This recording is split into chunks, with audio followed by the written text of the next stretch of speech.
Why y'all shooting the arrow, dumbass? More shots. They about to shoot y'all with tear gas. That's illegal in war. You said they shooting at y'all waiting for bullets. Look at it. It's crazy.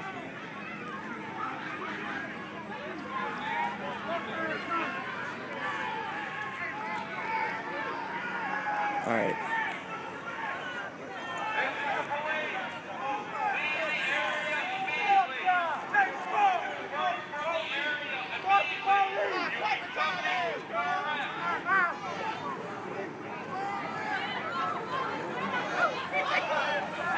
So you can hear the trucks, they're pulling in fast.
All right, we're pulling.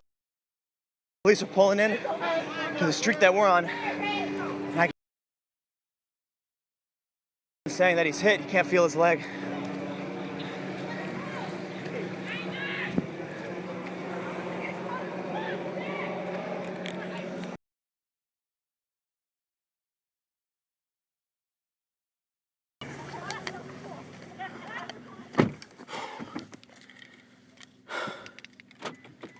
All right.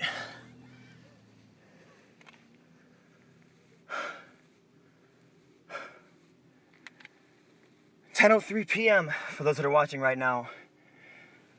What sounded like several gunshots went off. And the police charged in and started firing down the street. I heard one guy say that he got hit, he couldn't feel his leg. But it looks like people are starting to pull back in a little bit. So I don't want to run out of the area, so I just got in my car.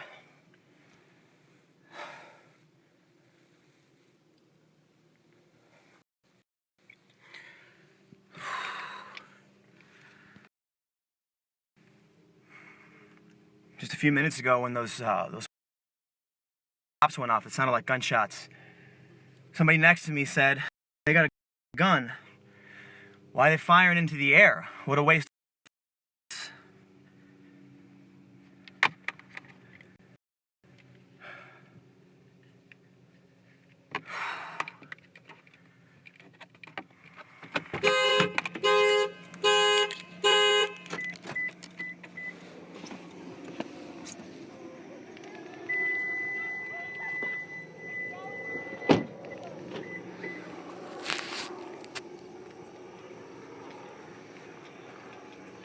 Police vehicle sped up and started firing at the group that was on this corner.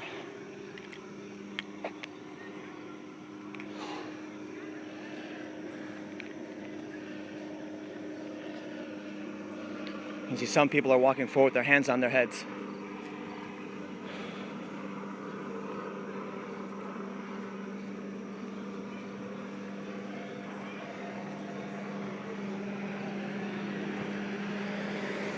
Now straight ahead, it's where we just were. I'm not seeing the police vehicles.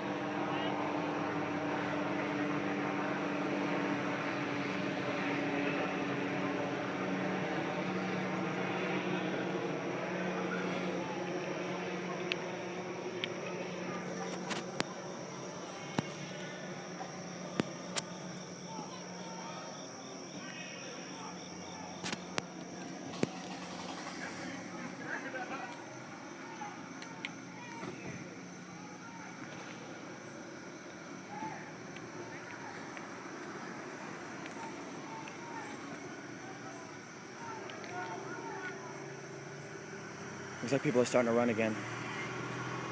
I'm gonna make my way back and try and drive through the area. Might be safer.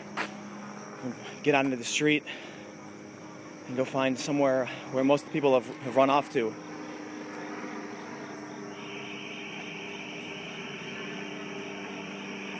But I don't want to get caught in a situation where I'm going to be pinned down from both sides.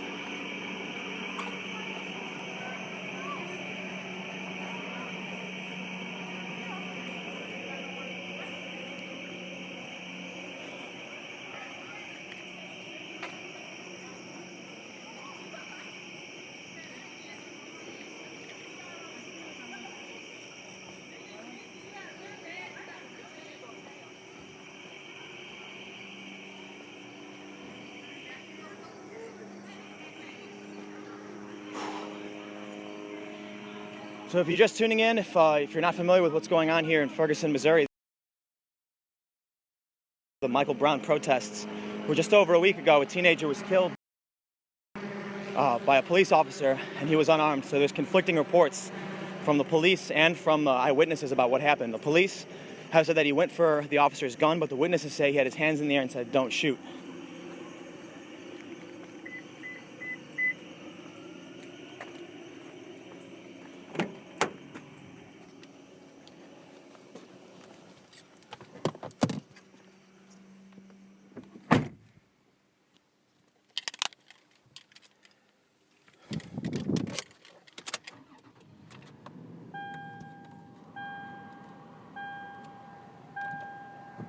So right now we're just down a side street off of West Florissant where this protest has been going on. There's already been what sounded like several gunshots fired. The police have been firing tear gas and rubber bullets. Just a few minutes ago, one of the SWAT vehicles, one of the riot control vehicles, sped straight up to where we were standing and started firing at the crowd on the corner.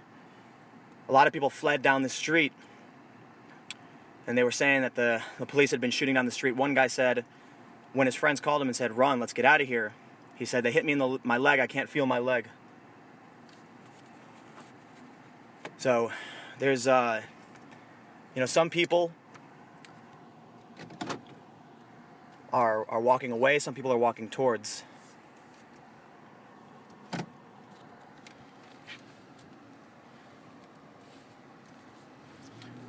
I'm going to try and get... Now it looks like more people are running.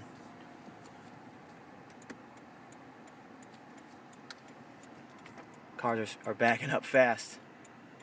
I'm going to try and go down this side street and try and make it to where most of the people fled to. See what's going on. There's not a lot of people left down West Florissant by the Quick Trip gas station. The police have moved in. Now this car there's a car behind me. I don't know, you can't see it, but as I was pulling forward towards West Florissant, I wanted to make a left, but a car just put on reverse and just hit the gas, started peeling out backwards. So I took this left, and it pulled the left and turned around and it flipped around, and now it's heading back this way. So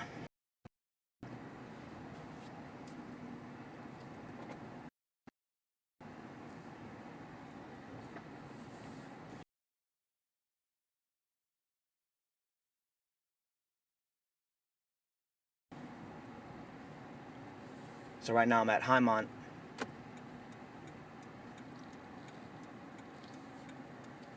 I'm trying to make a right onto this street here and then get onto West Florissant to see what's going on with the people who have fled.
gonna get bad? Huh? Gonna get worse? Damn right. Niggas don't put this man behind bars. It's gonna get worse than what the fuck it is. Flat out. That's what the fuck I want to see. Or burn that motherfucking police station up. Flat out. Real shit.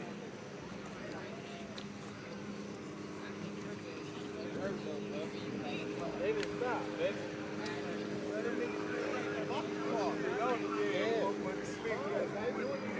Alright, so there's a large group still in the street here at West Florissant. When I pulled my car back, just gotta make sure that there's always gonna be a way out.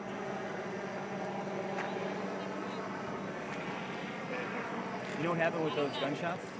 I don't know. I was walking down this neighborhood and it sounded like it was like the next street over. It sounded like it was right on the corner, but I don't know. Oh, well, there was some gunshots on the corner before Yeah, cars pulled over and some people like looked down. Probably west side.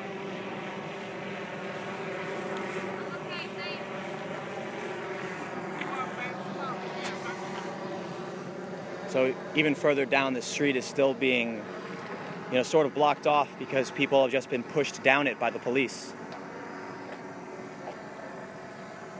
So to give you guys a quick recap on the situation, about a week ago, a young man named Michael Brown was shot and killed by police. He was unarmed. And there are conflicting reports from the police and from eyewitnesses as to what happened. Witnesses said he had his hands up and said, "Don't shoot." But the police say that he went for the officer's gun. So these protests have been going on for just over a week now. Now, just behind me here, we've got a large group of riot police that have been firing rubber bullets and tear gas. We've heard what sounded like gunshots coming from the crowd, and we're hearing reports of Molotov cocktails and things. All right, people. All right, people are yelling, they're coming.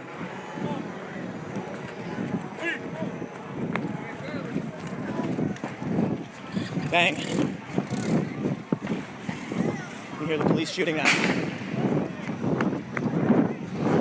And that was a gunshot.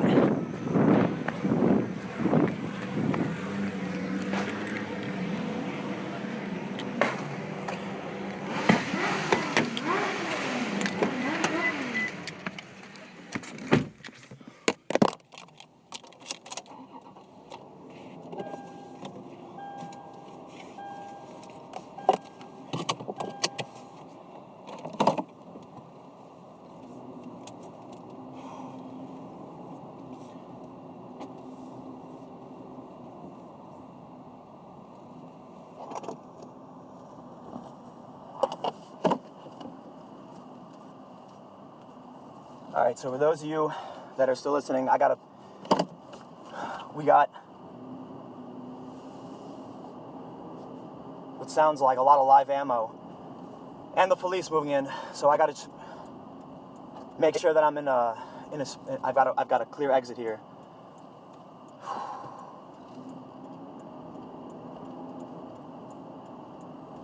So I'm gonna pull the car back.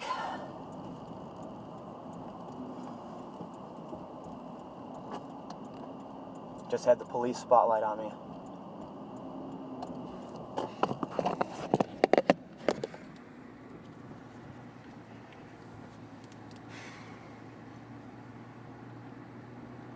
So more gunshots, it sounds like, coming from where the crowd is as the police charge in. I'm gonna try and make my way down to possibly Chambers. No, not this way. This road's blocked off. As long as I'm moving away from the bullets. But it's getting more and more dangerous. Seems like every day with the actions taken by the police and by the protesters. And as I was making my way up to West Florissant, now we're a few blocks down in the opposite direction from where the police were pushing people.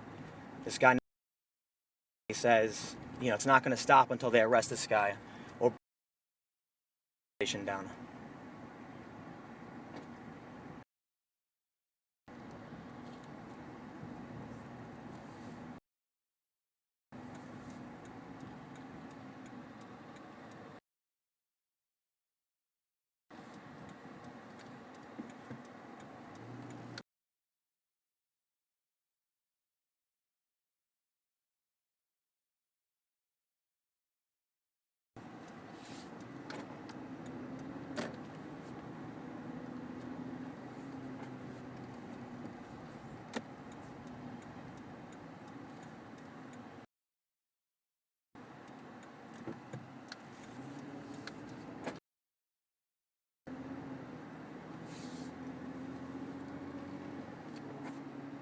So it's 10:16 p.m. here, and you know, I guess, you know, it's different today, you know, than yesterday.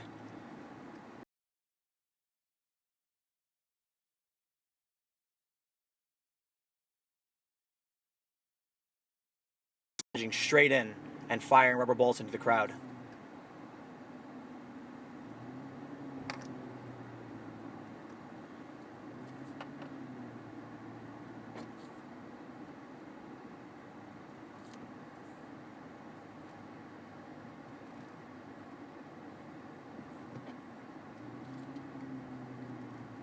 So here's Chambers, which is so it's about the next busy street over from where the protests happen. It's a long stretch of road that goes from Ferguson to Chambers. There's several small side streets in between. This is the street they usually have blocked off, not allowing people to turn right or left if you're coming from the opposite direction.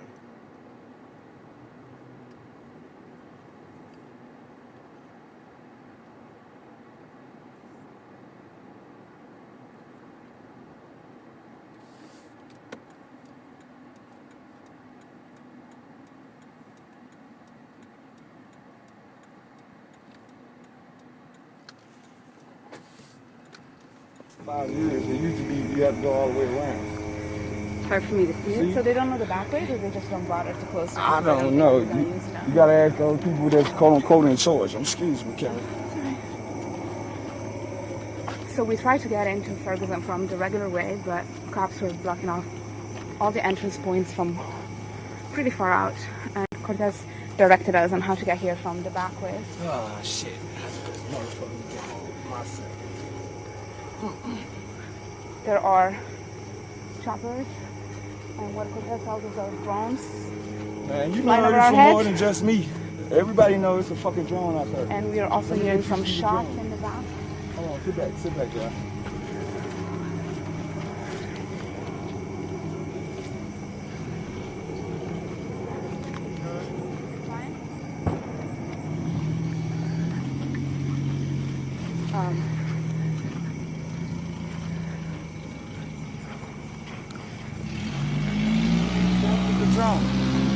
Capture the drone. Don't edit this shit out or nothing. Wish I could hear but this loud ass muffler on this piece of shit right here. I mean, that's a drone. Ain't this a no-fly zone, right? Didn't they declare this a no-fly zone? The helicopter should be the only thing out there. That's not a helicopter. For the military vets, they know what that is. it's hard for me to verify I don't that's know a who this drone. phone is. I think it might be But if there. it's the police, I'm gone. I promise you. But there are choppers overhead shining search lamps. Keep a little bit.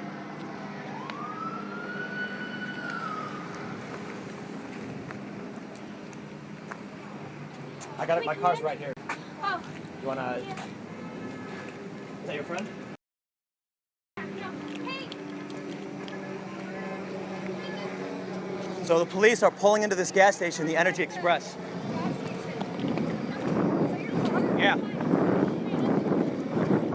So it looks like I'm gonna be joined by a few journalists here. We're gonna get in the car and... Hi, I'm Amanda. Hey Amanda, nice to meet you. What's going on? My coworker is still back there.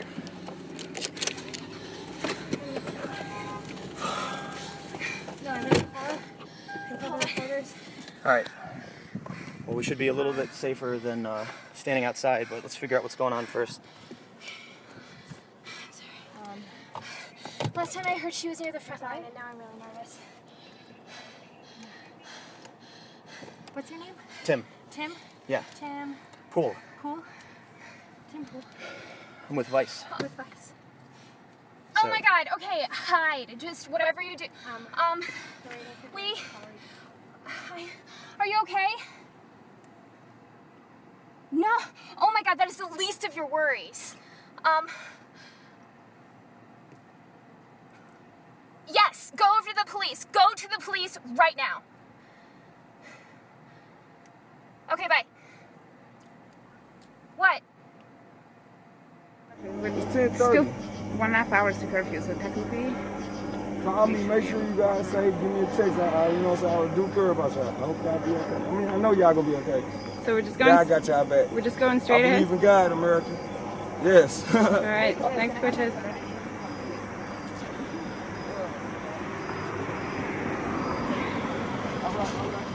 Alright, man. So we're apparently not live. I'm getting text messages from people watching that I think the live feed switched back to him. I'm not sure. Nick, you can verify that.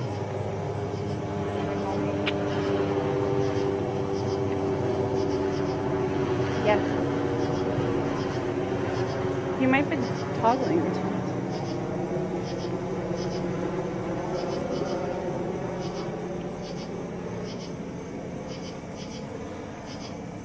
Are we still live?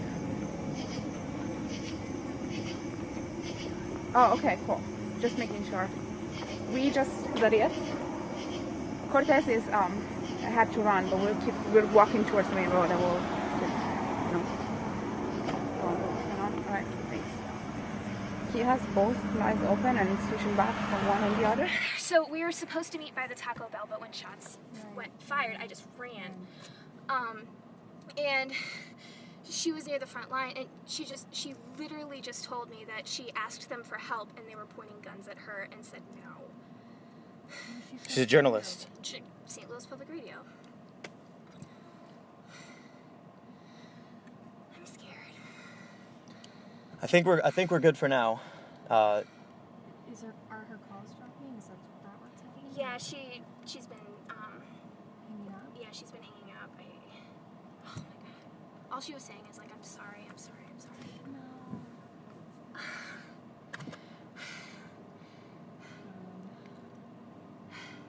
So where were you guys down? Did you run from the Quick Trip gas station?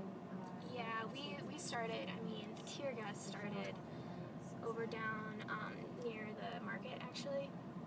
And it was a cycle for a while. Basically protesters would kind of form a line, police would say, like disperse immediately, and then they fired tear gas. And I was told that they fired tear gas far enough so that it got behind protesters and people would actually run into it the second time. And at that point, apparently there were still kids there. I just got right around that point. And the difficult thing is that, it's not just the police, but, Sorry, Tim or Tom? Tim. We were hearing gunshots from, up, to the left. Yeah, the protesters, they were firing guns. And At least. well, and not necessarily protesters. The Well, just vast majority of people out here are completely peaceful and want to see a better thing in their community. And, there's just a small group of people that have guns and are willing to use them. So we heard that someone got shot yesterday. Today. And today. Yeah. When I first came up, the police were blocking Ferguson, so I pulled around through the side street. As soon as I came out, the police had been firing tear gas, started shooting rubber bolts within a few minutes. They had been doing it earlier, but this is after I came out. And then behind me, I heard a bunch of pops, and someone said, behind me, he said, "If you've got a gun, why waste bullets by shooting into the air?" Jesus. I gotta call my coworker again and make sure. So for those that are watching right now, we're just about half a block down from West. If we are correct, this alley is going to put us right in the middle of West Florissant Avenue about the Quick Trip.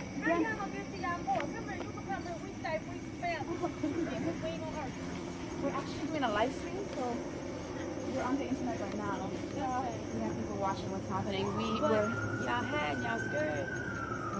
Y'all was hiding back there in the backyard, y'all was Yeah, scared. we had some friends that helped us get in because we're reporters. We work with Vice News.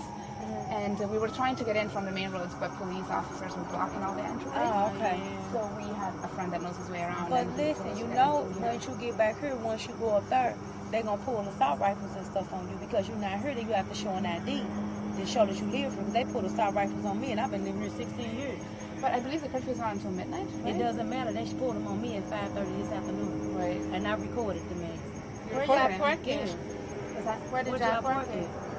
We parked all the way back to a couple roads down on Ferguson Avenue. You got it's a long walks. We have another friend that's on the main road and he's parked by police.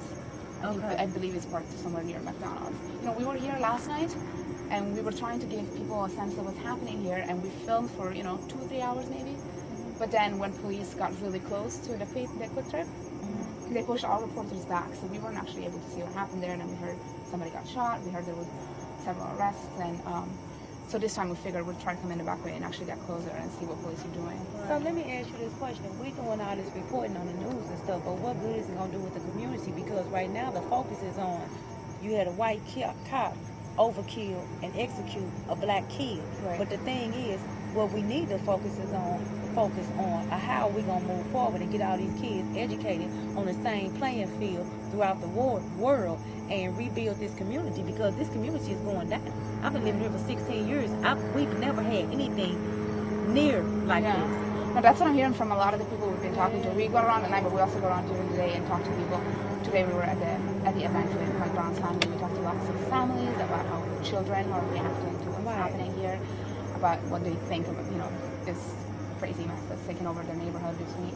So we're trying to do a little bit of both. We're trying to talk about the bigger picture and the community and the issues that people have here, but also we are trying to document what the police is doing, because I think it is important to show how they're responding to people's protests. But see, here's the thing: when they first started, the demonstration was peaceful Sunday. Right. It was 3 officers on this corner right here. Yeah. 1 black and 2 white. The only black cop we have in Ferguson. They were peaceful. No, that's his boy. We don't know him. I'm sure he's another reporter. But he's probably another reporter. Yeah. They normally come and flock and sit on. I let them come sit on the front because they be tired. Ask them, do they want something to eat? Do they want something to drink? I'm just.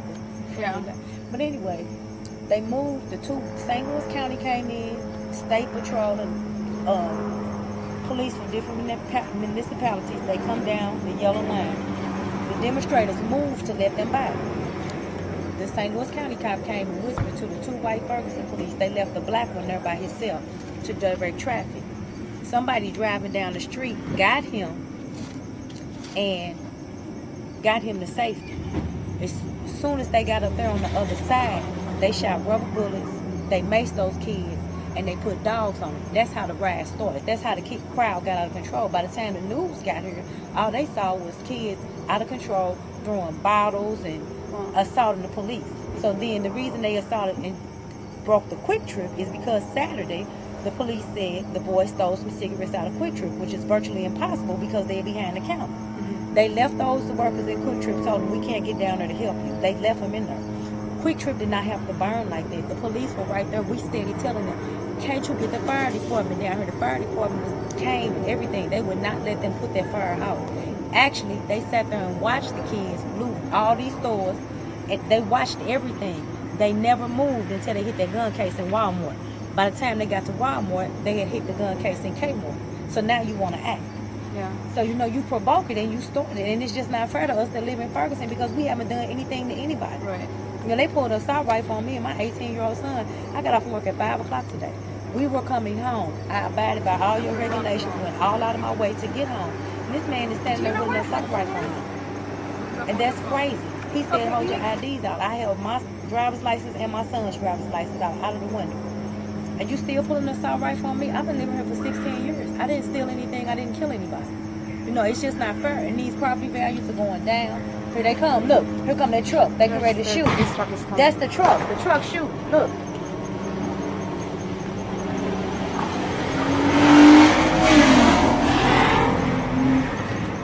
Come on, y'all come up in the house. Get in this house. You can right there from the door.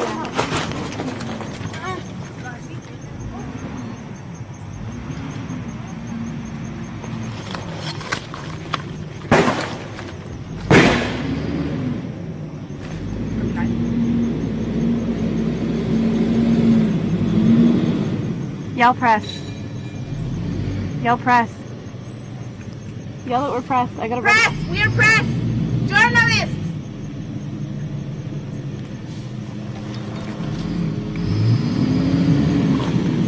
Come in my house. Get in my house.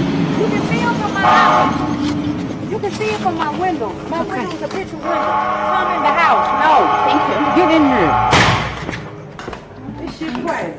You can shoot out that window. Could you open the blinds, please? Hey, just raise them up. Here, Come in, look at the Yeah, let's go see back and then go in there.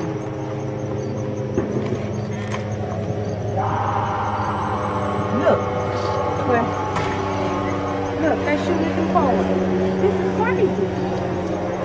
They don't usually come up into the neighborhood and shoot here, right? That's more than they've been doing. No, they pulled the thing right there at Cade the other night. And they shot tear gas and everything all down here at us. Right. Look, they got milk on the floor. What the hell? Them reporters, aren't they?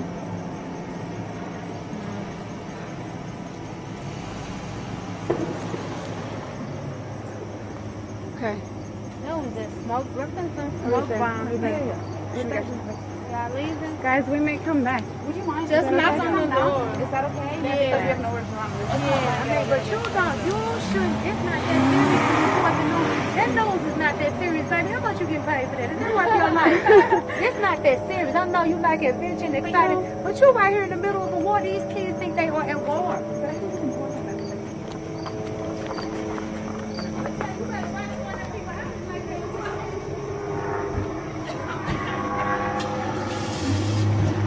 So if you're just tuning in, a big APC just came by and fired several canisters of smoke, tear gas. I can't be sure. These people look like they may have been targets. Residents here are telling us not to go any further.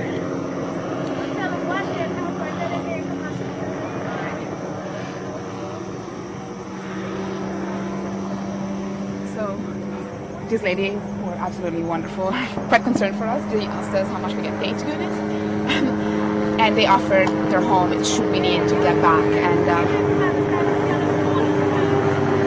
they also suggested that Clary even get close to their neighbor's house. Apparently he doesn't like strangers on his porch. I think he's the least sad to worry about right now. Okay. And we're going to try and get a little bit closer to West Florissant. Alright. Yeah, does this sound good? We'll be back. Thank you so much.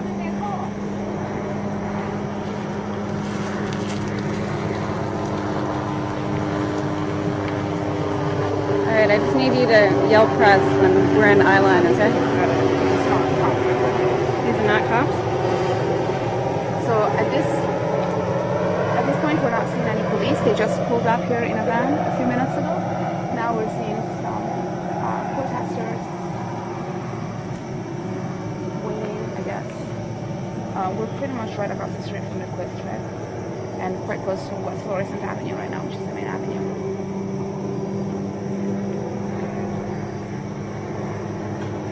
So we're seeing groups of people slowly starting to walk out to the main road.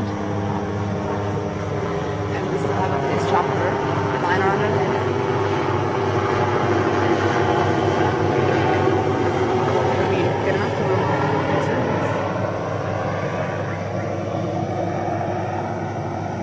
So for those of you that are just joining us now, we have separated from Tim. I believe he's somewhere near that McDonald's.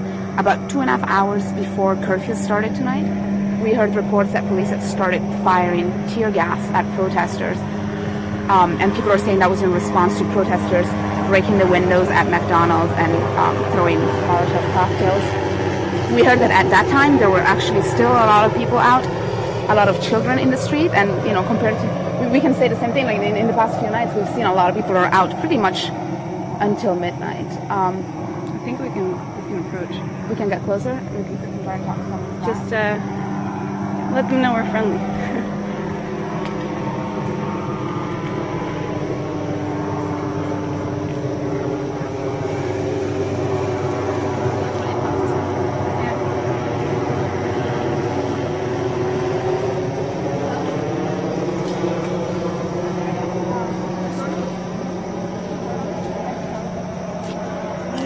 I'm trying to get the fuck away from her. Fair enough. I don't know if you guys could hear it. We asked this guy if he could, tell us a bit of what's going on down by the main road, and his response was pretty much, I want to get the fuck away from there. There's someone here.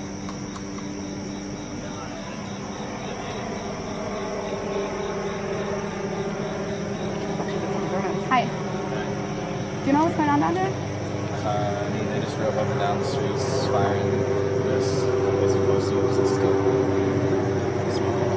Right. It's nuts. I just spoke to these people in one of these houses. It's like a 2-year-old. It's crazy. What are you guys with? With Vice News. Vice News. We're live streaming right now, actually, if you want to show us. You want to take a picture? Yeah.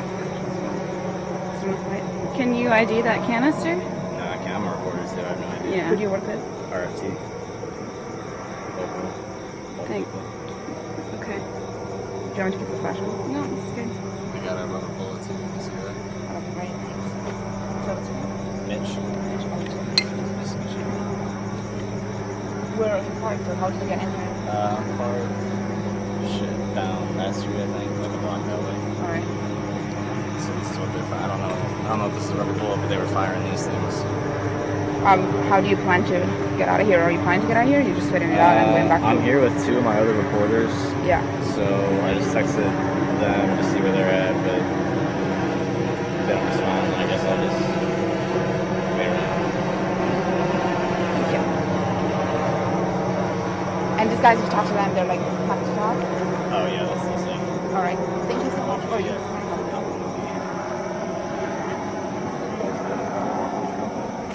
New York? But I've been here here 2 days ago. So we're getting closer to West Florissant Avenue, and you can definitely feel the tear gas. It's not as strong. It's been shot here maybe a few minutes ago, but it's very much still in the air, and we're going to talk about it.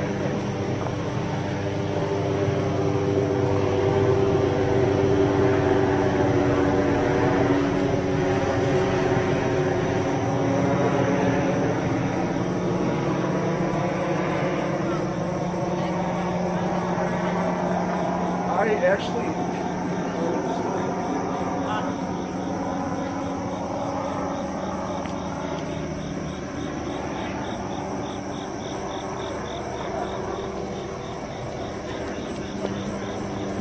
Sorry for the detour, I just got hit by a cloud.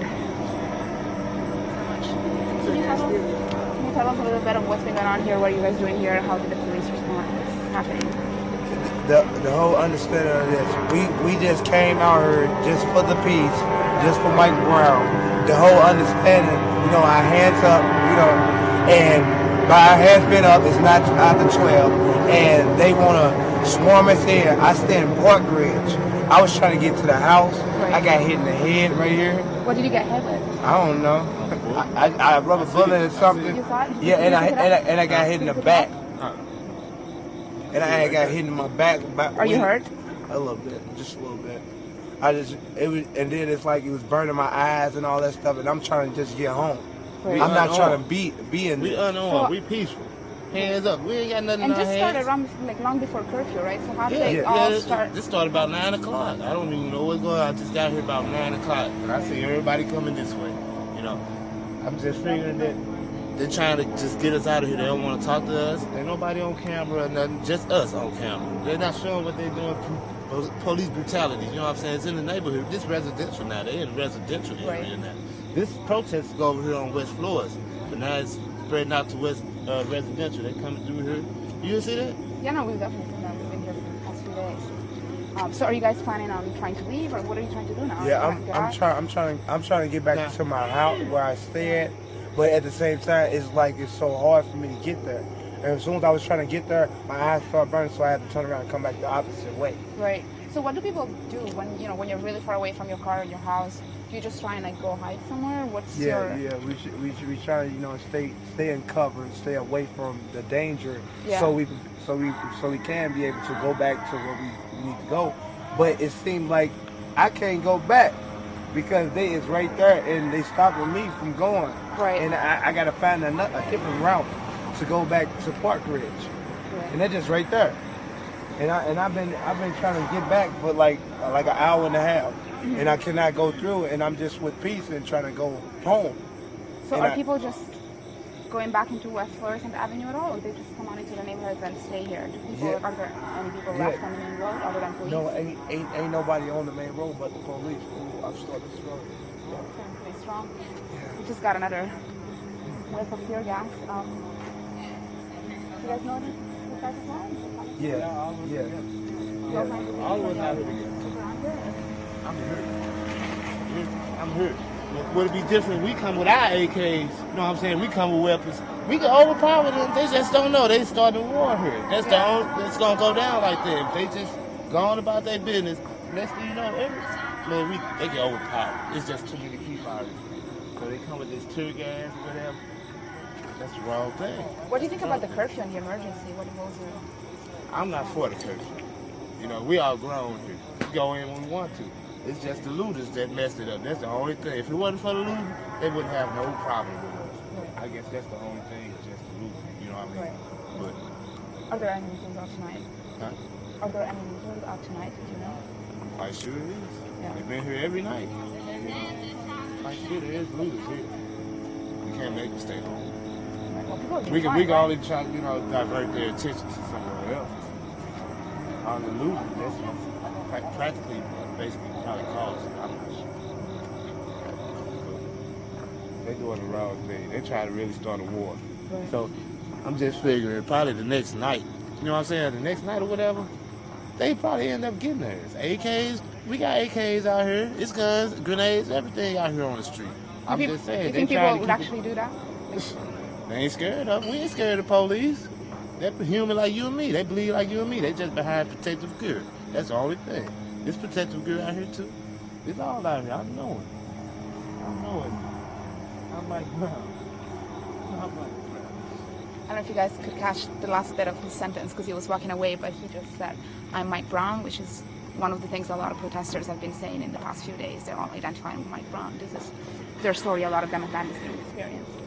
Should we try and get a little closer? Could you, do you mind tying this back up for me? Yeah. Just behind my head.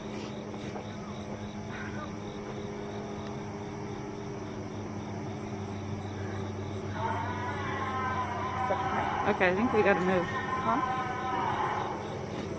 I'm going to tie my sweater on my face as well because police is getting closer, so I'm not sure you guys are going to be able to hear me as well. I just think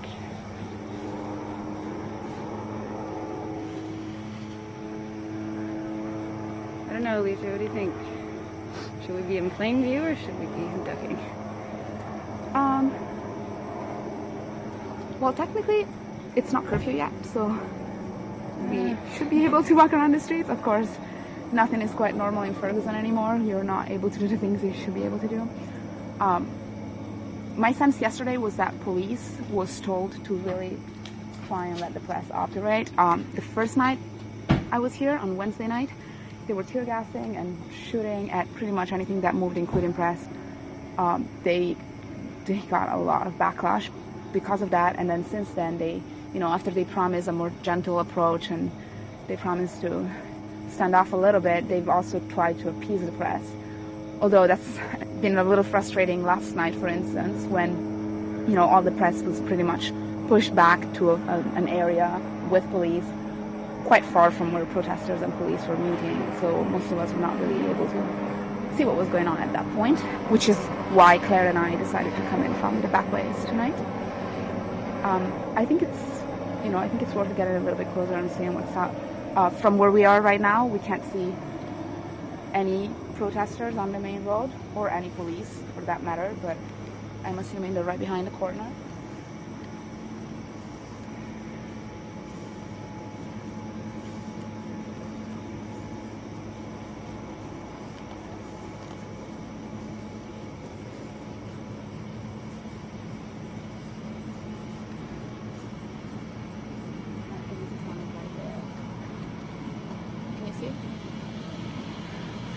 Right. So protests in Ferguson, Missouri. We had about a week ago, a teenager named Mike Brown was shot and killed by the police.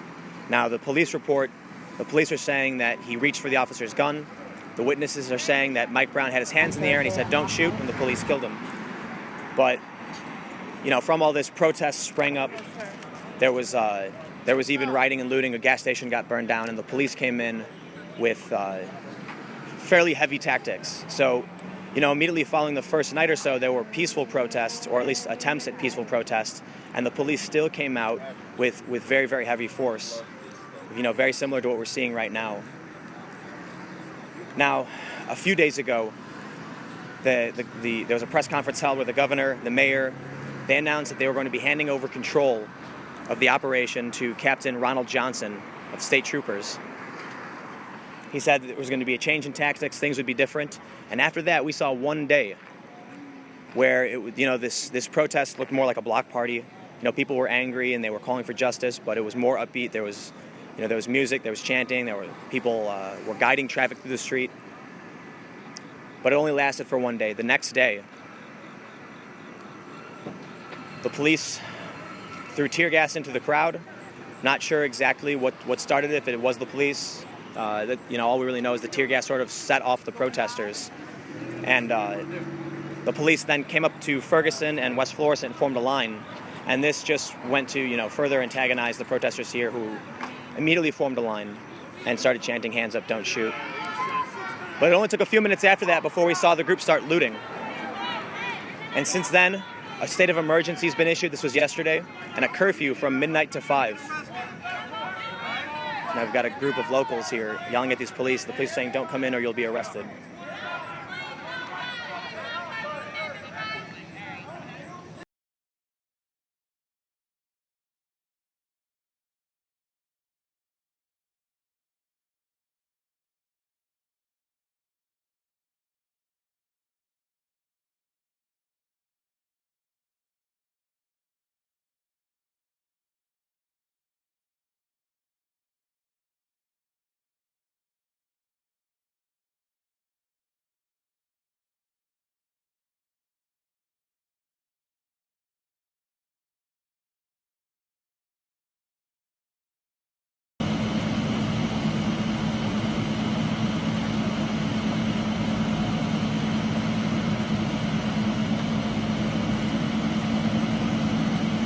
Okay, so we currently have 2 different live feeds going on.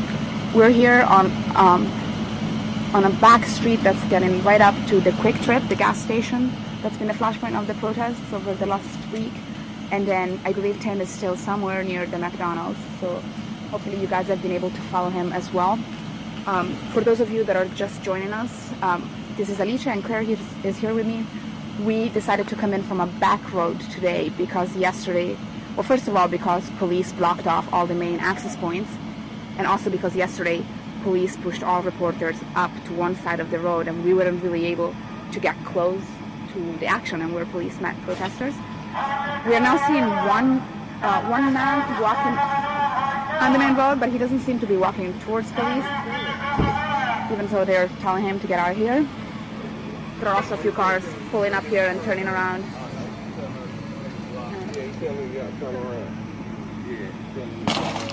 And police are now here again.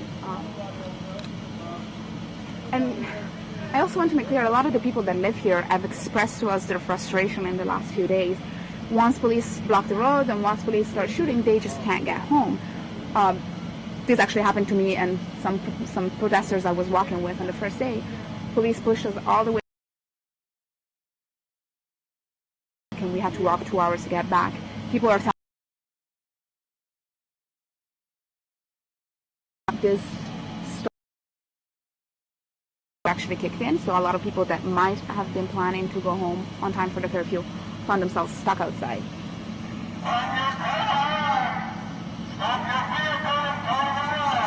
And I'm not sure you guys can make out what police are saying, but they're telling presumably somebody on the other side of the street to stop their vehicles and go home. I've seen a few cars pulling up close and then turning around and going back. I'm trying to get a better image here, but the light is shining directly at us.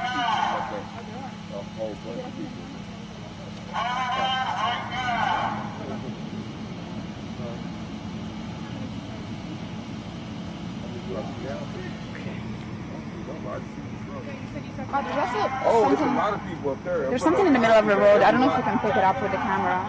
On that side of the road, there seems to be some kind of barrel in the middle of the road. I don't know. who put it there, if it was on the parking lot. Out of protesters. the corner. It's on the parking lot. But we also see a lot of cars pulling up to that point and then making a turn and going into a different neighborhood. That's actually where one of our friends lives. One of the people we've been talking to in the last few days. And I just met a man behind me that would rather not be on camera, but told us there are a lot of people up by Chambers Street, which is on the opposite end of West Florissant Avenue. Hundreds of people up there. He's saying there are hundreds of people in there. Do you want to tell me and report it over to camera? Yeah. No, it's a hundreds of people. You know they got the mobile up there with all the police up there. There was hundreds of people up there. They still throwing tear gas up there with the people up there. All the people that's up there in Chambers and West Florissant, they were on lock. They just sitting there. They don't get them off the lot. They still tear gas up there too. They still up there. Yeah, they still up there. Okay. So I just, yeah, I'm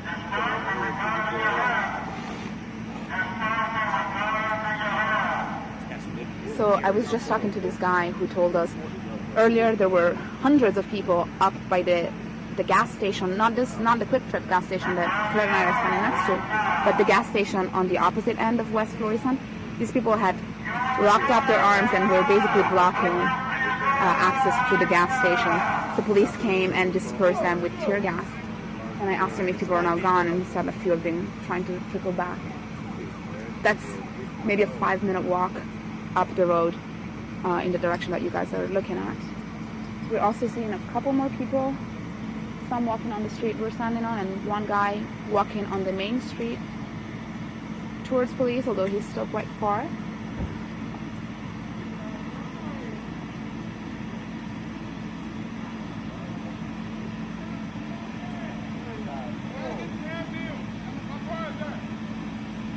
This guy's yelling something, I can't make it out, but yeah.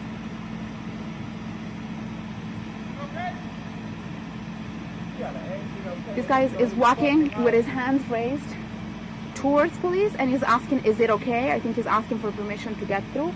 And there's a guy behind me that's watching him, and he said, like, it's his home, like, why does he have to ask if this is okay? So I'm just telling you guys what I'm hearing is we're not quite close to the people behind us. I'll try and see if they want to talk to us.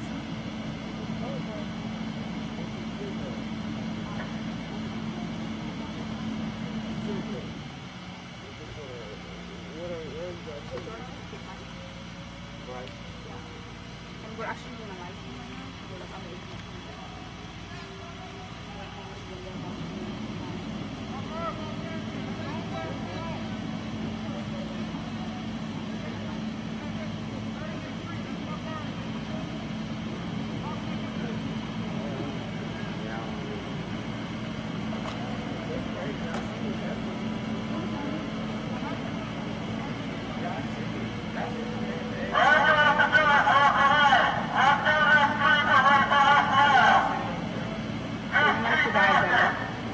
Scared to get on camera, understandably, but they were basically commenting, the guy that you're all watching, he shouldn't have to ask for permission to go home. It's 10:55, so we're actually still an hour away from curfew. And what people are saying is, this is our neighborhood, we want to be able to get home.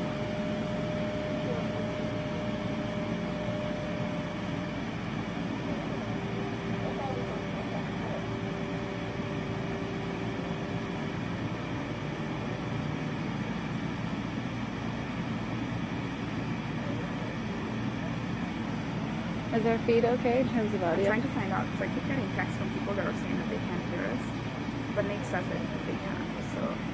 Okay, it might just have to do with, Alicia, when you deliver, you want to be coming in from the front, not standing too close to the side.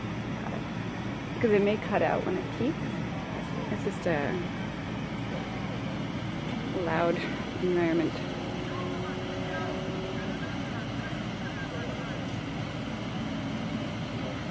Spotlight's been pretty much trained on me since I took this position. I think it's in parts, so I can't see what's behind it.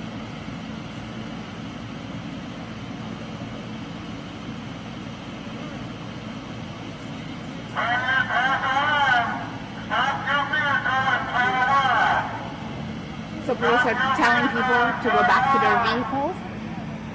I'm not quite sure who they're talking to. I don't see anybody on the main road right now. I don't think they can see us.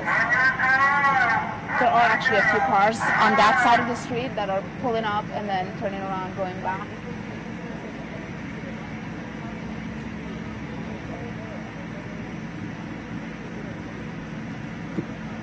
And again, as we mentioned earlier, but for those of you that are just joining us now, this confrontation started about 2.5 hours before curfew kicked in tonight, and a lot of people were still out. We heard that a lot of children were still out when police started firing tear gas, and a lot of people just got stuck trying to get home. We just met a few people that were trying to get out of here, just ended up on the wrong side of the street and can't get through now. And this is something that the residents of Ferguson have been really complaining about pretty much the whole week. They've seen their neighborhood turn into an occupied zone, as they called it.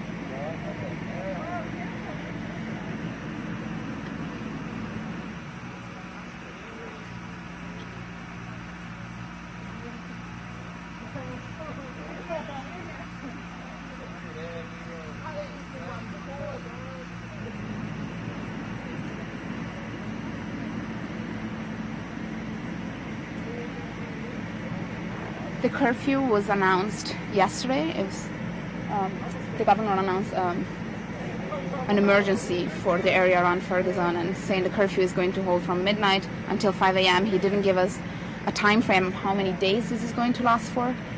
Last night, a lot of people broke the curfew. 7 people or so got arrested.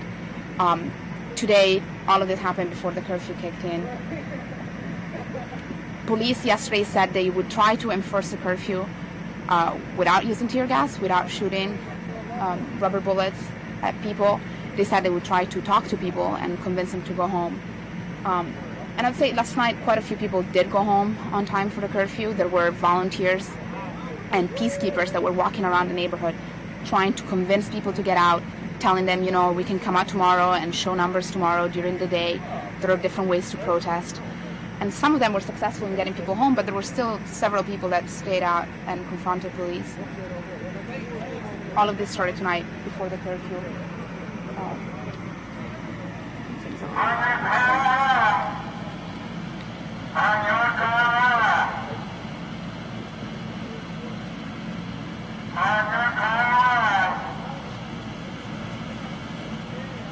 So if I stand further out, can you guys hear me?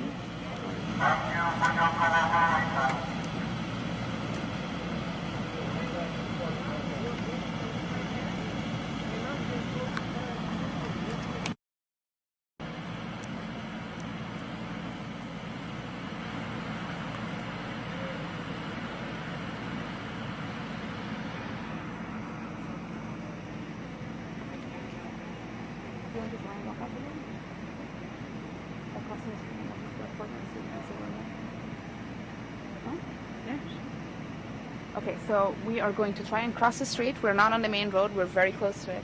We're just trying to go on the other side and see if we can see a little bit more of what's happening on that side of the street. We heard from somebody here that there were quite a few protesters on the opposite end of the street, so presumably facing police, and we're gonna try and cross over.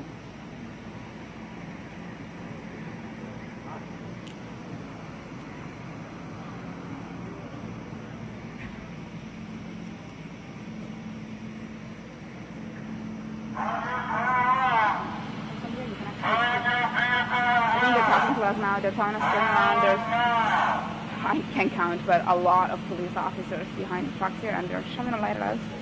Press! They just pointed the lights over, but I don't know.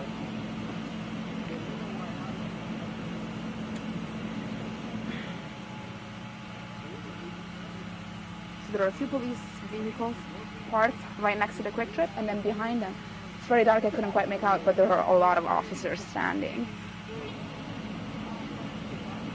Do you want to situate where we are, what we're looking at? Yeah. So behind us is the Quick Trip gas station. It's kind of been the ground zero of the protests, as some of the protesters described it to us. This was one of the first buildings to get looted early in the week. This is also where most of the protesters have been assembling every day. This is where most of the peaceful protests of the last few days have also started. If you guys have been following us for a few days, You've probably seen people dancing and playing music and singing out here. We've described this before as a block party.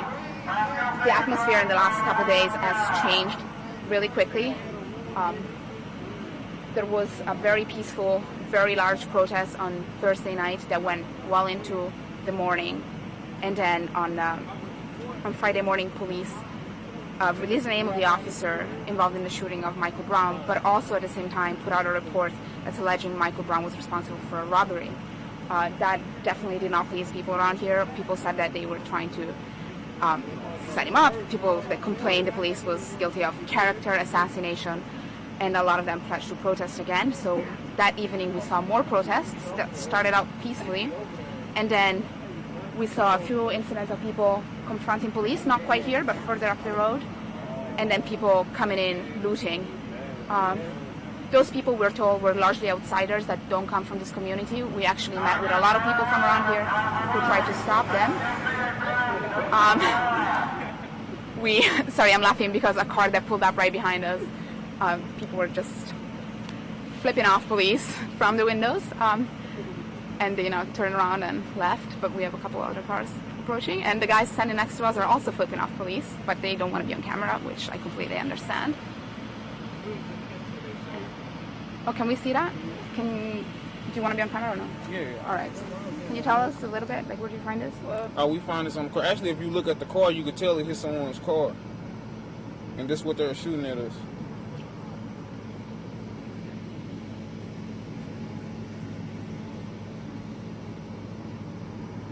And have you been out all night? Can you tell me a bit of what's going on? I grew up in Ferguson.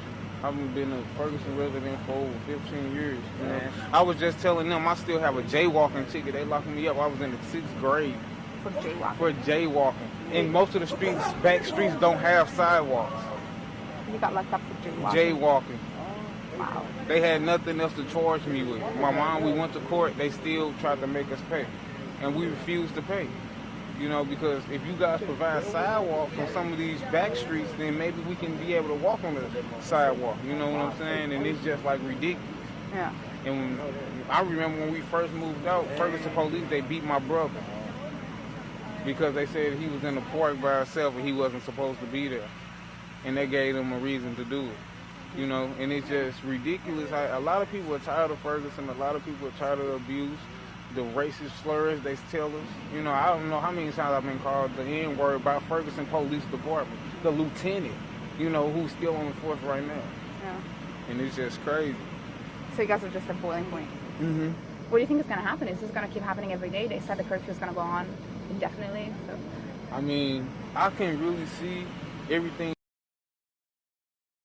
or fed up with Ferguson. A lot of people have personal problems with Ferguson from all the harassment, the name calling, the threats, and it's just ridiculous. Like, they really don't care about us out here in Ferguson. They really don't. Do you think that people are just going to stick it through and keep coming out every night? Yeah. They're not getting tired? Yeah. They're not getting...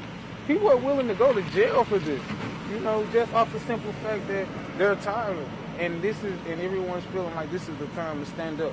Yeah. Everyone feel like this is the time to voice our opinion and let the world know what's been going on with it, Yeah. And it's just ridiculous. They keep doing it, Ferguson, man. I wish they would just shut Ferguson down, really, because I know I'm not the only person from Ferguson with a bullshit warrant, and it's just crazy. I know a couple of my friends right now have the same charges, jaywalking. Jaywalking, like, how can you charge us with jaywalking if you don't have sidewalks or some of the back streets? Right. What were you doing tonight? Can you tell me a bit what happened before they came in? Well, basically, it was really going good, and then one of the polices ended up saying something that people didn't like. You heard it? Yeah. What did he say?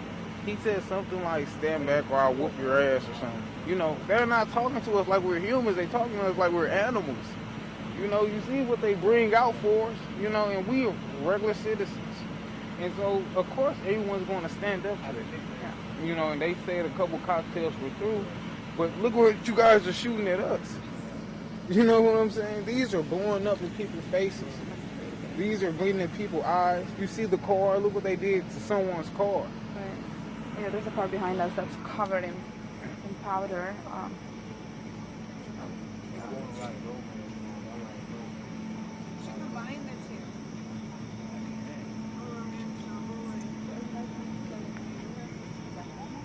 I am. My house right there. That's crazy. Actually, we really don't know how he's going to get home. I've been doing this for a week. So he's trying to get across the street to his friend's house on the other side of this. We saw a couple people that were trying to and they won't make back home, and that's something that we've been hearing from everybody, that people are just trying to get home, they get stuck outside. And then they set up a curfew, but you won't let us go home. You know what I'm saying? So I guess you guys are trying to make us sit out here to lock us up because we're out past curfew. And that's what it seems like. That's what they want. It's right there and you can't get to it. So what are you going to do? Are you going to try and cross, or are you just going to stay here until they leave? No, we'll try to get across. We have to get across because we're not trying to go to jail being out past curfew, you know. Right, but aren't they going to shoot you if you cross? That's what we're afraid of. Yeah. We're afraid of going across, thinking they're going to shoot us or take us to jail. And we're just trying to get home, you know.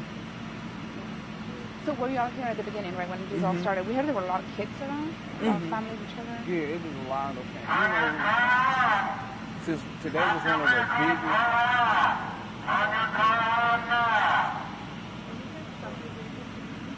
Stop your vehicles and go home. How can we go home if you won't let me in the cross? Right. You know what that barrel in the middle of the street over there is? Up there? No. It's probably a trash can that came off the side of a bus stop. Someone they might have just knocked down. Probably running from the police shooting tear gas. Right. Most likely. That's how it usually works.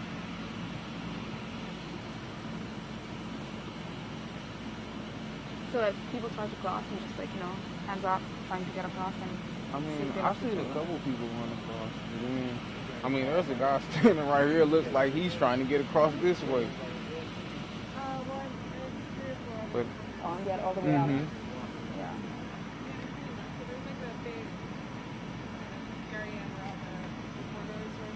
Were you out last night as well?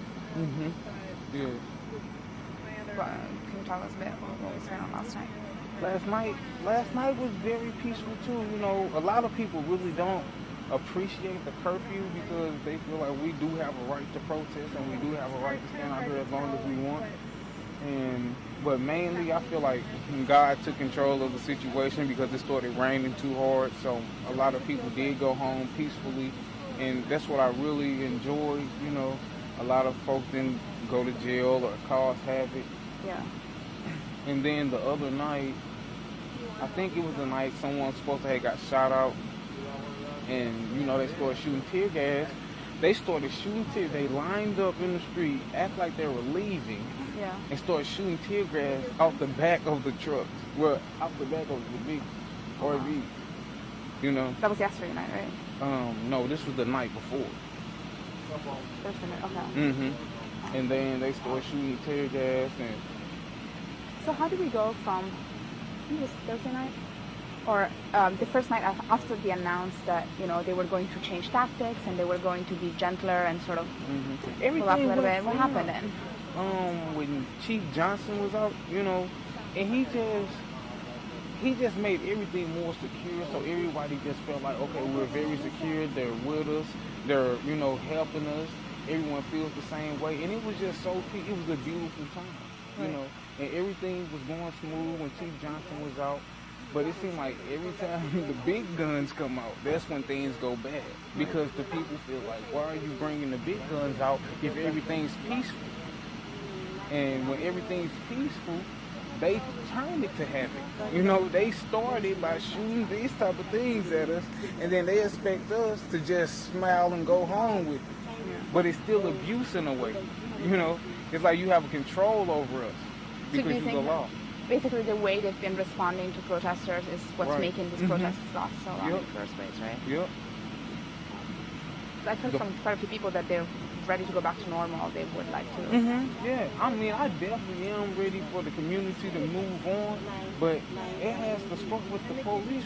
If you guys want to build a relationship with the community, put the guns down. Come up, walk, talk to the people. You know, engage in conversation with us. Ask us how we're feeling. You know, check on us. And they haven't done that yet at all, you know. And I just feel like we don't have enough rec centers for some of the younger youth to go to, you know, and then they want to call them thugs because they hang in the streets.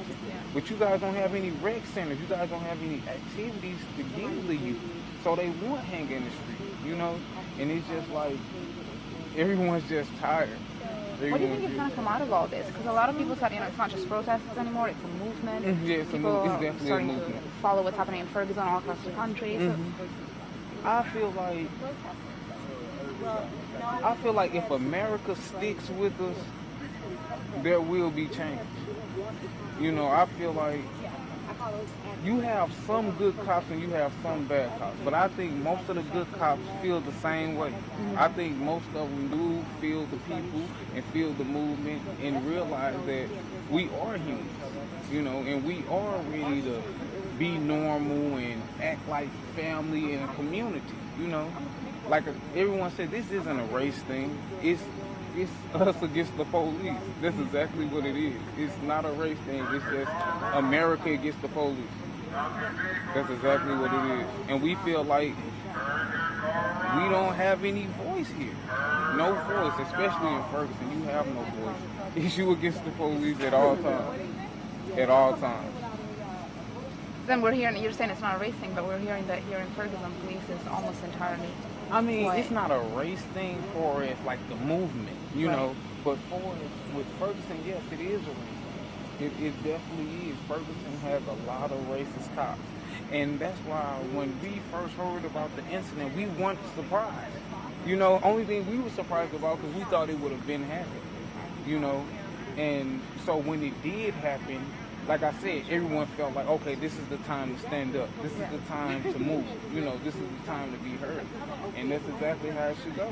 But what do you think that it is with the people of Ferguson? I mean, incidents like this happen across the country very often. With Ferguson, it's just, like I said, Ferguson have a lot of racist cops. Ferguson will, I don't know how many times I've been stopped for walking while being black.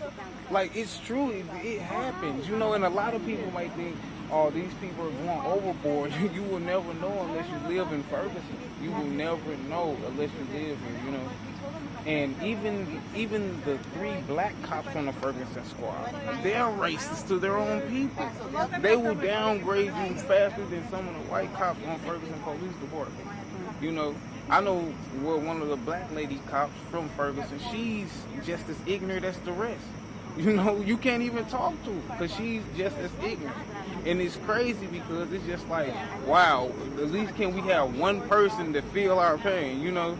And they never do. Yeah. I mean, is that just with the police, or what about, you know, elected officials and like, what are some of the other problems here? For us, where I stayed in Ferguson, I never even seen the mayor even ride down the street. Yeah. I never even seen him walk through the community shaking hands. Or even anybody on the board, you know, I never seen it. And that's the crazy thing, like, you want to help build the community back up, but yet you're not out here. You're not out trying to see how people are feeling. You're not out here trying to shake hands. You're not out here just trying to get everybody to calm down. Mm-hmm. I haven't seen the mayor out here not one day since it happened, you know? Yeah. Or even the chief of police of Ferguson, you know? Why can't you just come show your support? You know, even if you feel like your officer's right or wrong, why not come show the community support to let the community know you are with us and you are standing with us? Right. And that's the things they're not doing. And I feel like this is going to continue until they really start paying close attention to the community, start doing something about the racist cops, and just continue to just guide us and be here for the people. Right. So I'm just going to drop you 1 second to see what's happening here. The police are telling people to turn their vehicles around now, and they keep repeating that, so I can't see if there's a car on the other side, but yeah, there's somebody pulling up.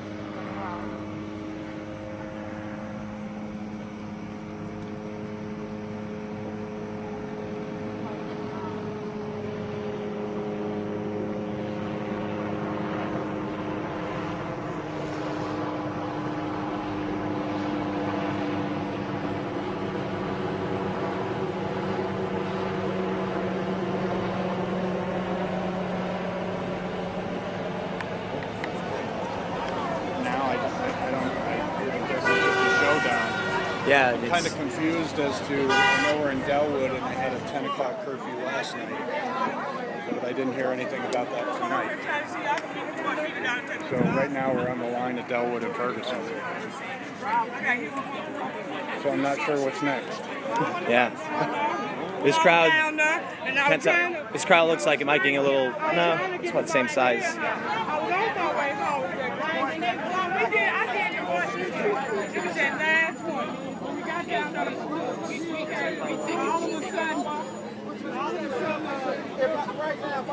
All the truck just came off of nowhere. And then they start throwing gas.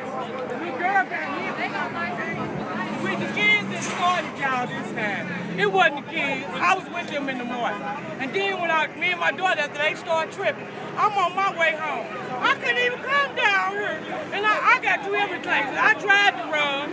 Then I get hit in the hill with one of them goddamn bullets. The woman broke her leg. And the guy just dropped me off right there. So I tried to walk home. I couldn't even get home. So I couldn't. They wouldn't even bring no ambulance. I'm trying to get it. So we couldn't get to the hospital if they were still shooting at us.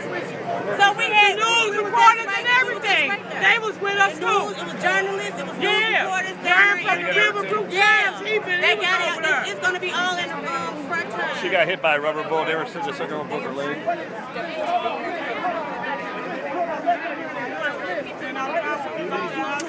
This old woman here saying that she was hit by a rubber bullet. We heard from a local journalist that her friend was in an area with some live ammo. When she waved to the police and yelled help, they yelled back no.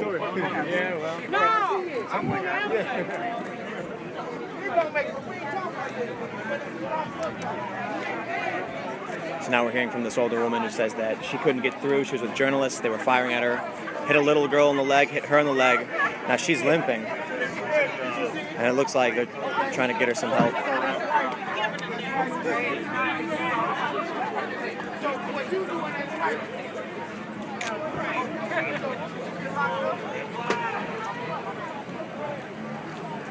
Something's happening. Police are yelling.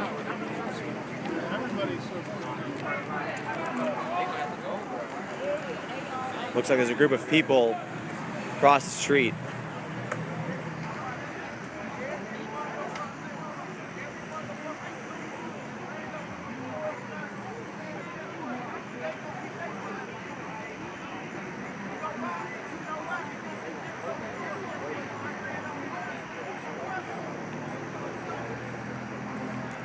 Just on top of this hill, straight ahead on Chambers, I can see some police lights moving.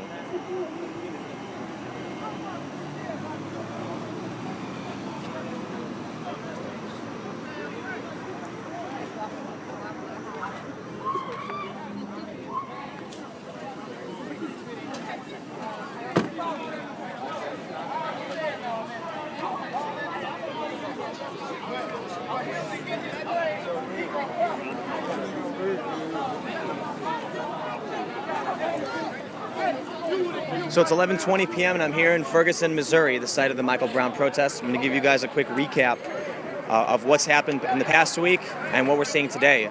Now, a week ago, a teenager named Michael Brown was shot and killed by the police. He was unarmed.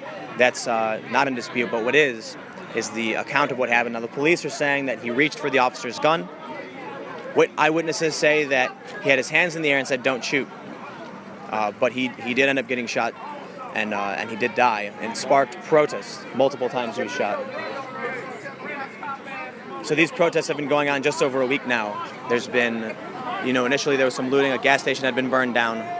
We have seen some Molotov cocktails, but the police came in with very heavy-handed tactics, and it was a bit indiscriminate. They just cleared out all of the protesters, and what we heard, from other interviews, other sources, the community leaders were saying you can't just tear gas everyone because a few people are acting up, and this seems to be, one of the things that's really creating a problem for, the city of Ferguson, for the people who live here.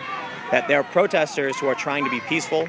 There are some people who are agitating, and the police are coming in with full force against everyone, journalists included. So right now, there's been a state of emergency declared yesterday in response to further looting. There's a curfew in in place from midnight until 5 a.m. But earlier today, the police cleared everyone out around, started moving in sometime after 9, so well before the curfew was enacted. We heard through social media there were some Molotov cocktails, but it's hard to know exactly what happened. I was not over there when it started, but what I did see when I got up to West Florissant was police coming in with tear gas, firing rubber bullets. I heard what I believe to be several gunshots coming from the crowd on multiple occasions. So I came around up to Chambers, which is just the next busy street. You know, if you go from my left side Chambers down Florissant in this direction, you'll hit Ferguson as one of the next main busy streets. So I came back down here from Ferguson, but even over here there were flashbang grenades going off, people running, and we were being warned by some of the people who were hanging back. You gotta charge your phone. I need an iPhone cable. I've got a battery, but my cable's busted. Oh. You don't need to charge it? No, I'm good. Thanks, though, man. No doubt.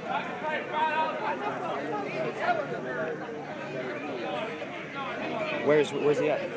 Probably it's either that way or that way, one or the other. He was just right here. Yeah, I have no idea. He's got to be somewhere. Chris Hayes. So we're looking at a tweet. When was this from? 11:21. Like 2 minutes ago. About 2 minutes ago. Looks up the street. Let's go. Large group headed toward Target, where the command center is. All right, let me see. Hey, we should listen to what. Large group headed to Target. And the other one. Toward Target, where the command center And is? then Chris Hayes saw what looked like a dead body in the What? Chambers. I don't know what cross street though. He didn't say. Can we ask him? He was just standing right here. Why not? He was literally 30 seconds behind me. 30 seconds ago, just standing here.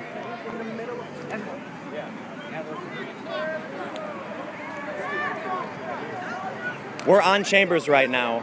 Someone's showing me a tweet from Chris Hayes saying that he's looking at what he appears to be a dead body in the middle of Chambers. Where? Do you know where at? I don't know if it's a dead body, but there was a body that was over a car accident. From a car accident? There was a car accident, and then right after the car accident, they started looting the market. Right after they started looting the market, they started shooting. Oh, are you talking the Delwood Market? Yes. So The police started shooting? No, the dude started shooting. There were no cops on the scene yet. Yeah. We were there. And then there's a lady over here talking about, I saw a dead body and the police shot him. There were no police. If somebody got shot over there, it was because some dude pulled out a gun and shot another dude. I've heard several shots. Yeah. What's this large crowd of we people were there, going to Target? That I don't know about. Cops. I know where the... Well, it sounds like Where is that? protesters are headed. It's in Jennings, actually.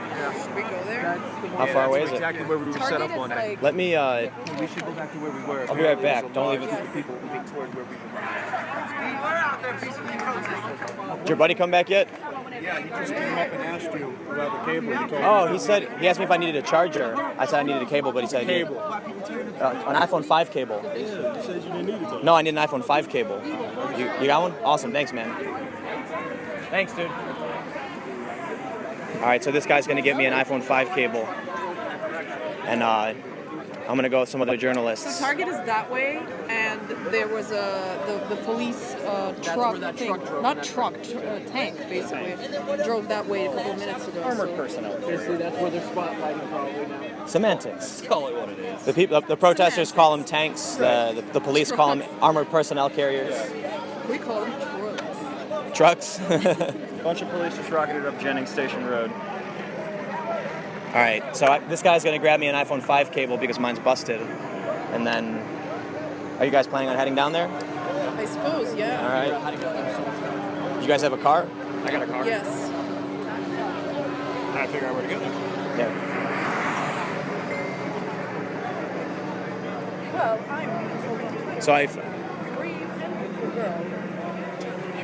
So there's another live streamer over here who he's got a friend who's going to get me a fixed cable.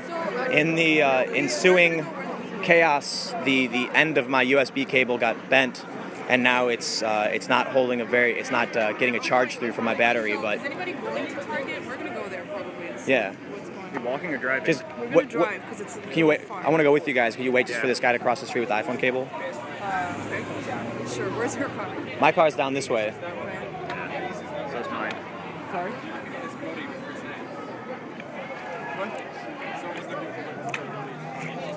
Oh, okay. How, like it's just laying in the middle of the street? There's a body in the street? Yeah. Yeah. But that's How far down? we don't know. It's got to be over there. Someone is now telling us it's just down the street. There's a body laying in the middle of the road. What? Okay, let's go to Target. And That's I where. believe Target's out. And look, it's not blocked off. It's Okay, so I'm gonna go get the car, guys. Okay. Let's go. Ready? Well, Tim wants to go with us. Okay. Yeah. I just need to get this cable. Sorry. We're right beyond the second car over there, like on the left. There he is. There he is. He's right here. All right.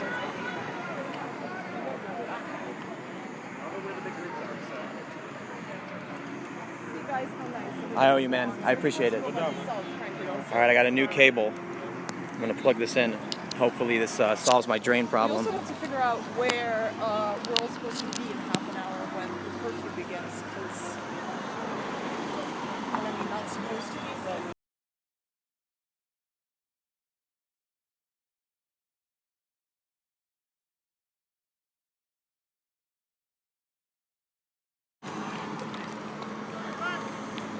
One second. What's up? What's up? I'm gonna be around. Do you need? I can give you some cash for the cable. Oh, you trying to kick me? I need to. Yeah. Otherwise, my phone's gonna die. I'm not gonna be able to keep going. I can't let you have it though. No? Can I give you money for it? It costs like $20. Yeah, dude. I got you.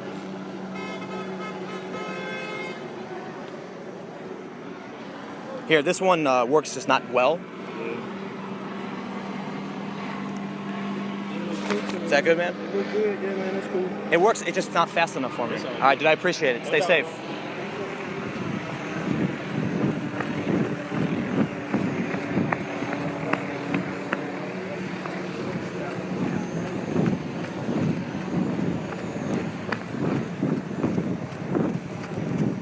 All right, so I'm gonna be going with a few other journalists to make our way to Target and try and figure out how I can get this charge to work.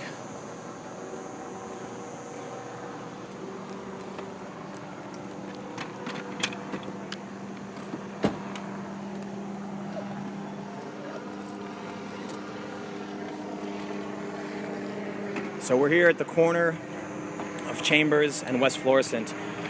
We're hearing a lot of wild stuff on Twitter. Someone showed me a tweet that looked like from Chris Hayes, that he was seeing a body.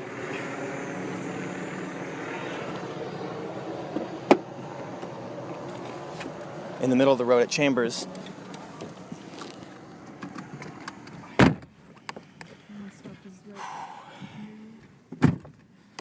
All right, man. Get this biatch in one. Where are the keys? You have them? All right, so this new cable I got appears to be working. That's really good news. Sorry, guys. I know it's hot. So do you think we can go this way? I thought I saw a car going there, even though like it was coned off. Although they have it completely coned off here.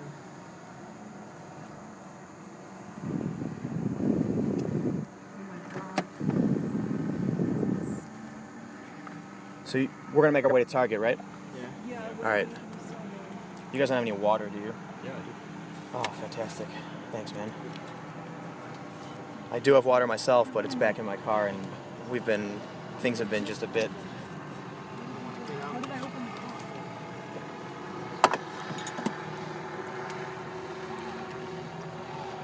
We're leaving now. This crowd looks giant.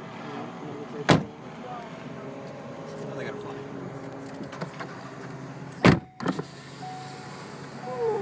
So there's a group forming by this mobile. The police are shining their light on them, and there's a lot of cops in this gas station. But it does. Wow, it actually seems like it is getting. Yeah. No, they just kind of. It looks like they actually just spread out. I think it's the people who are kept blocked from going there, but finally move their way there. I don't think they actually intend. Hey, thanks, man. I appreciate it.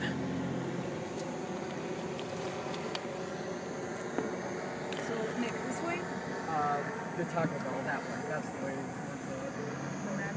towards All right. We are going to try and make our way out to Target. No, your door's open.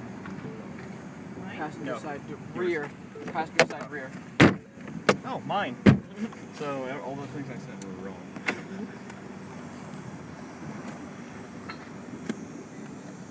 Now there's helicopter here. The guys looks like they're forming up. Yeah, they are. I don't think you can make a left here. Try. Why not? The cones are blocking. We'll see if the police start yelling at us. Yeah. Shit, so what do you guys want to do? Didn't they go this way? I could have sworn that's where the thing was. Well, that's where all the police went. That's We where can the make a helicopter U-turn was. and then go down a side street. All right, any suggestions are appreciated as long as we're somewhere within the next 20 minutes because we have to go live. So this group, it doesn't actually appear larger, but they've spread out. They've been crowding around this mobile. Right? And it's straight ahead. Y'all threw it all the way back here.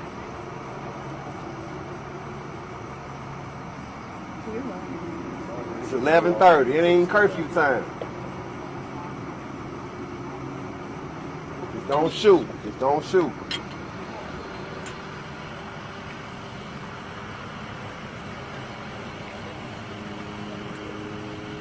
I ain't doing shit but sagging a little bit.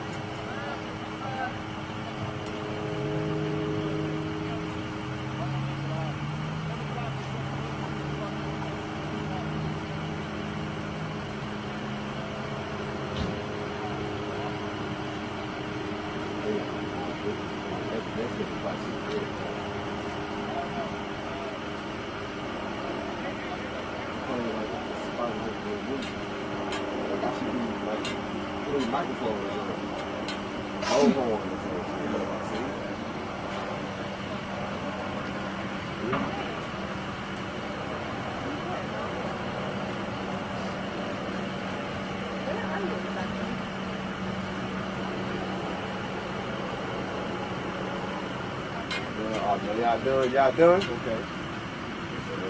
They back in. Oh, so we're back live. We're just back on the live feed. We were switching batteries. There's a guy here that's showing us one of the tear gas canisters that police shot at protesters before. He's just raising his hands, telling police, don't shoot, it's not curfew yet. Can we talk to you for a second? Yes. Can you come a little bit closer to the camera? No, you're good. We'll get shown what time it is first. It's 11:30. We got hit with canisters at 11:30. You see that? Look. Look. It's 11:30. I ain't doing nothing. I'm not armed. I'm unarmed. I'm all the way back in the cut. Look, they found me. You know what I'm saying? He's just standing here. We ain't doing nothing. I could live out here. They don't care. They ready to shoot me right now with some more gas. They probably conjugating a plan to get rid of this corner right here. Look at them.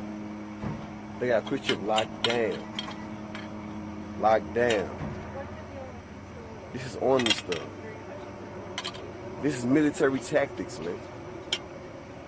You know how I know? Cause I'm in the military. If it was military, you wouldn't be standing right there. No, this is military. It's 11:35 p.m. here, Ferguson, Missouri, and the scene is chaotic. The police here, SWAT. We got two APCs. Got some journalists.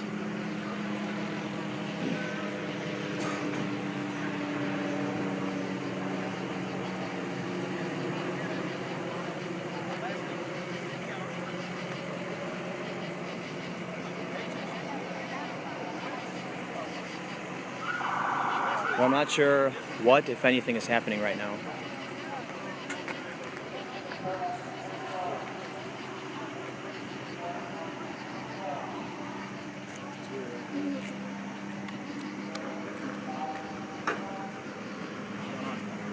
I don't know. There's just some people gathered here on the corner.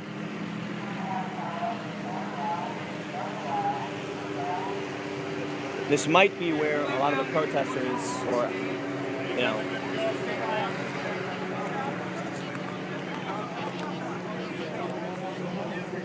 hey man. Hey dude. Where did you see the...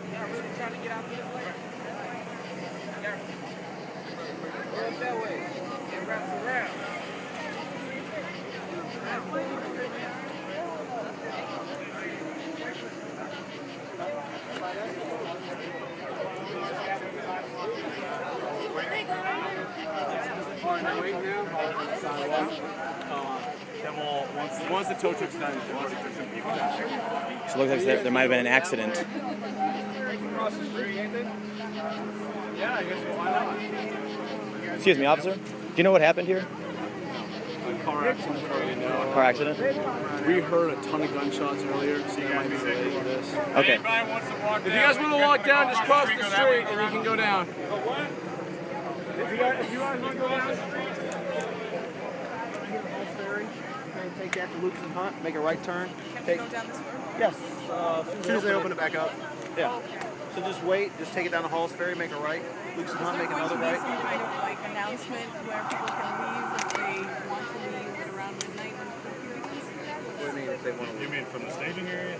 From here, once the curfew starts. Like this exact area? Yeah. I don't know. Well, we only stopped here because we only stopped here because of the car accident. We'd normally be out roving. Yeah. Okay, then we'll. What I mean, if people are out on Sorry. the streets, what happens after midnight? We're going to enforce curfew. Which means. You'll be arrested if you don't go inside. What if we didn't have time to get away from here? If the road Well, is we'll so ask you to blocked? get to where you're going ASAP. Making an effort to Right. in the area. Sounds like a plan. Hey, so they're saying if we want to walk down there, we just have to cross over. They're saying we can drive there as soon as the road is You give it about 5 more minutes, you can probably Drive? Well, if you guys want to check out what's happening over there right now, the accident, we can just cross the street. Yeah. Well, no, I just mean that the car accident. Yeah. But I mean, if we start walking to the target now. Oh, no, I'm not. Well, so I just asked one of the officers if he could tell me what happened. He said he didn't know. They heard a series of gunshots coming from this area, so it might be related, but all they know is they were called because of an accident. So these officers are heavily geared. We've got 2 armored vehicles, and we're being told that the officers are here because of a car accident. One officer told me that they heard several gunshots, and he's not sure if that's related. But it looks like these officers actually might be pulling out now.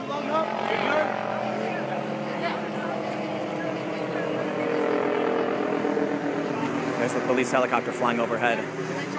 So it seems like there's just so many different areas right now, Ferguson, that are that just, you know, it just seems like chaos. Information. I have a little sister out here, and you seen on MSNBC once we got bombed. Her name is Alicia Williams, and we trying to locate her because we all, when it set off, we all scattered. And the next thing we seen was my little sister on the news. And she's sick, and like she was saying, I've been in the military, and I did not go up against this in the military. She said she come home, and now she get bummed by her own fellow Americans after serving the country. And then, what a coincidence, this my sister's house that she's trying to get to, right here on the corner. All right, guys, we're gonna proceed down this. I gotta find her. Which one? Okay. Find out. Yeah. All right, well, let's All right, go there. let's. Because we gotta go live in 20 minutes, so let's just All right, so I'm with, for those that are just tuning in, give you a quick recap. This is the Ferguson, Missouri Michael Brown protest event, I should say, because it spanned so much further from the initial protest site. And now we're seeing what looks like a car accident, and the police are telling us that they're just called here for an accident, but one officer told me they heard several gunshots, so that might be related, but they don't know. The one thing we can confirm, the officers here are here because of a car accident. So we're seeing things on Twitter about Target and a Lee's Chicken, so we're going to make our way to one of those 2 sites to figure out what's going on.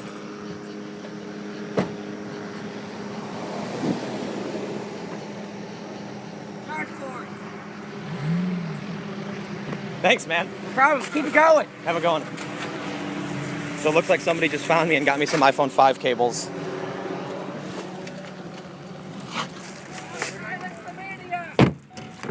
And then said, don't silence the media. I don't know where he went. So we're going to the. Wait, Well, let's. So we're going down the street? Yeah. We're going to try to make it to. Tim, that tweet he was showing you, is that where everybody is now? He said vehicles gathering, but I don't know if that's police vehicles. I don't know. You don't know where that guy went? No, we're going to pick him up. I'm Oh, okay, okay. He's down here. He should be. I hope you ain't So- filming me, man. Somebody has his number or anything? It's 11:42 p.m. and we're just north of West Florissant in Chambers, and this road's being blocked off by SWAT police because, well, they're telling us because of car accident. One of the officers also told me they heard several gunshots. Media place, whatever it is? They said you have time to go this way as soon as the road is open.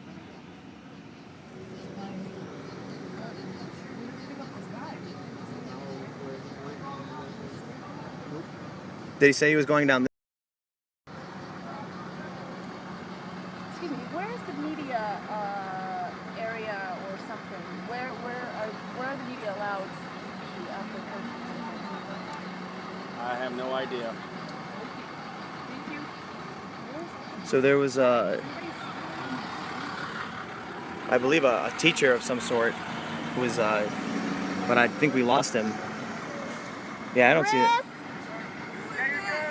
Keep driving, please.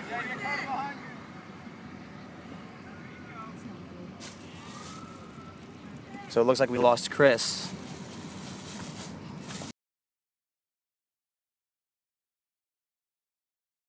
I mean, he's not there. Did he just start walking? I don't know. But someone came, found me, and got me some iPhone 5 cables, which Excuse me, officer, which way is, where is the media allowed to be after?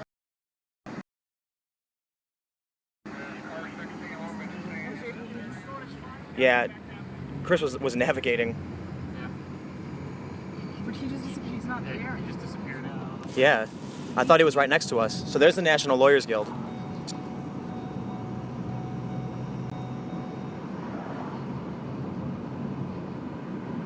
Where are we heading now? Of Target, but Chris was navigating, so. Nick, do you want to pull out your phone and see where Target is?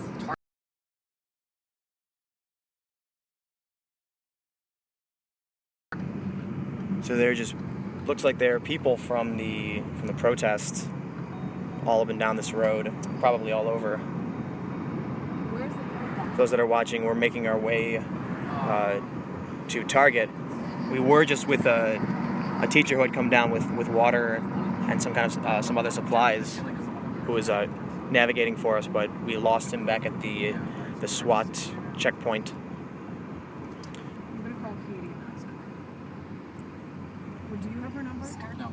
All right, we're so gonna there's- turn right at Charles Ferry Road.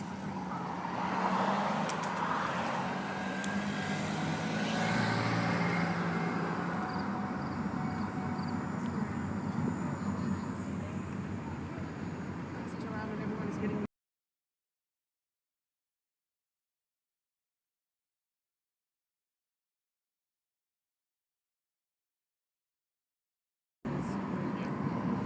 Alright, we're just going.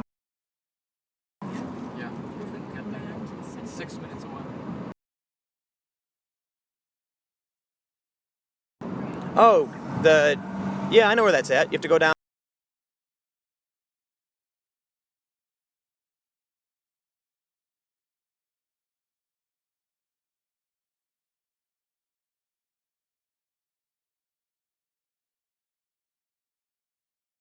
But we have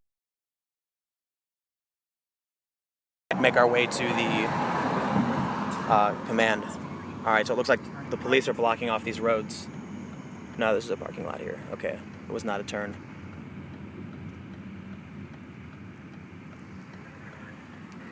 More officers with assault rifles. This one looks like they have a shotgun, I believe.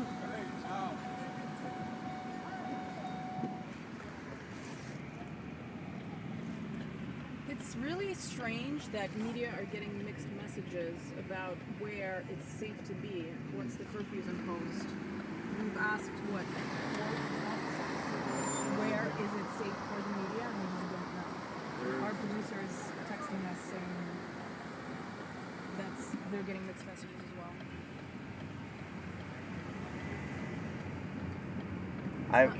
A journalist told me that several journalists have already been arrested, and that was a few hours ago. Yeah, we were reporting on that. Two people again, and apparently they've been released already. Did you guys hear anything about someone being shot? I thought I heard that, yeah. We are not sure. Somebody did Yeah. get injured, but we don't know who, what, or why, or with what. Yeah. Where are we going from here? Turning right into Ferguson. That street over. So there are just police everywhere here.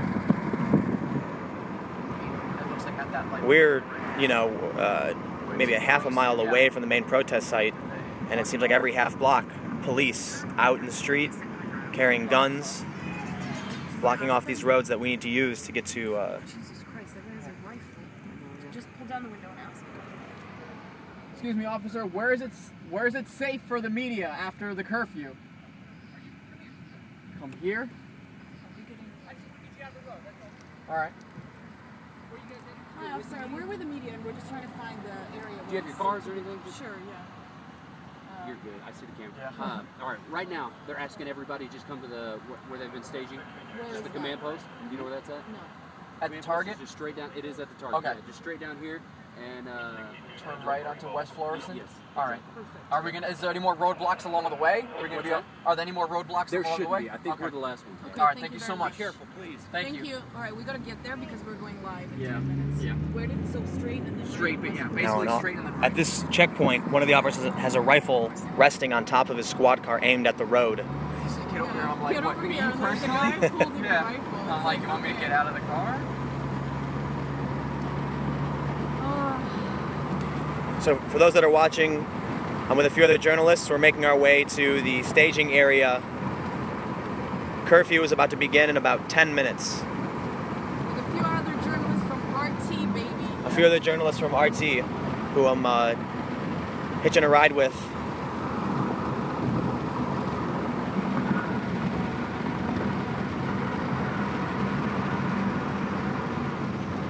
More police coming through. Seems like every block or so we go, there's just police coming or going, or setting up a checkpoint of some sort. One of my eyes is shutting down. It's closing.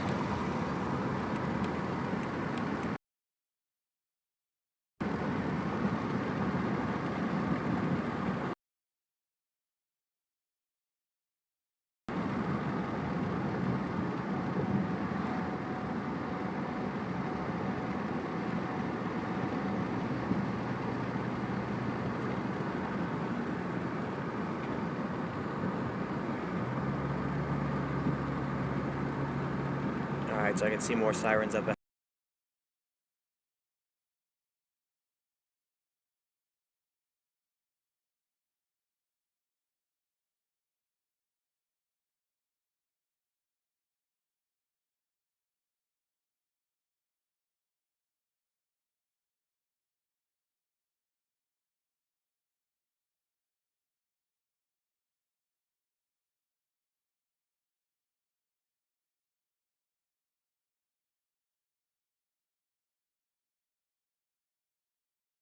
Okay, I think we should. You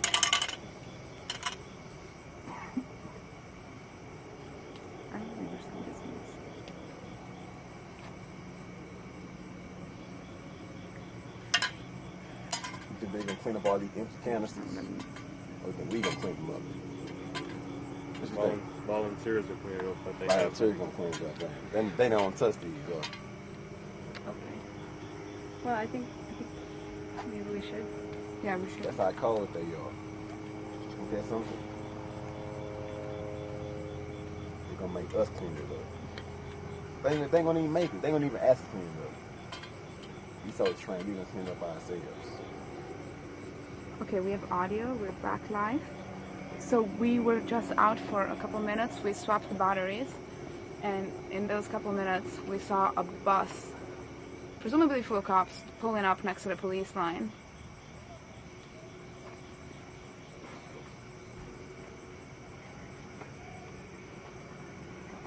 There are a couple people standing on the street, not really moving.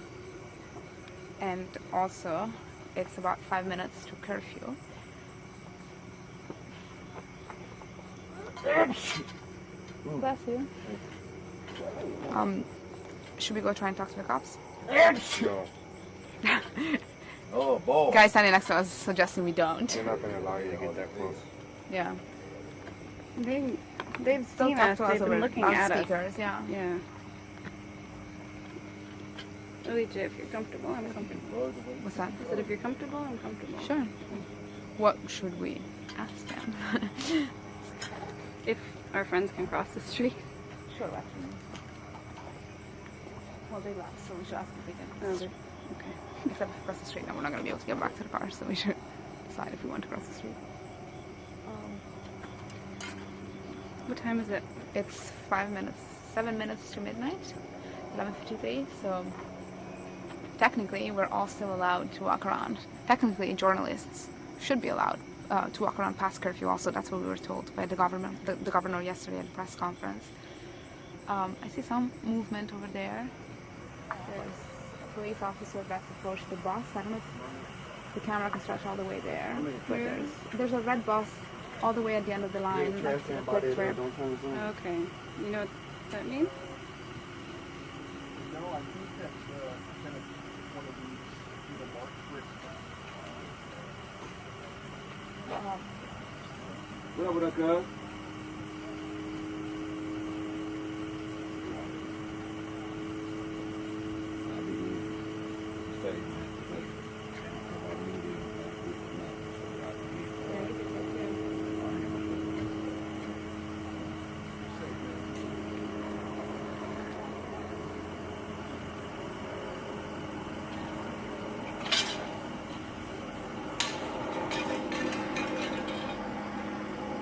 Someone just kicked some can behind me. I'm wondering what that sound was.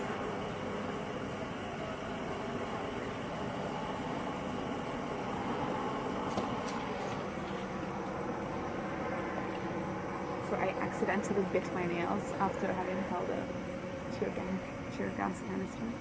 It's gross.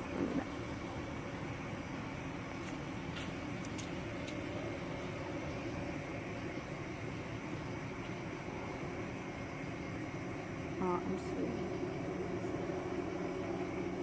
I'm not sure that I understand this right.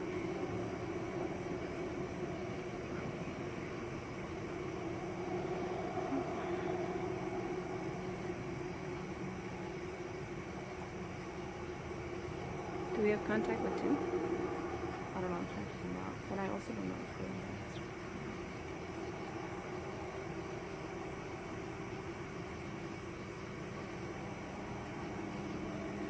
Feels like a standoff right now. Very small. Do you want to try and cross? Instead of crossing this street, we can cross this street and see what's up on this corner. And just walk down the sidewalk? Yeah. Alright, we're gonna head this way. Hey, Chris. We're just gonna try and cross this street. This is not the main street. The side street we were standing on, we're just gonna try and get onto the other side and see if we can get a different angle. See what's happening. Alicia, when you talk to me, just make sure you're facing me. Oh, yes. So if you guys didn't hear me, we're lo-fi tonight. We are crossing the street we were standing on and trying to get to the other side and see if we can see a little bit more. We can definitely get a better picture of the police line from this side. We can see them stretching out the whole way.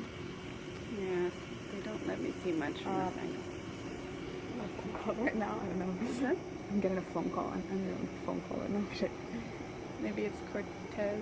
No, I have Cortez's number then. Well, I wonder what he did. So someone pointed this out to us earlier. This looks like residue from something that was fired. It's white powder. So still a chopper overhead. Seems to be generally circling. Yeah. Yeah, go for it. And police are shoving the light right in our faces.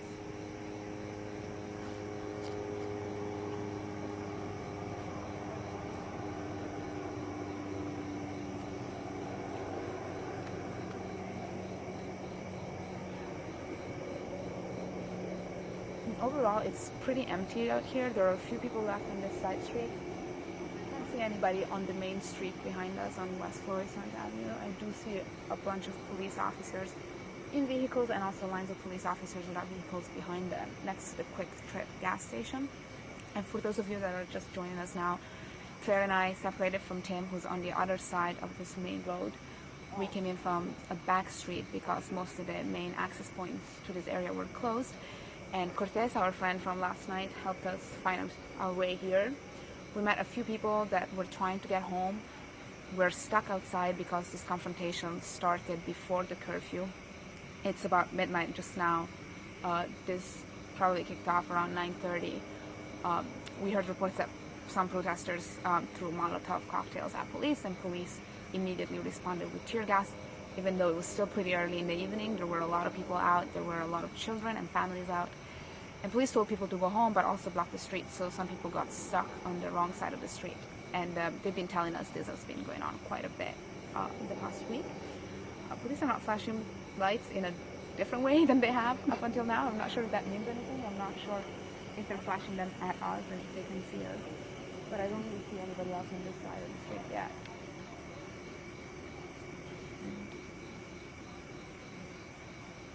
I'm also hearing that Tim is following some people around on the other live feed. We haven't actually been able to speak with him for the past hour or so, but we're giving you. Now this is probably the safest area to be in. It was quite difficult, as you guys may have seen with the journalists that I'm with. Had to show not just their gear, this large and painfully obvious camera equipment, but business cards, placards of some sort, twice before finally getting access. So I am here, going to see what's happening with the police, if they're going to make a statement. We've got another crew. If you guys are watching on my live stream page, we've also got a feed up on youtube.com/Vice News, and the rest of my crew, Claire and Alice, are actually out.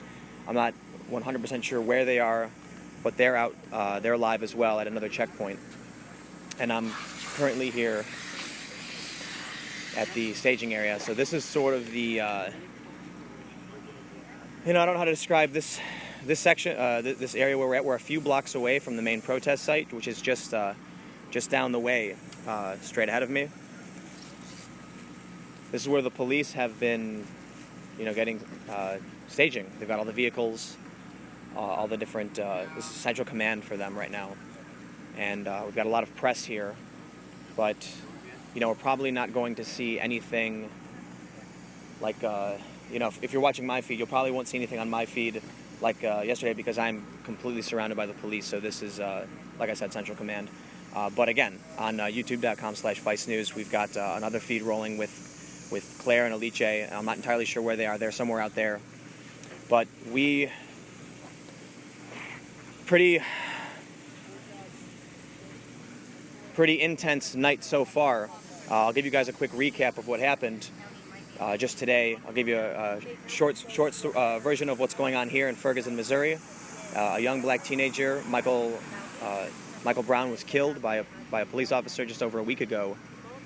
Now there's conflicting reports. The police say that he reached for the gun, the officer's gun, and the witnesses say that he had his hands up and said, "Don't shoot."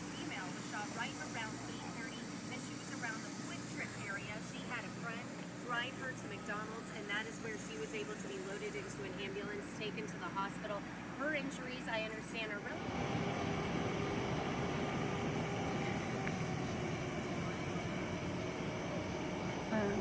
From my line of sight, we are the last ones standing. Tim's audio. So basically they have both live feeds on at the same time, but the audio switches back from Tim's and ours. so they have teams already off now. Okay. No, we are. Now we're on, yeah. Okay.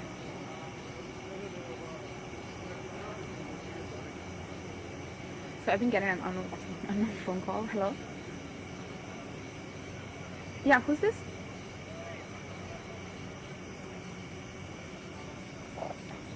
Hello? Not really. Sorry, who's this calling? Oh, okay, sure. 1 second. Can you go back in 5 minutes? Yeah, sorry.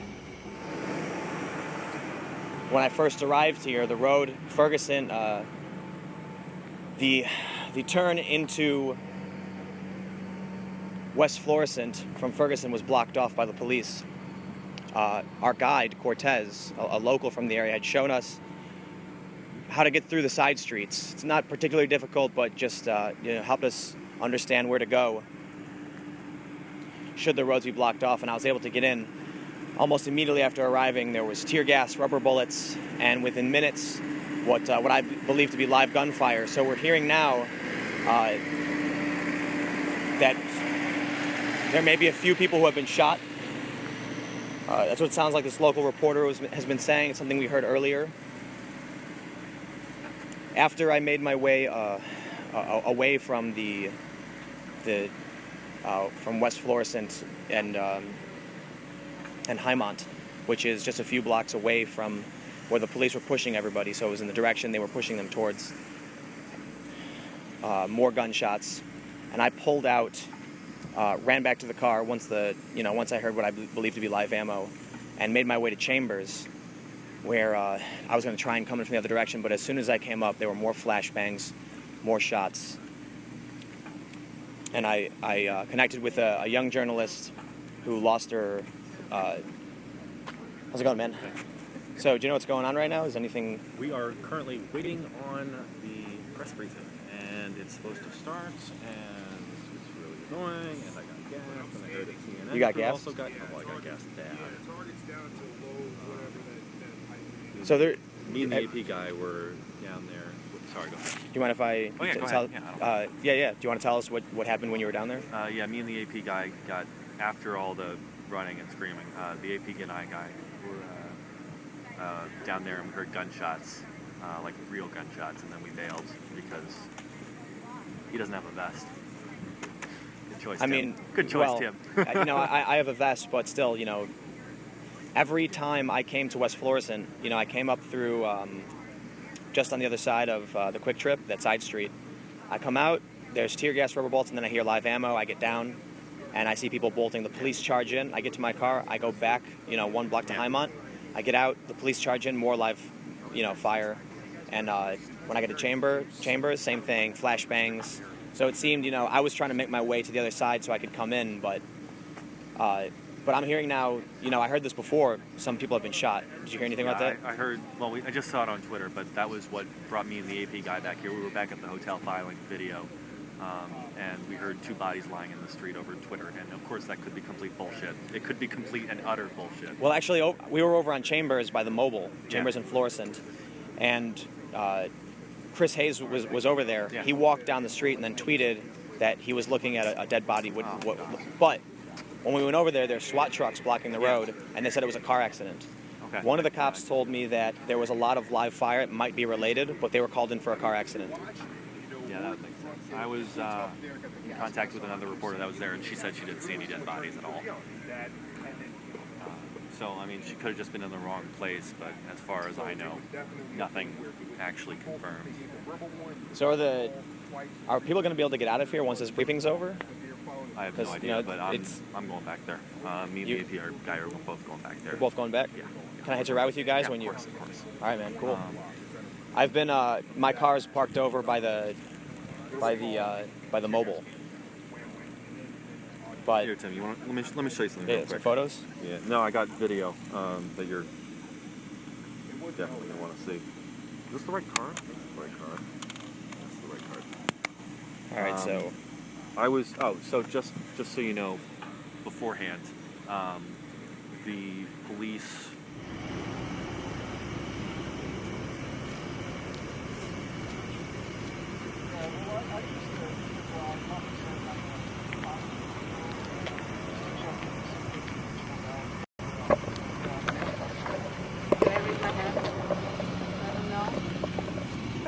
So.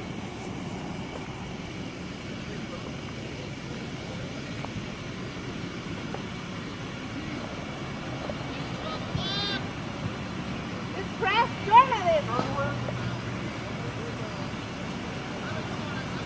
Can we come closer?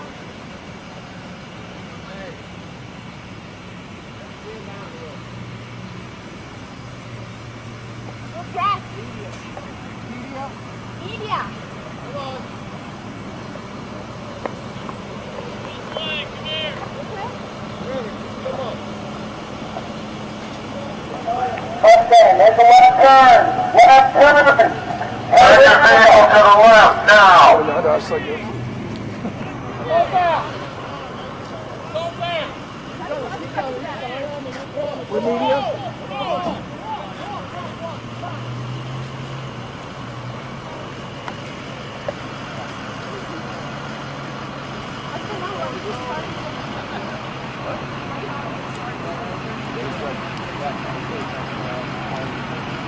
Hey, guys, you fall back to our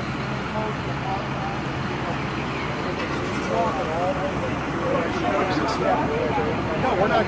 We gotta walk back. We're not doing it. Just go ahead and walk down there and let them know who you are. Yeah, keep walking. Keep up. Let's get going, ladies. Hey, let's get going. We're done here. All the way back command post parking lot, please. So they won't talk to us. They told us to go back to the beginning of the line. This is getting into what's happening on the other side.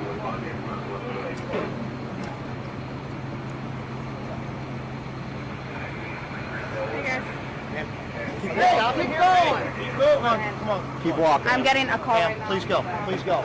They called all media to go back to command post, okay? Can we ride with one of you guys? Like just inside a car? Who are you with? I'm with Vice News, and we want to show your guys the side That's of the being story. coordinated through our media relations. I understand, but right now, We've been told right now is the moment where we really we've been have to told get Missouri back. State Highway Patrol has authorized to go all the way back.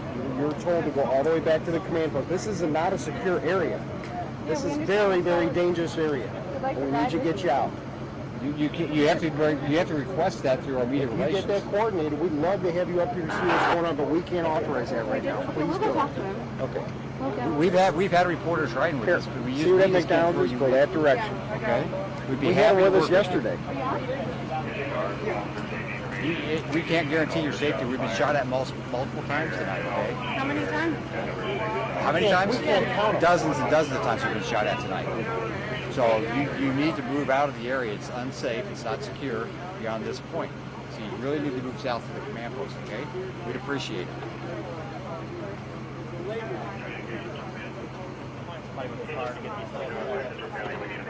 Come on, let's go.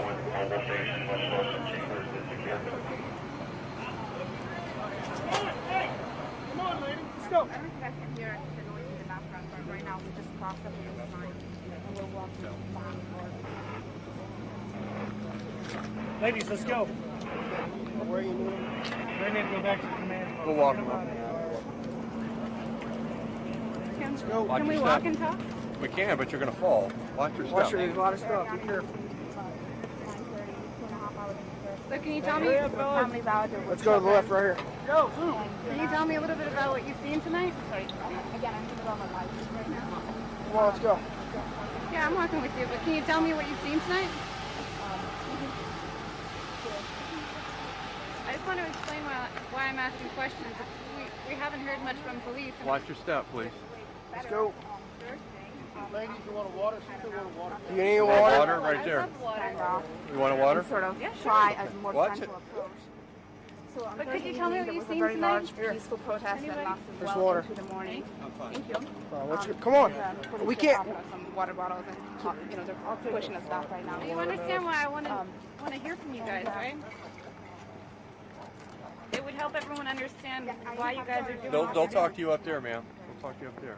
Thank No, you. but you guys are at the front. Watch your step. This is a porta potty. There, Tear sir. gas as well as rubber bullet and in the last few weeks we've seen a lot of progressives that are shooting canisters and wooden bullets as well. I know last night one person was shot. It just feels like we're being walked away from where the people are. Well, they're up there that you could get some statements. Hey, they're supposed to be at the command post, correct? I don't know if they're allowed to be there. They were there earlier.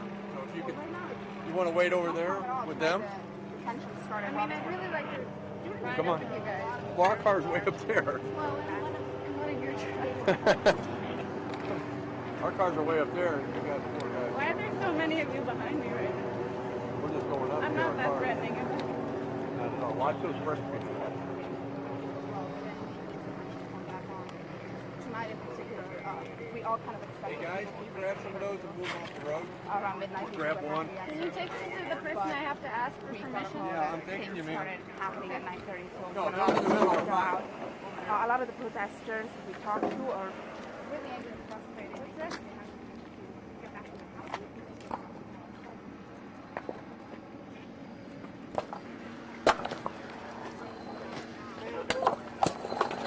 Everyone grab a couple. Go, come on, keep moving. What happened here? Peaceful protesting. You know, when 3 days ago, the officials decided they were going to shift. Just tell me anything. What's on your mind right now? Basically, hand over control of the situation. You're allowed to talk to me. Just human to human. How are you feeling right now? Come on. Look at me. I'm 29 years old. I'm a journalist. We're just people. I understand. Just someone tell me anything. It would help you guys so much. Where are you from? I'm from Canada. Where are you Canada? from? Yeah. You like hockey? I like knowing what you're thinking. The Blues going to win the Stanley Cup this year? Our families, that's what we're thinking about. Watch yourself, there's a rock, man. Colorado Avalanche winning the Stanley Cup this year. Write St. that Louis down. Blues. Colorado Avalanche. Guys, I'm serious. I just want to know what you've seen tonight. Who's going to win the Stanley Cup? Huh? I just want to You know gonna what say guys St. Louis think. Blues? I just want you guys to talk about your job. Come on. We've been talking to all these guys that live around here who feel like it's unfair use of force. What do you think about that? Just go up top. That made you laugh? Command post. Did you see that back there? What kind of aggression have you seen? What's that? Watch your step, ma'am. There's big It's rocks okay. behind I you. walk backwards all the time. A lot of debris in the road, okay? Where's your friend? Come on. I just want to be with my friend. I know. She's back here. Come on.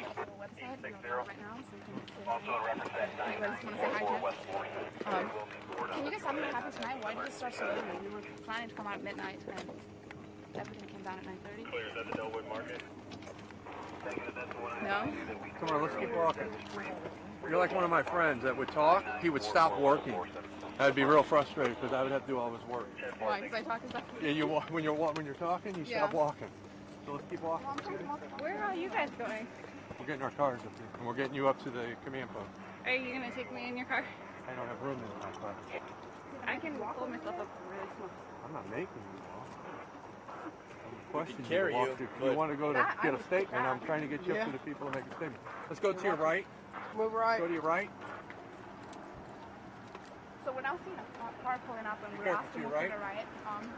Make sure she's protected. We're walking all the way up West Florissant towards the McDonald's that That's was good. hit earlier today. They need to go to the command post, right? Absolutely. Right. Can I ride with Clear you? the streets for curfew. Get Yes, everybody- thank you. I'll meet you off the street. Yeah. I thought the curfew was up. Yeah, why don't you go back and come up. We'll get these ladies. Come on, ladies, come on. Car 46. So up there is the McDonald's. Don't, oh, you talk again, you slow down. Come on. Come on. Let's run and talk at the same Yeah. time. I'm Yeah, gonna let's sound go. all like. Bring them right up here. All right, so what can you tell me? I can't tell you nothing. Been out all week? We've been, we're going to bring you up there and they can give you a statement and get you something for your report. Okay? We've all been working hard. All the guys out here have been working hard, so. Yeah. Must be tired, I bet. It is. She tells me the St. Louis Blues are going to win the Stanley Cup, so I appreciate that. She said what? She said the St. Louis Blues are going to win the Stanley Cup. They are? That's what she said. I did appreciate not say that. that. I think You didn't say, oh, I thought you agreed with me. I think you're changing the subject. Well, you're from Canada, right? Me? No, she's Canadian. And you're from? I'm Italian. We both live in New York. Oh, goodness. Well, I know she's a hockey fan. Yeah, she's a fan. Right? Right? So- Yes. What's going on? I mean, It's, I thought things were getting better. They'll explain There was a more. very peaceful protest, and then everything went down. What's happening? How long is this going to last? Like, We just want to protect people and protect lives, so they'll give you the statement up there. Okay? right, you're throwing tear gas at them, and they're not doing anything, or at least the ones that we've seen are not doing anything. You'll get a statement up there, man. Okay? We're just going to get you up there safely. What time do you have? Past curfew. Yeah. Now it's past curfew. Oh my goodness. So what should people do that, you know, are walking around at 10 p.m. because they think the curfew is going to be at 12, and then they get stuck in the middle of the day and can't get home, which is quite a No, few we people give talk to. people out. We give people out. But some people were trying to cross the street and they couldn't do it. They were scared you guys were going to shoot at them.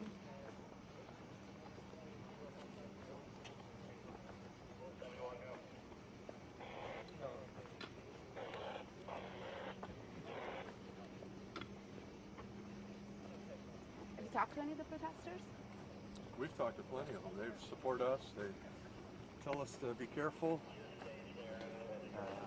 They've offered us food. That's nice. We offer them water.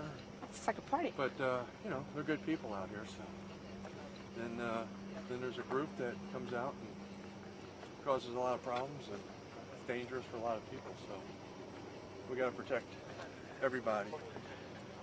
But then in protecting everybody, when people find themselves on the wrong side of the line, like you can't really tell who's one of the bad guys or one of the looters or whatever, and who's just a protester who got stuck in the wrong place, and everybody gets hit. Did you get stuck in the wrong place? I got tear gas Did several you? times this week, and I was not doing anything wrong. I can tell you that much.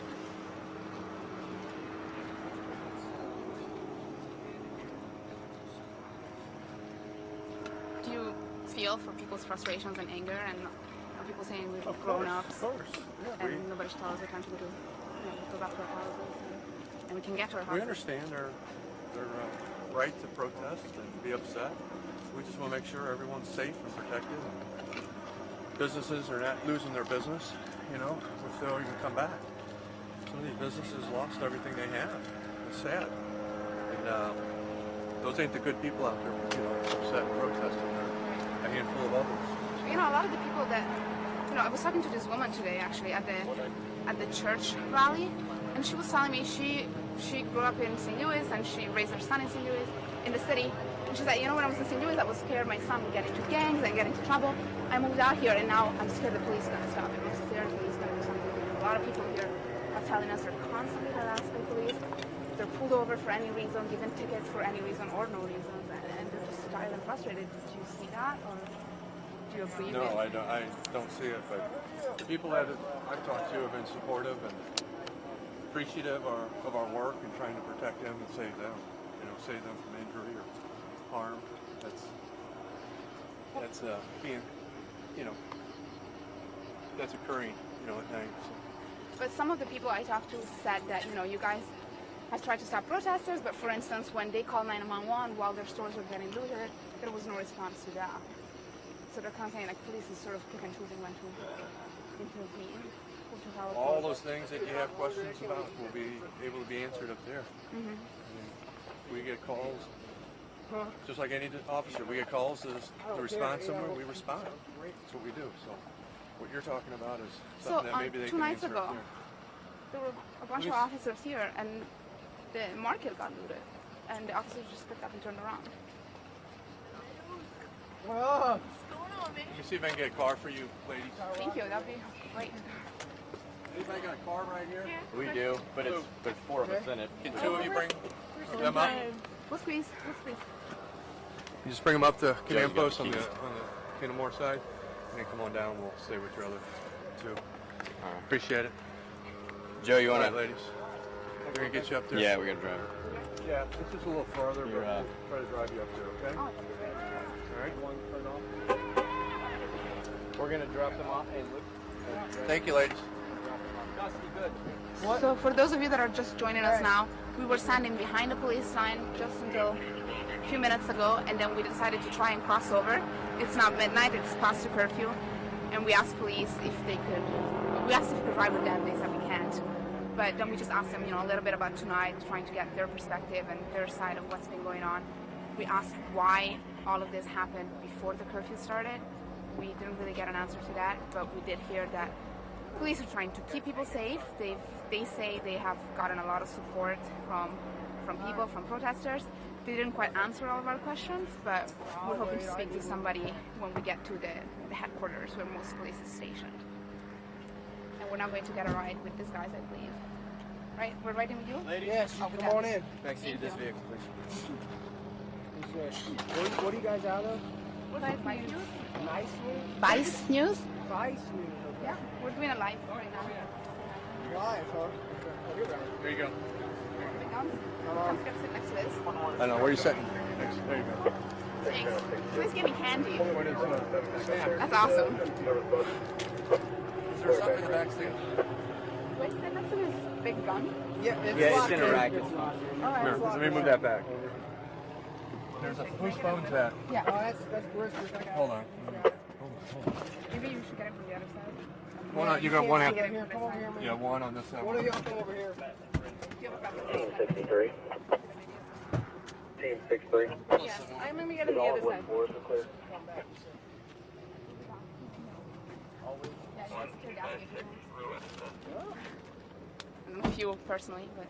One on this side, one on I the mean, see a phone on the floor over there? y'all here. Ma'am, you're going to have to get in over there. Actually, this is fine. What have you gotten? No. Air 2. We're flying the corridor from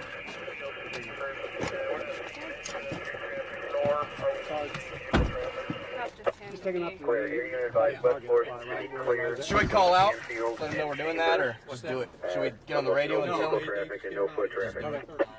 So if you guys are just joining us now, we're not getting arrested, we're getting a ride from police officers, and we're going back to police headquarters and trying to see if we can speak with somebody there. They're a West Florissant, Ferguson. They have 6 officers at that post. That's clear. Team 33 is remaining in West Florissant, Ferguson, and show yourself en route to West Florissant Junior Post.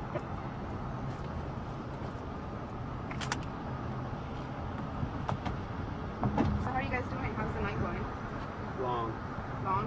I'm doing fine. It's only midnight. Why did it start so early? You don't know. I have to ask them. Ask who? Ask them. The protesters. Yeah. We don't know. Wait, what did they do? Did they start?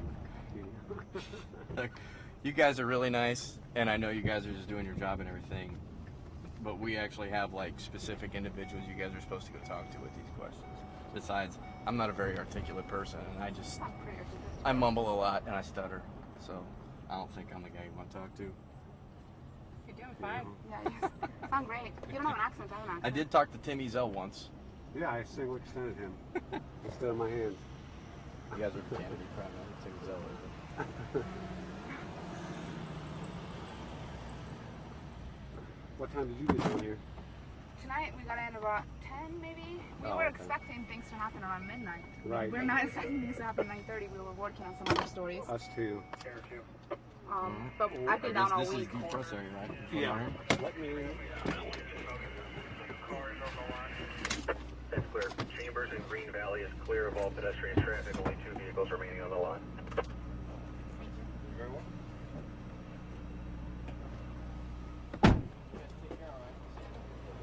You ladies have a nice night. So this is where most police officers have been assembling the past few nights. This is where most media has spent the whole evening, where we probably would have ended up as well if we didn't find our way, to sneak through the back alleys. I'm gonna take this off because hopefully I'm not gonna get tear gas here and I'm not gonna need it anymore. But for those of you that just joined us, we spent some time on the other side of police line. We went with Cortez, our friend from last night, who helped us find our way into Ferguson even though most access points were blocked. We spent some time there. We talked to people who said they were stuck there because confrontation started before the curfew kicked in. We then talked to a few people who were trying to cross the main street, West Florissant Avenue, but didn't do so because they were worried police was going to shoot at them. And so we decided we were going to try ourselves. And we got a ride from some really nice officers who gave us candy and crackers. And we're now back where the media is standing over here. And I think Tim might be around here as well. We'll be looking for him as well. Let's go find him. And let's go find him, and you guys can take a look. We actually stumbled upon this place a few days ago. On Thursday evening, the night that the big peaceful protest took place, we spent the whole night there. We were out until maybe 5 in the morning with protesters, and then we decided to come look for some food, and pulled up here with our cars and saw all the police cars that we had not seen all night. So that night was really different. It was the evening that we got a shift in tactic from police. They held back. They tried a gentler approach. And we really didn't see any officers out in the streets that evening, except for Captain Johnson. And then we came up here and all these police cars, state troopers, highway patrol, other officers were all parked up here. We're also seeing a lot of officers up there getting ready. I'm not sure if they're going back into the center of Ferguson where we just came from. And we're also going to try and find somebody to talk to and try and figure out what happened tonight. Why did all this chaos start before the curfew?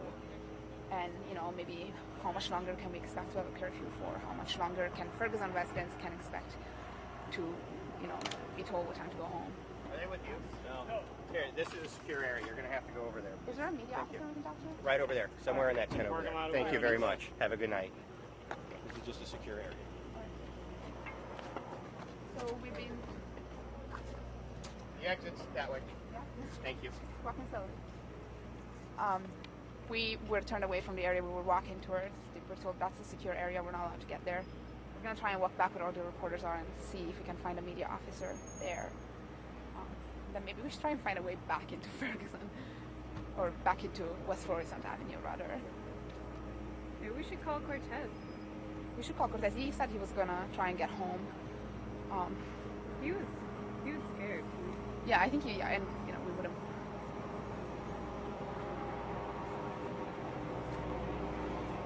So you guys can probably see the sea of cameras, sea of reporters up there.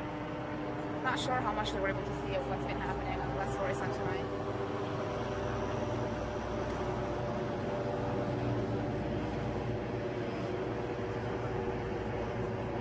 You're Sam, guys. We're reuniting the two feeds. You're still alive? Yeah. Guys, this is a very meta moment. We have the two. I found you. The two news feeds are reunited.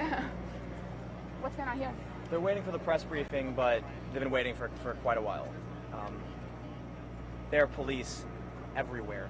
I was riding with a few other journalists, and we had to take this long route all the way around, and it's just every block a checkpoint. Police have high-powered rifles out. The directions we were given were all a bit contradictory. One guy, one checkpoint said, just go straight down this road. We do. We hit another checkpoint. They yell at us, stop. They make us turn, go a different direction. We had to loop around. Even coming in here, we got stopped twice, and they asked for credentials.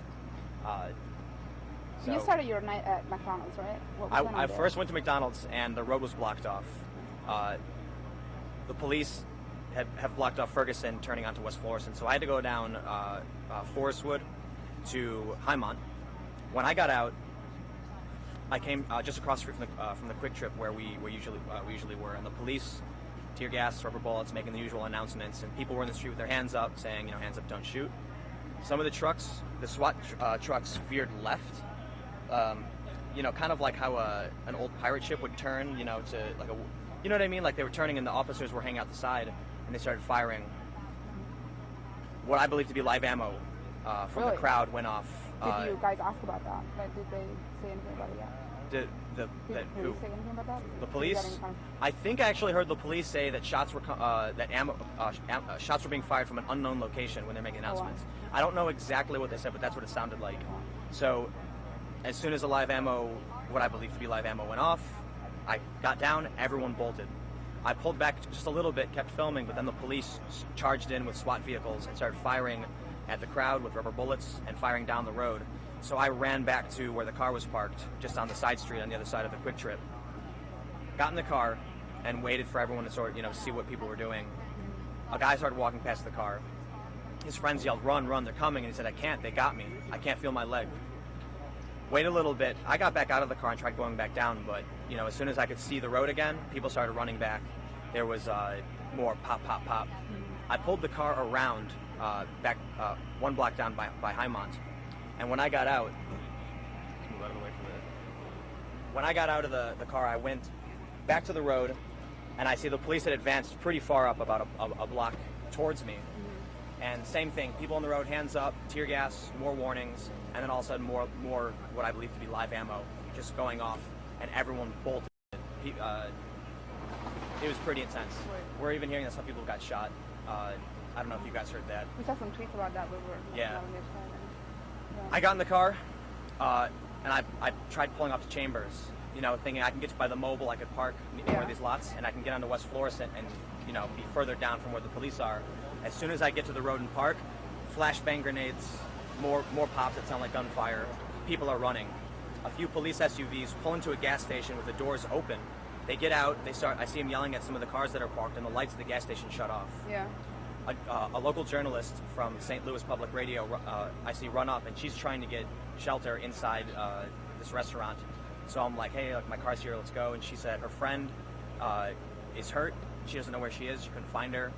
One of the journalists here was telling me that they were there and she got gassed really bad. She couldn't see. She had, you know, snot all over her face. She fell down. This local reporter told me that when her friend said, help me, to the police, they yelled back, no. So she was worried. We were in the car. She finally got a hold of her. We made our way back up to West Florissant because we were just about half block down.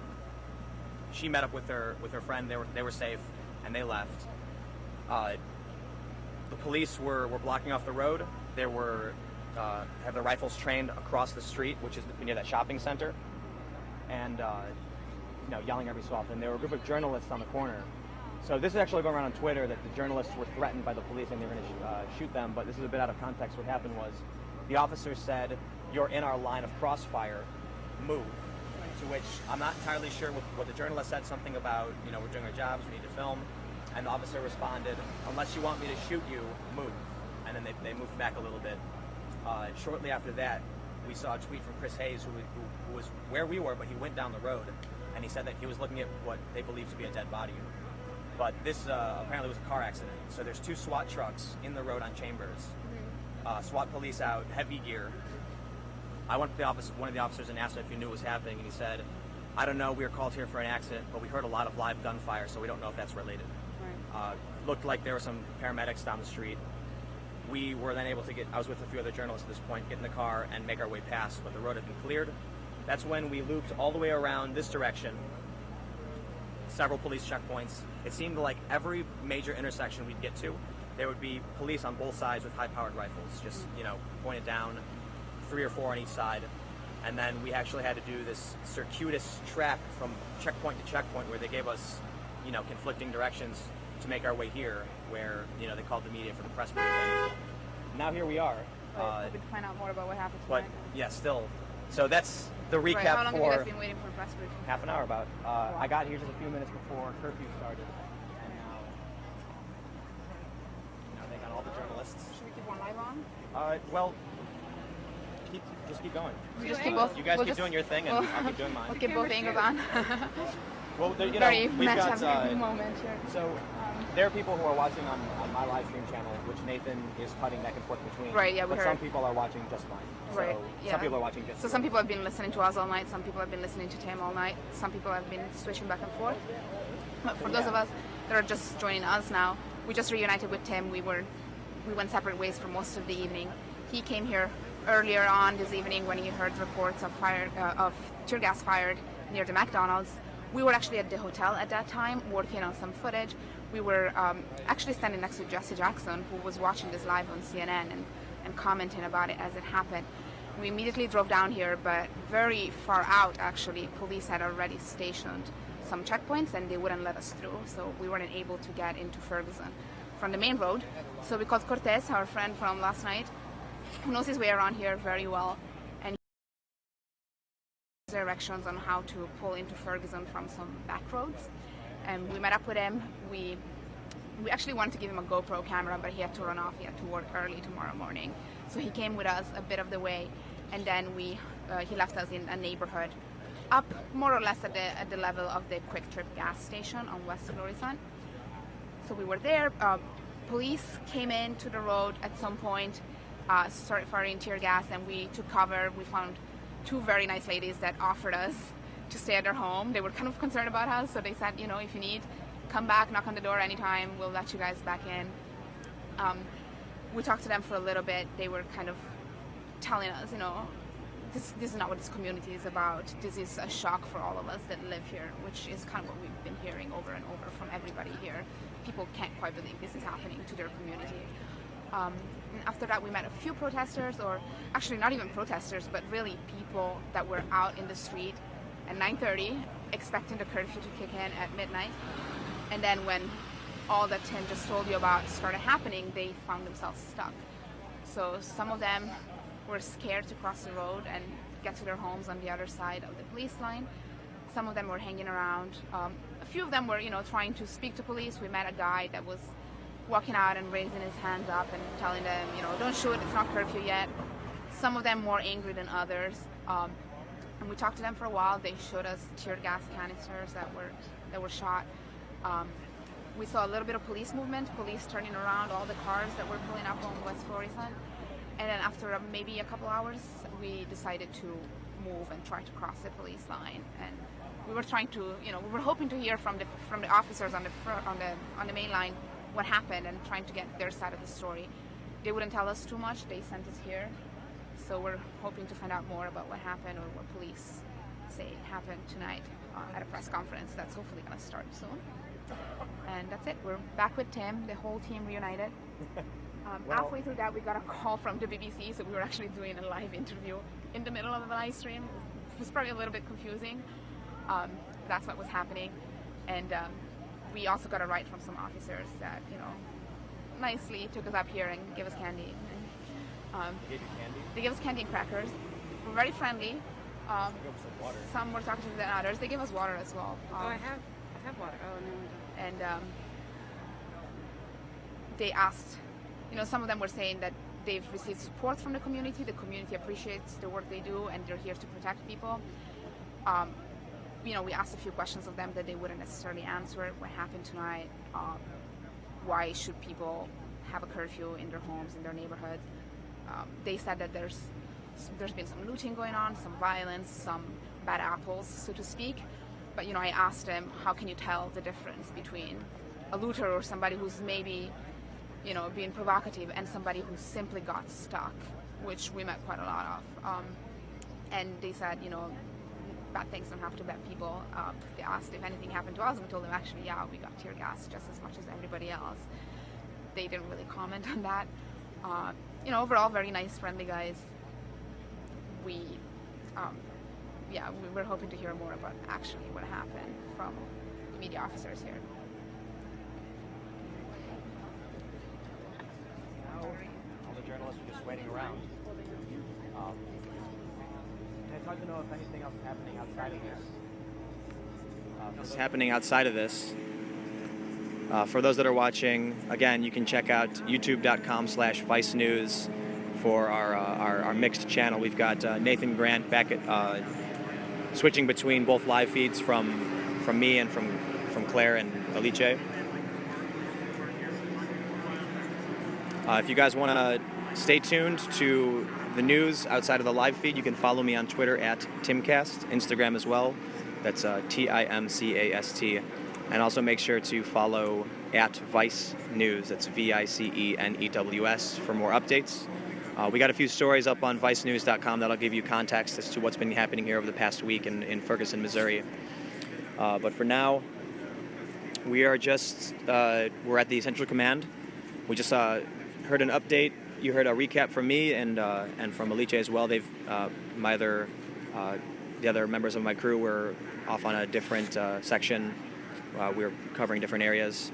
Now we're both back at the Central Command for the police and emergency services. We've got the police helicopter. I'm not sure if you can make it out.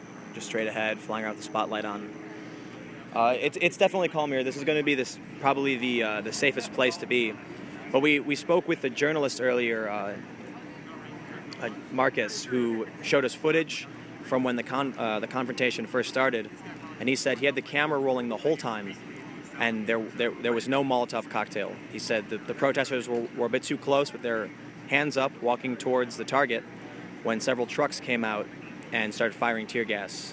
So he showed us some footage of that, and that's been about it for now.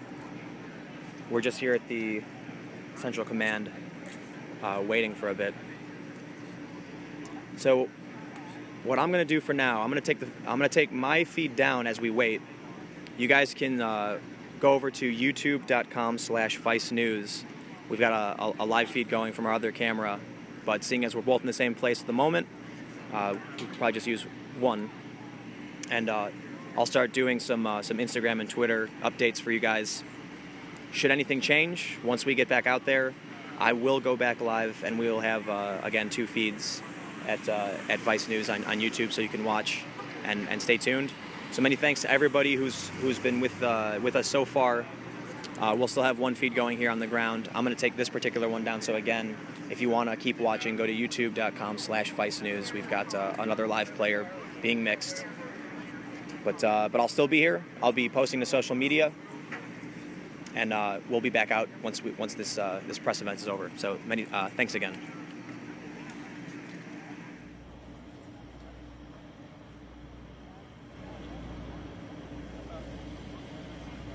Hey, Jess, you got out of there.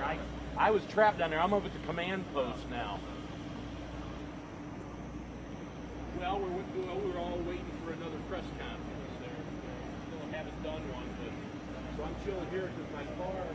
I walked in.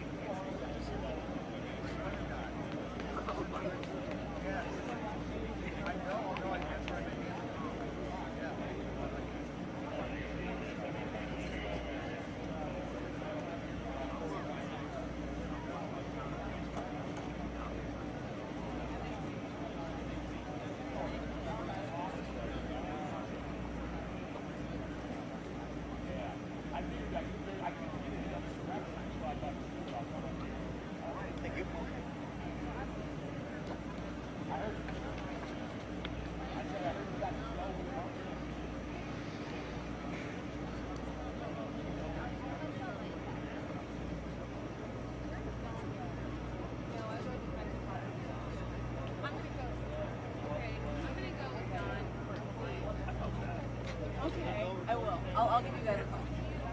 Okay. Bye.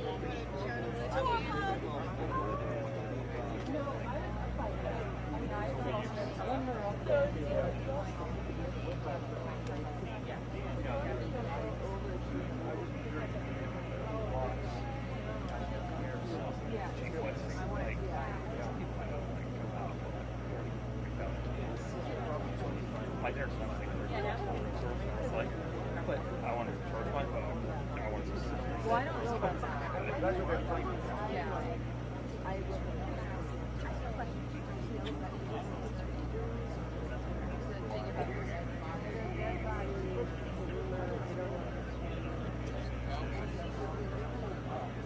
I heard you were yeah. But it sounded like to me it sounded like and I didn't hear anything.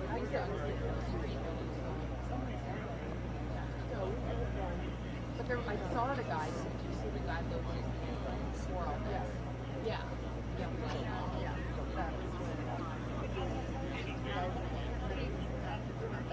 Oh, that, yeah. Oh, was that a shooting or a body? Oh, it was the police then. I don't know. It was such a chaotic. Bannister? Oh, we have to do the army.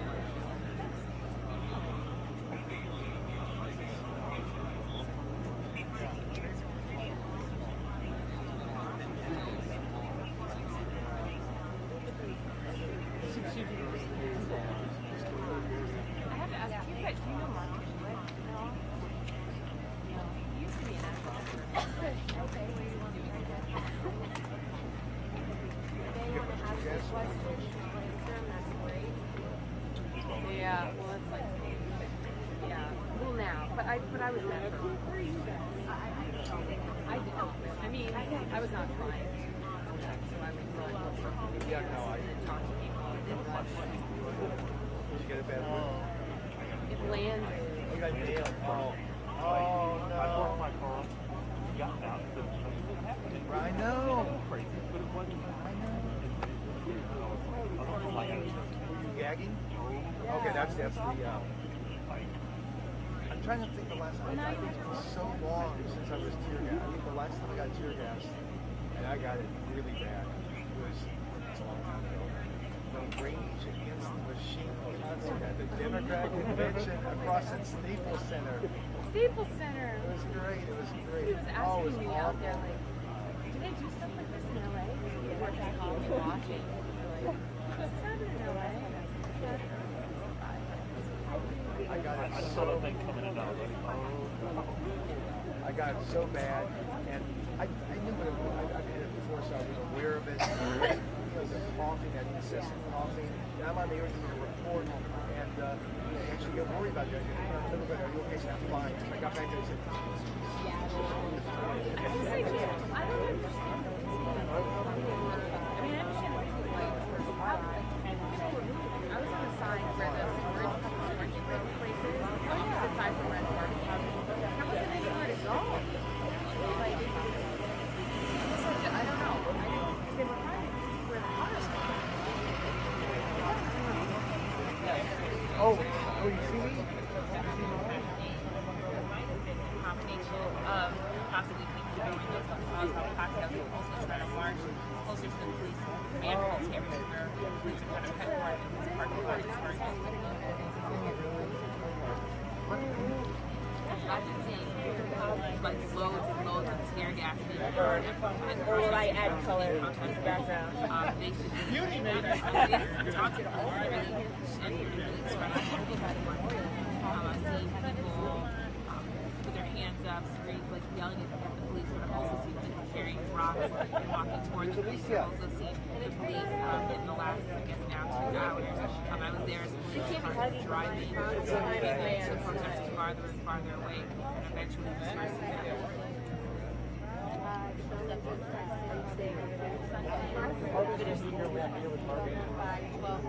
12:15-ish. I had again been up for 24 hours. So where I was, protesters had basically dispersed themselves, and the police were there still telling a couple people to go home, but it was nothing like last night where someone was shot, where another person was hurt. She was behind towards police. However, I'm still waiting for a police press conference to start now, so I might learn more details about whether or not the calmness that I'm seeing is actual fact. Okay.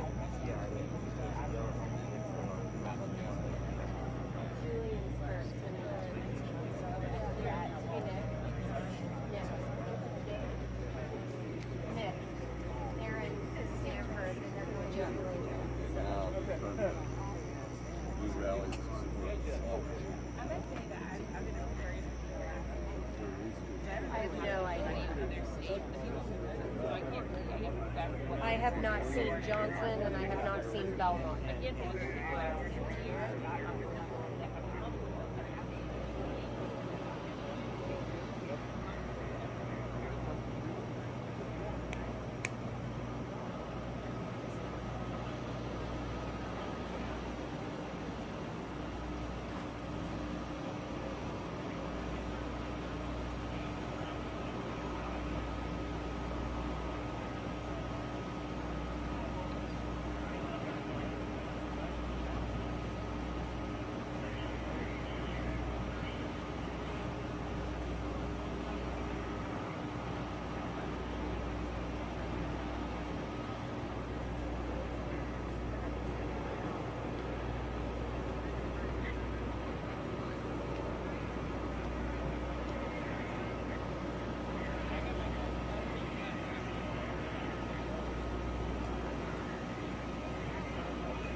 when the press conference is going to begin?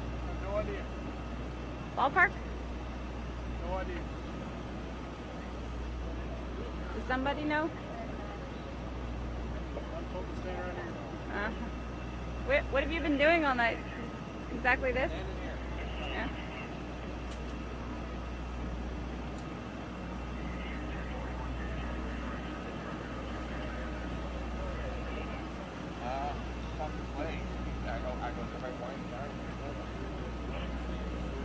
Sort of. Is you staying or are you going? I don't know. I gotta find the other guy.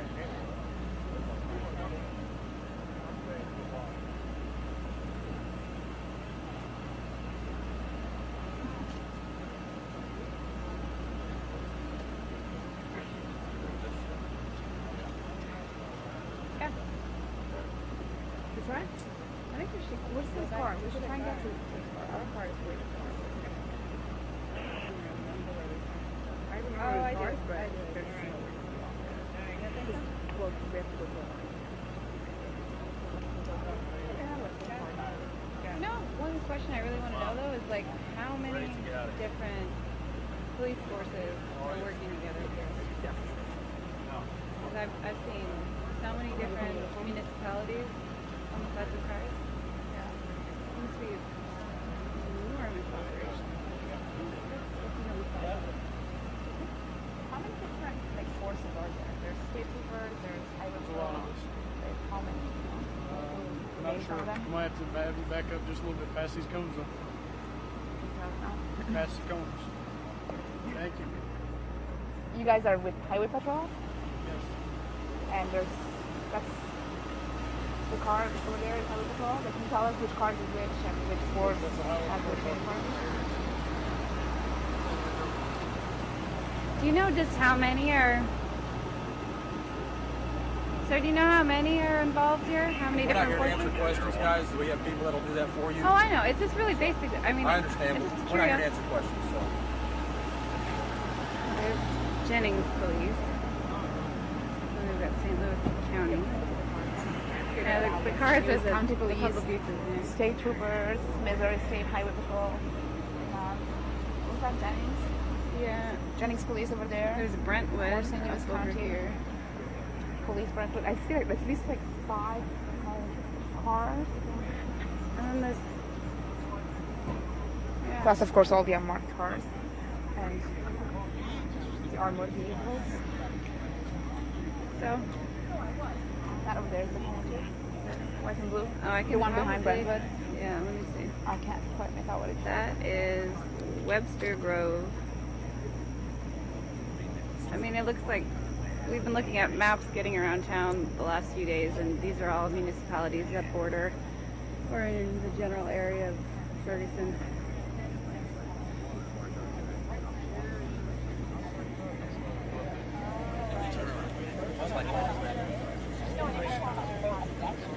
Well, maybe we should try and get out of here since this presser looks like it's not happening anytime soon.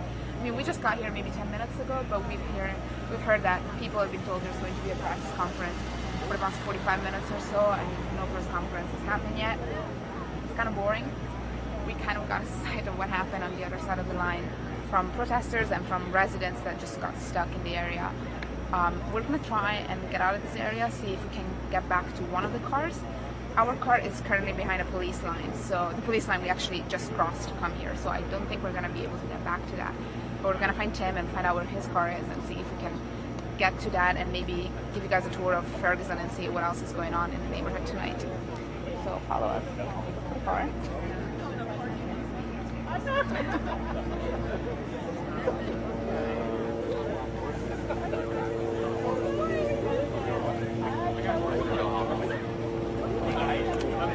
Sound like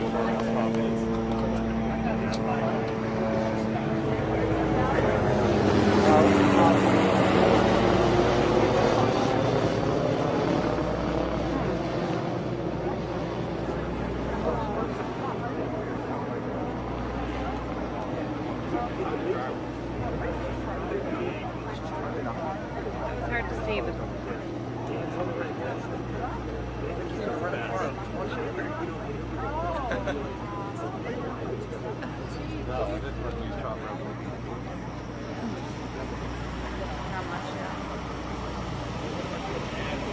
We're still live. Yeah, so I'm on the phone with Tim right now. He's got into a car with other journalists following some lead. He said he's going to put his feedback on if something is happening.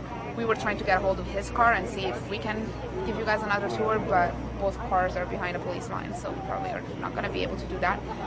We could try to just wander off and walk and see what we find. So it might just be a lot of dark streets, but let's try that. And we're not going to be able to get off from here, so let's go this way. Well, wait, because this is really out of the way going back that way. I think She goes just like last night. I'm just going to go up there and turn around. we should probably just go behind.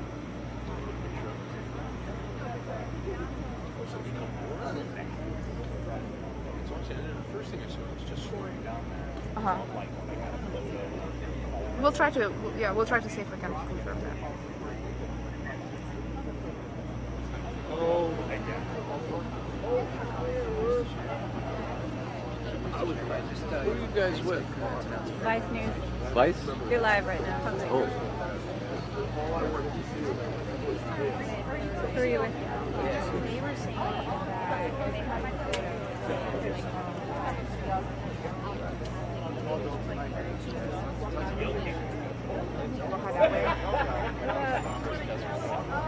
Yeah, I feel like that might be faster.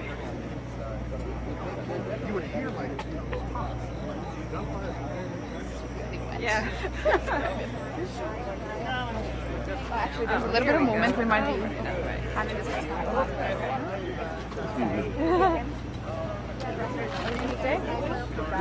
Oh, no. Those are light. We're just coming out here from the I have people running towards me, yeah. The good captain's going to be on in about 10 or 15 minutes. He actually maybe probably all three captains.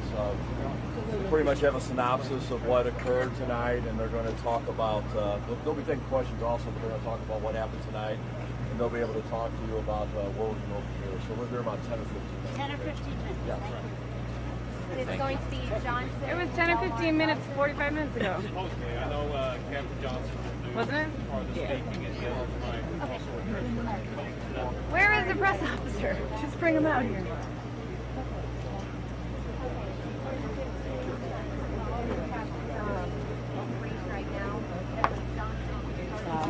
Aquila.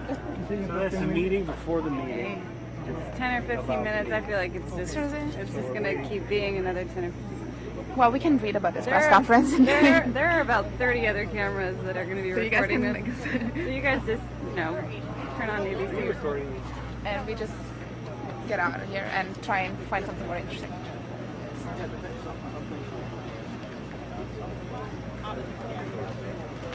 Yeah, I mean, tomorrow.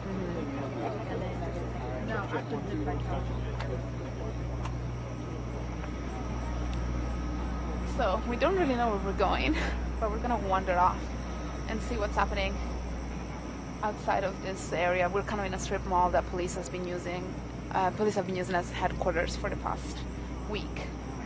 They're supposed to have a press conference that hasn't happened yet, and people have been waiting for 45 minutes or so. We can read about this press conference tomorrow. We're gonna try and see if we can get out. I think we should try to go down this way. Because if they notice us, they might just start directing us arbitrarily.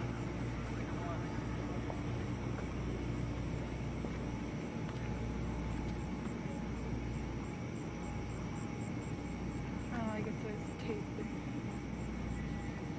We're gonna try and reach one of the cars, ideally. Let's try to get a hold of Cortez, see if we can get a ride from him, if he's still up. Not this way. This way?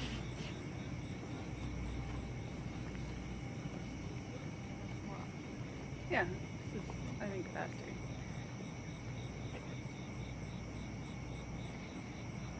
I wonder how much this has impacted businesses at this strip mall. The fact that it's been a staging area for police all week. I mean, I don't know if the businesses, they must be open, right, during the day? I think so, yeah. Yeah, actually, because the first time we came here, we were looking for food, remember? Oh, that's right. And then we came across one of the police cars. But businesses down the road on West Florissant Avenue have definitely been affected, and not just the ones that have been looted. But we've talked to people that, said the community's taking a huge hit economically as well as emotionally and in many other ways. A lot of stores have been closed. A lot of stores are boarded up, but put signs out that say they're open. My first night here on Wednesday, we just could not find any food, any place that was open at about like 9 o'clock. And we've heard also from people in stores that were looted. They called 911, asked for police to come in, and didn't really get any help. So there's a lot of frustration on that front as well. These guys are going to stop us, but we can ask them if there's anywhere we can get out. Well, maybe we can just go through there. What? Well, let's try. Well, it's up to you. I guess. Let's get there, or go out from here. Oh yeah, this is clear. Yeah. Looks like there's some guy that looked tough. You see? Some guy over there that looked tough. Looked tough? Oh, cuffed. Right.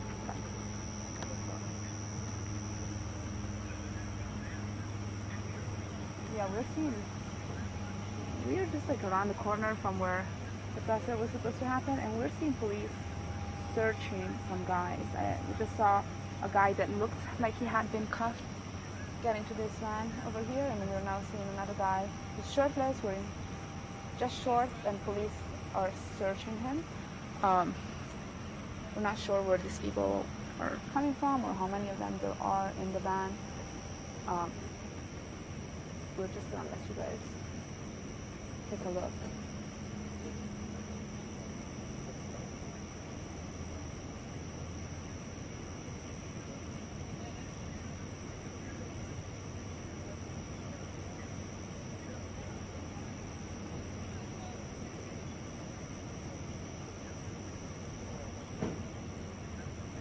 Also, we're hearing reports of some more looting. Tim is currently in a car with other reporters following a lead. I haven't heard from him yet, but he might be on his way here. Meanwhile, we're still at the strip mall that police are using as headquarters, and we're seeing some guy get arrested right now.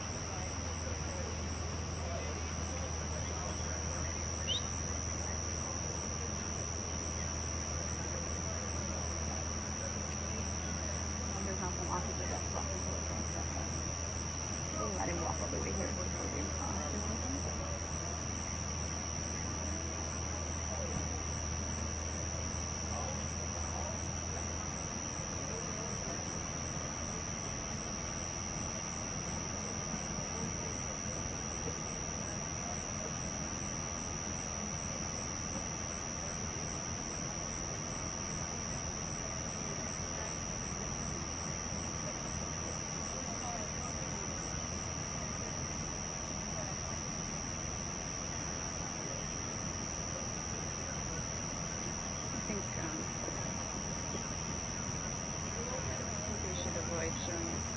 Yeah.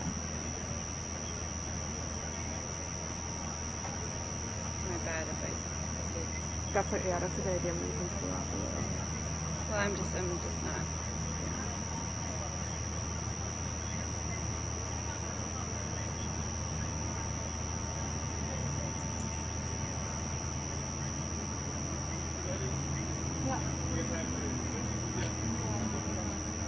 Yeah. Who you guys with? Who's that? Okay. I'll barrage you guys to be out here. No, we're just trying to get out actually. We were at the press conference, that's not happening. We're just trying to walk out. That's what you were doing. Huh? Didn't know you were walking. Huh? And because we saw this and then we wanted to film this. Okay, well, we're not going to do that.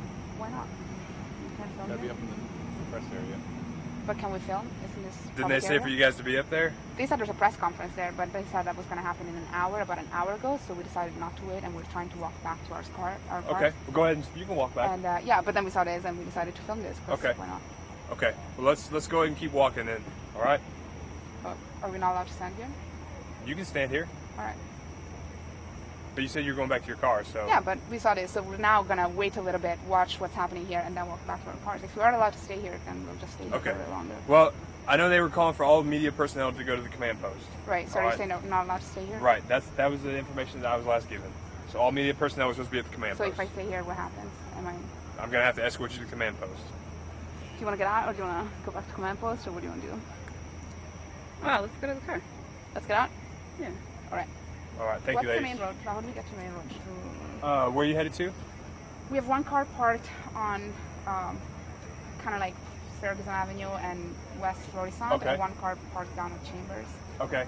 Actually, we only have the keys to one, so. Yeah, right here is obviously West Florissant. So if you just go down there and show me your credentials, they'll let you go up there. All right. So just be cognizant the curfew is in effect, obviously. So Yeah. you know, just make sure you guys have your credentials with you. Okay. All right. All right. Any other questions? Yeah, what is that? What's that? What's the guy going to arrested? I couldn't tell you. I wasn't there. Okay, thanks. All right. Y'all be safe out there. Do you have any information about what happened tonight? We missed a lot of it, but we heard that there were shots fired. There was a bunch of shots fired. That's all I know. And now we're hearing that some market is getting looted. Couldn't tell you about that. Just now. No. But yeah, if you want more information on that, the command post would be the place to say for an that. hour, so Nah, they're busy right now, so yeah, they're extremely busy. There were some canisters fired, and my eyes are burning. What was that? Again, I wasn't there. I don't know. But do you know what kind of stuff you guys were using out there? I don't, because there's a bunch of different departments out here, so I can't speak for what they were using. All right, well, let's try to see if we can get to our car. It's gonna be a bit of a walk, but we'll try. And we're told that we're gonna have to cross another police line to get through that. You have your breast bus on you, right? Because mine is at the hotel. I have the most busted up. But I have a business card. Alicia, I'm gonna have to switch out my batteries. No, my cards. Okay. So maybe you can hold the camera for a little bit. Sure.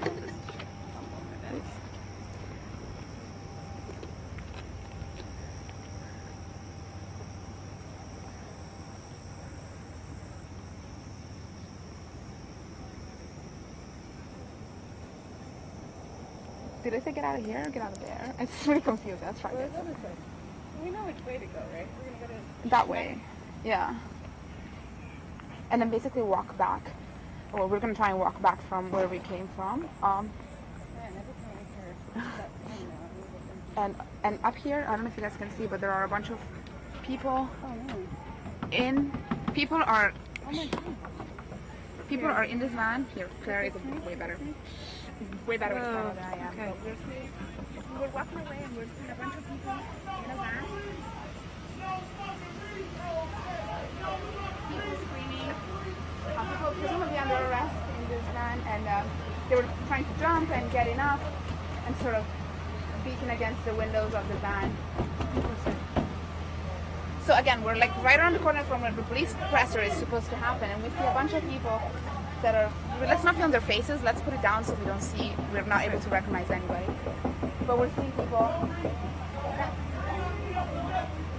I can't hear you.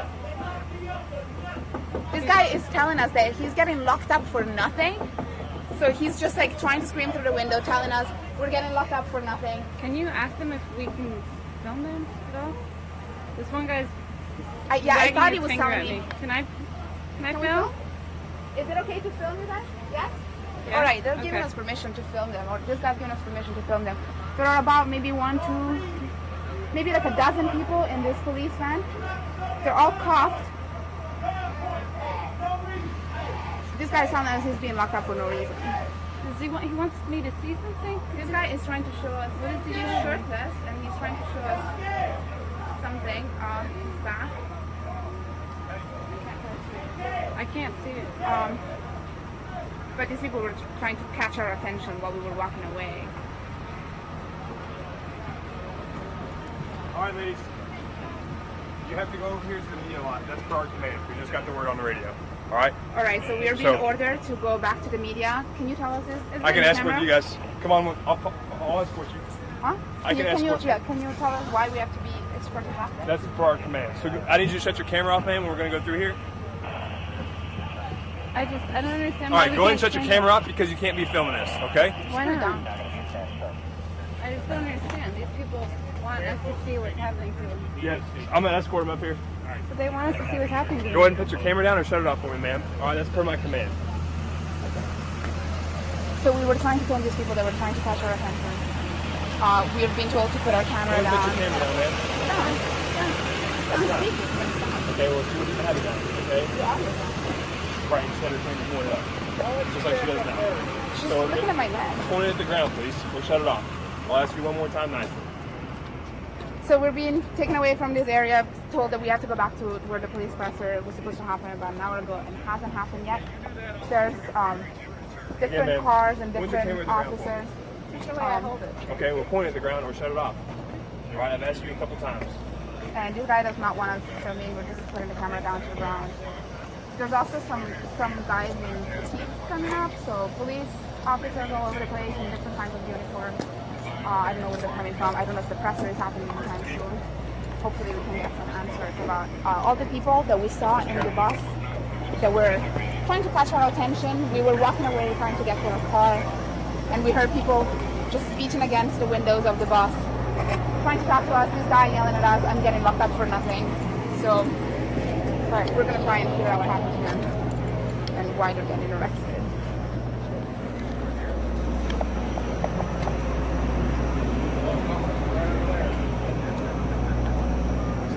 Press conference. We don't really care for the press conference. But you said you were waiting on it. I mean, we waited for an hour and then we're like, well, let's go figure out how it goes. But hopefully. Who are those guys in camo?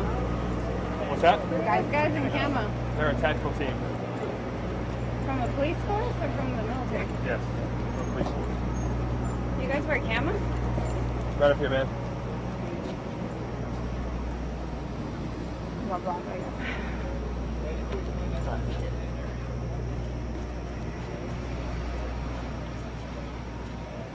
Well, you guys now get to see the presser. It's on. Okay. I guess I'll move in. Yeah, and you want to come with me and ask him a question about what we just saw? Yeah. Come this way.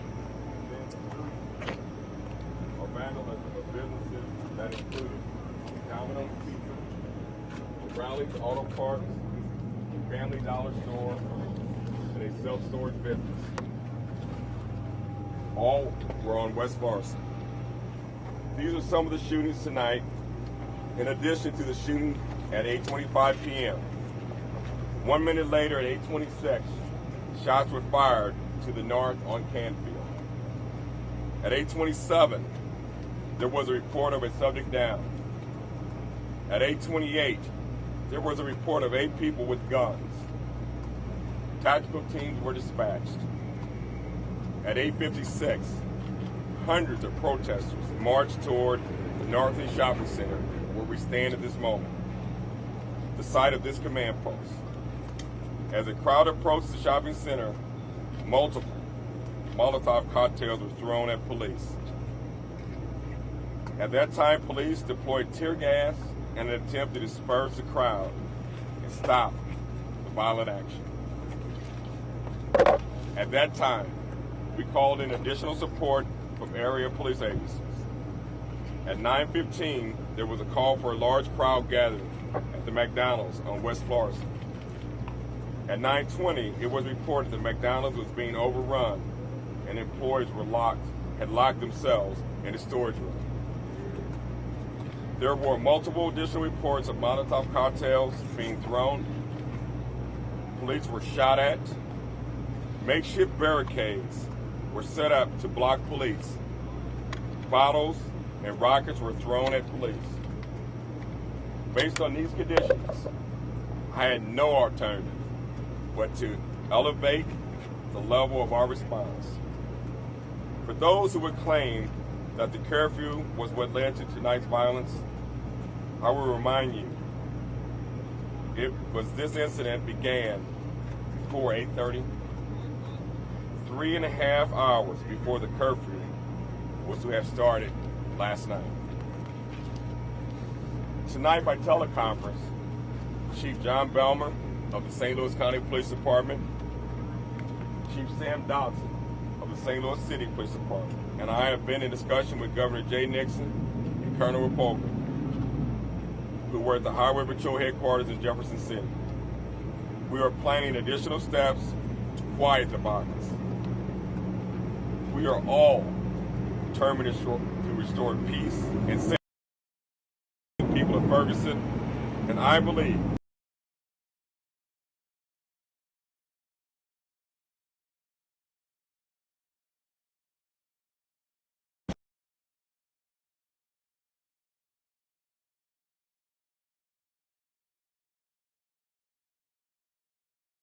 structure. Have time to take a operate.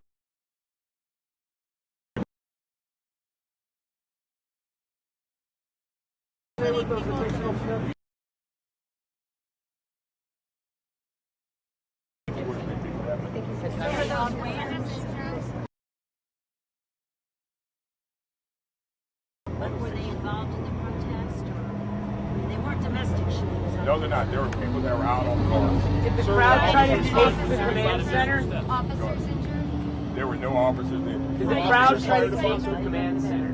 So you mentioned additional steps. Can you tell us what additional steps you're now considering? We are going to go back and do some operational planning to determine what that will be. Garden. No, at this point we're taking additional steps and we will evaluate our resources. Sir, were officers fired on direct? This is organized units aware that there were families with little children amongst the protesters that were approaching the command center here at the time that smoke and tear gas were fired on the crowd. At this time, when we were approached by the crowd, the bottles were thrown, and we had subjects coming over the hill. Officers fired on direct. One more question, guys, and then we got to. So the people in the bus back there, they're being put under arrest. What are they being arrested? How many arrests? Can you say how many arrests? How many arrests, sir? Can you tell us how many arrests there were?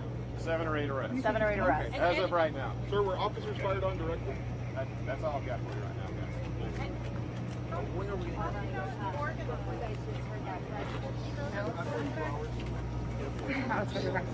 Same route.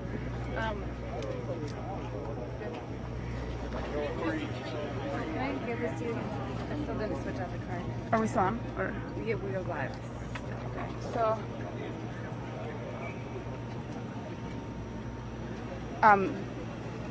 we just were at the press conference. The police held out here. We asked them about we asked about the people in the bus that we just met that were trying to get our attention, and one of them telling us, I'm being locked up for nothing. So we asked Captain Johnson here, why are these people being arrested? He said they're being arrested for failure to disperse.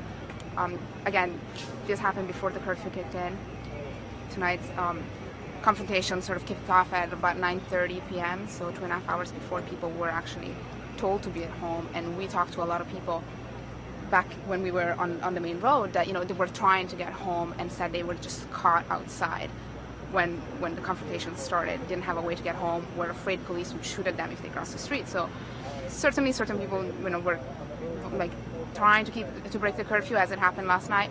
But there were also a lot of people that just got stuck outside. We don't really know about these guys in the bus, but some of us, again, tried to catch our attention and told us they're being arrested for nothing. We're now going to try and head back to the car and see what else is going on in Ferguson tonight.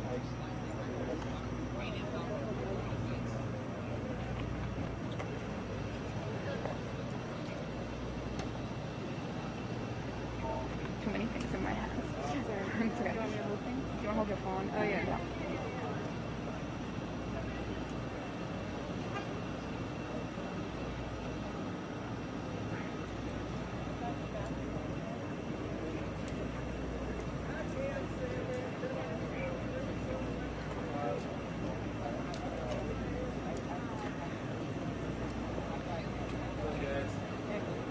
What did you guys do tonight? We were live streaming? We are live streaming, is that? Alright, let's try to get back to the car. Give me 1 second. Yeah. Sure. I got that. Alright.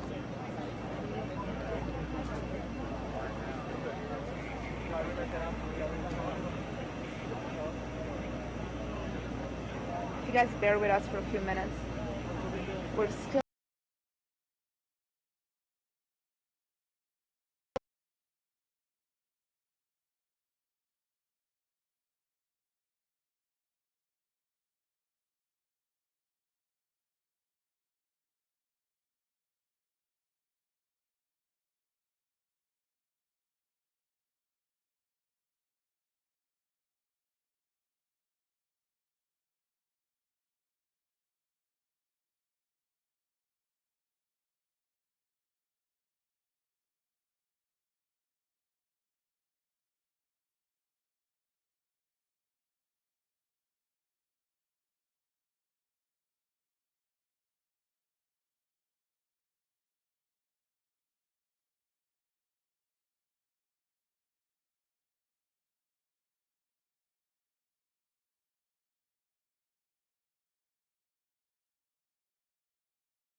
Oh, the people saw, but we're back on.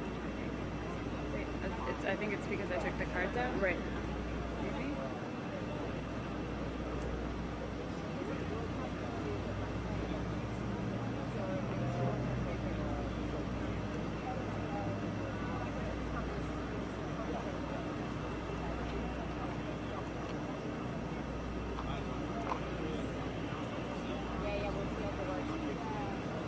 Okay. We're up and running. Yeah. How long do we?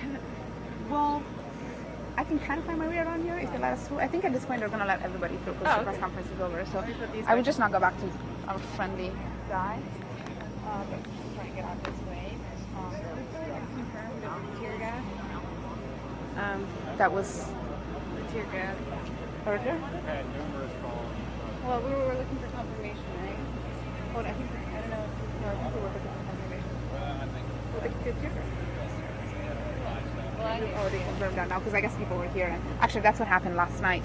So I think some of the reporters here were asking about whether police used tear gas. And what happened last night is a lot of the reporters were being held back towards the beginning of the main road in Ferguson, and some other reporters were closer up. So we actually got tear gas, but some reports said that it was just smoke. It turned out the police had fired a combination of smoke and tear gas, but definitely tear gas, and that was eventually confirmed. They also fired tear gas today, and we could smell as much in the neighborhood earlier. We could feel it in our eyes, and had to cover our mouths and all. So yeah, we're gonna try and get out and go to the car. Hopefully that works out. Yeah.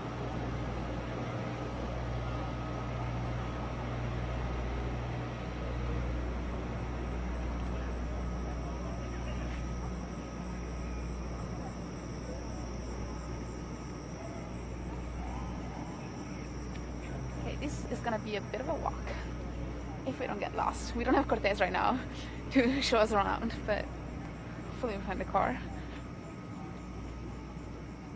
We could probably at least take that shortcut.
I'm using yours. Team number are we? 31. Team 31.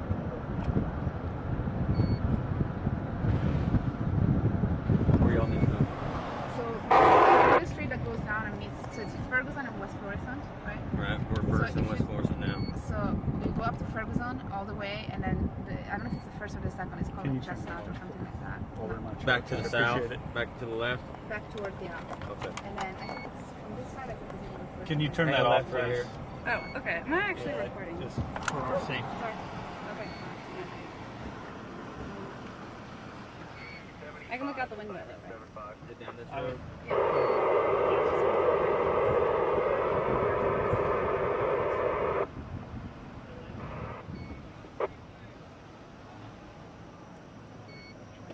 I think I'm okay. Now I am live now. I'll look out the window. Team 38. I appreciate the ride. How far are you down the street? We can walk if you want to go around. What's your exact location? Basically, off the Chestnut. You're going to be West Florissant and Buzz Westfall. I mean, like, on this road, then it's either the first or the second street to the right. I don't know if we can get through. You can just walk in your house. No, you're not going to be going by yourself. 75 assignment. Alright.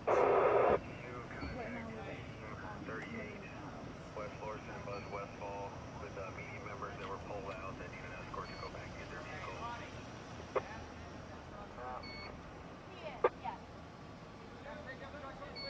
Yes. Yes. Waiting. Yeah. We're all trying to kind of leave together. Okay. Thank you.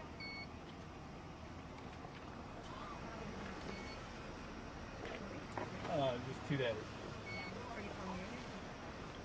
Team 11.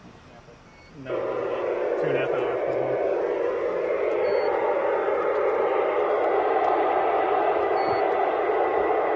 This radio's awful. It's Yeah, that. you listen to that all day. Ma'am, Yeah. you need to shut that off. It's interfering with our radio. Oh. We cannot talk with that thing going on in there. Is that what it is? Yeah. Oh, weird. Okay. Yeah, there's too much interference. Shut it down. Can I just get out and watch it in a car? It's a very finicky. No, because the curfew in place. Yeah. If you're in the media zone, but the media zone is no longer. And I think that the troopers up above earlier had talked to you. Post communications. You guys are ready to go immediately. Just jump in your vehicle and go. But Yeah, we're good. we're gonna be right back out here. Communications, you notify DNL for a disabled police car, West Florissant and Stowaway, to West Florissant Stowaway for a county vehicle. Have them come to the staging area first. Alright. Hey, Where are you going? Like to our yeah. No, you're Oh. Yeah. So just follow the command.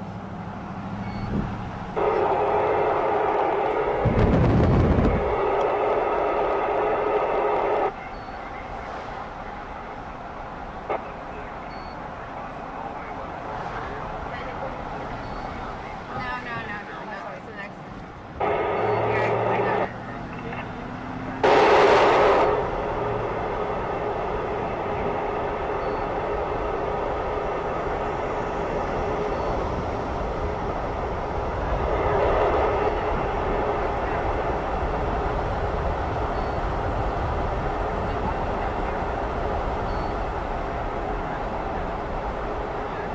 It's still the next right. Yeah, it's a real little street with houses.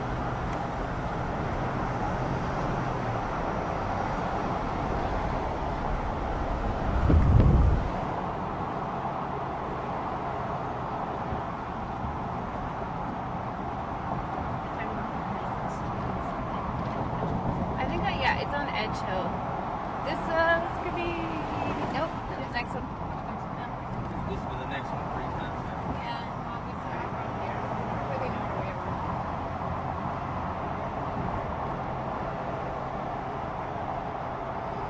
Mostly. center? No. It's not center. That's the bench. No, we don't know. It's back down. No. Do you...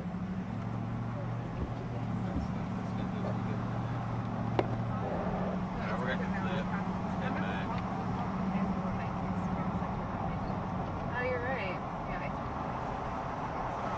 Okay. So I'm sorry, guys. Not from these parts.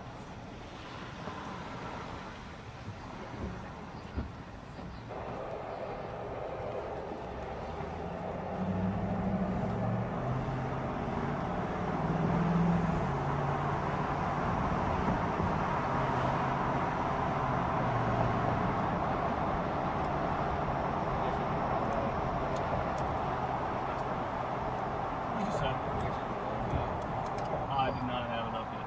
It's center.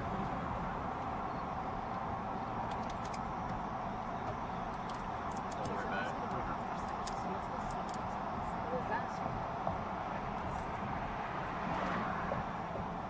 Must be this one, I think. Top of car. Forest Wood, that's right. Yeah. And then Edge Hill, and then it's just at the left.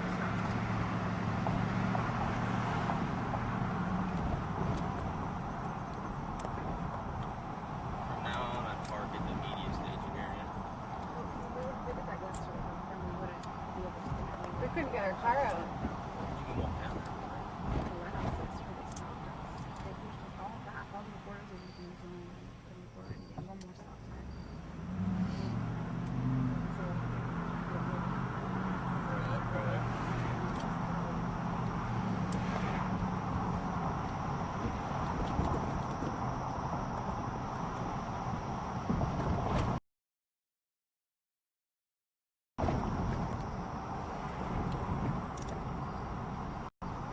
Edge Hill. Silver car there.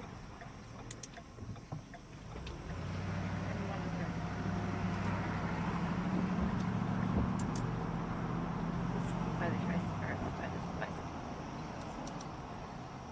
Just back up. Straight, just back straight back down the way we came, okay? Wait, Oklahoma, is that right?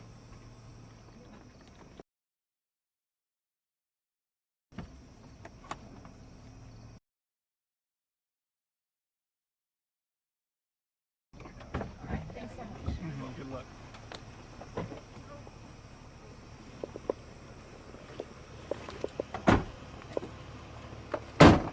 Oklahoma? Is this right? Oh, it is. It's got Oklahoma plates.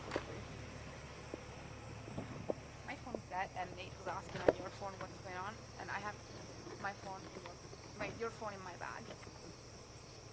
We are live. Alright, so we just got another ride from the cops, but they... Wait. Let me get in the car first, and then we'll... Yeah, let me get in the car. We'll get to see what a terrible driver I am. Right. Yeah, I would take over, but... Oh, no, it's okay. I'm worse camera woman than I am driver, so...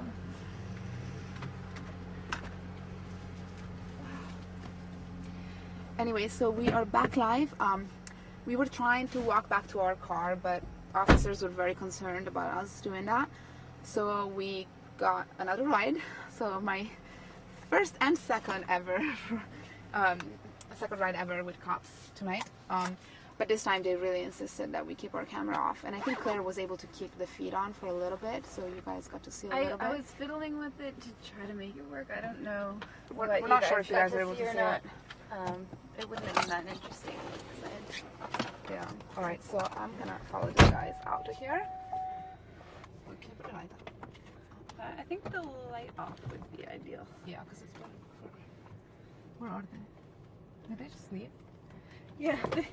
They told me to follow them, but then they just left. I think they got sick of us not knowing where our car was. Okay. Yeah, this cop's getting a little bit impatient because we couldn't quite remember exactly where the car is, but I think it's them down there, right? I think they're definitely waiting to see. Oh, why can't we just go out straight ahead? Because they must follow them. But I actually think it's, if we follow them, we'll be able to see a little bit more of what's going on down on West Florissant, which people weren't able to see when the feed was on. Alright. Alright, that's them, right? I'm following the right people.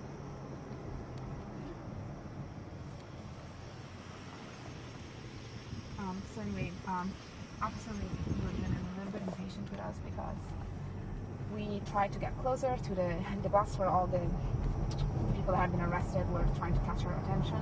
Let's shut the windows. We're just almost all the way. Just like in the front.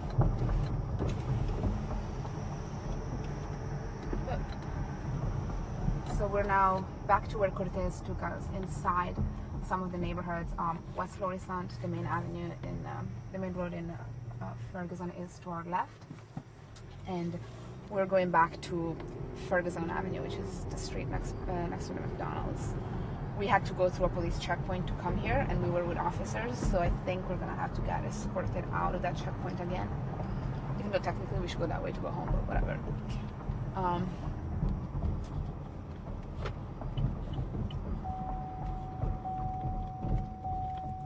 What's that about? Oh. Claire, put your seatbelt on. You're live. They get in the way. Okay. Here we go. Safety. So again, we're following the officers that escorted us out of the media center.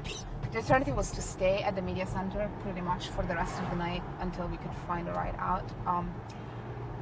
So the officers were telling us that the media is allowed to break curfew, but only in designated media zones, which is basically the area you saw before where the police presser was held.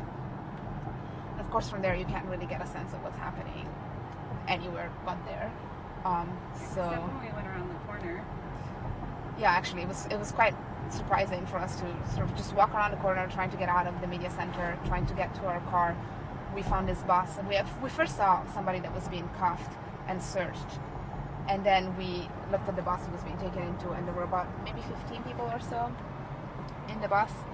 Some of them trying to catch our attention by knocking on the windows. So we just stopped and filmed, and officers were not particularly happy with us doing that. They let us do it for a bit, then they told us to get out of there and put our camera down. They also asked to keep our cameras off when we got into their car for the second time, because they said it interferes with the radio. I'm not sure if that's true, or if they just wanted the camera off, but maybe it's possible. It was okay, fine. We interfered with the radio. Sorry, guys. And now we are getting escorted out. And are we gonna get through like chambers? I'm not sure if they're taking us to the left or the right of this. It'd be nice if you go left. Well, I'm just following them. And right now we're next to the McDonald's that was looted early tonight. Earlier when we came up here, we saw a woman that was trying to talk to officers, and I think she was trying to get out or asking for their permission to leave. She doesn't seem to be here anymore, so hopefully she got out. And it's pretty quiet down here. I mean, officers seem very concerned with us leaving the area, but there doesn't seem to be a whole lot going on. There are a few more police cars to our left, a few more up by this store, with a couple people that look like they're not officers, but other than that, not a whole lot of people around tonight. Well, they're going back to the media center. I'm not following them all the way there. All right. It might be worth mentioning that we have another vice producer who's just arrived. Who is at the media center now? We could go. Should we go get him? Make up with him and just. My phone is dead, and I don't. Yeah. Do you want to try and call him? Yeah. I'll give him a. You have it? It's in my bag, I think. Okay.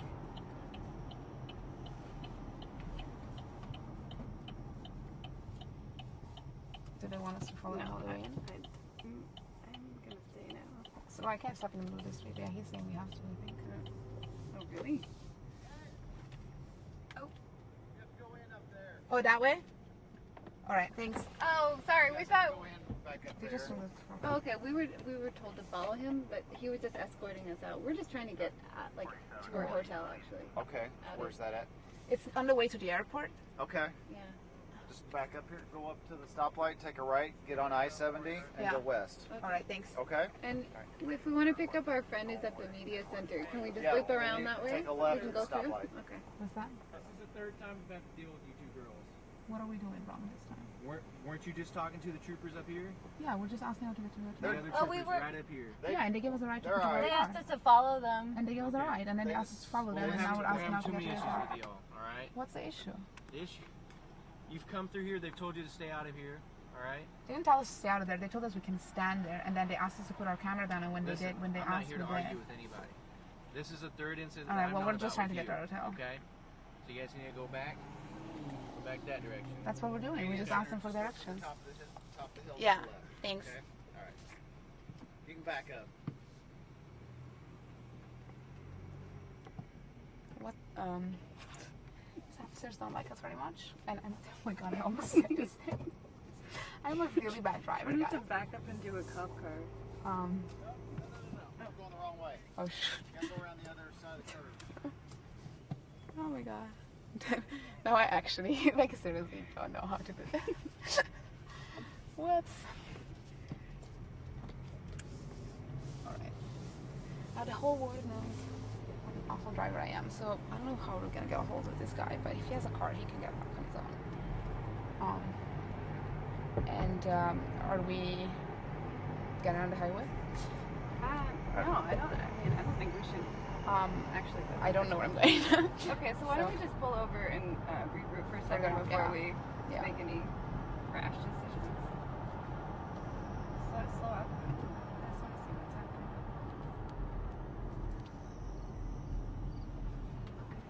Just maybe go into the Walgreens. I think I'm saying Oh, don't do that. no, yeah.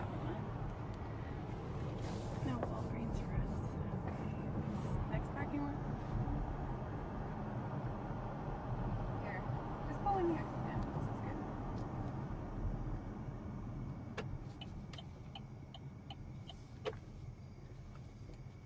Right, I need to charge my phone as well because I haven't been able to check.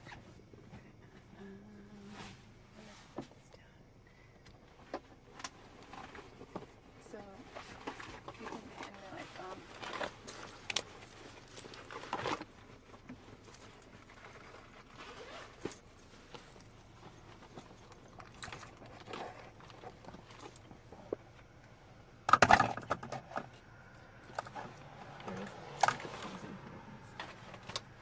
Just gonna charge this one up.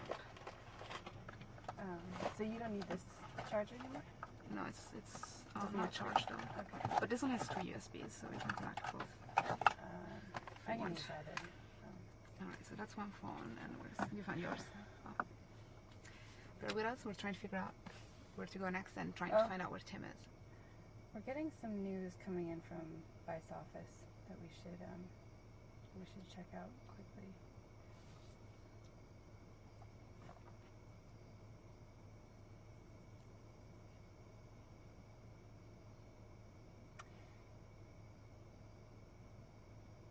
Okay, so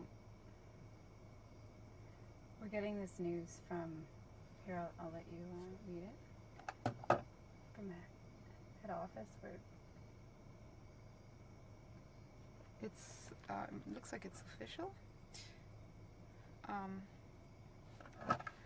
So we're just hearing reports from other people. We need to get this confirmed, but we are hearing that the governor has ordered the National Guard to come in. That was one of the questions that was asked at the press conference tonight, and the answer was pretty much not yet.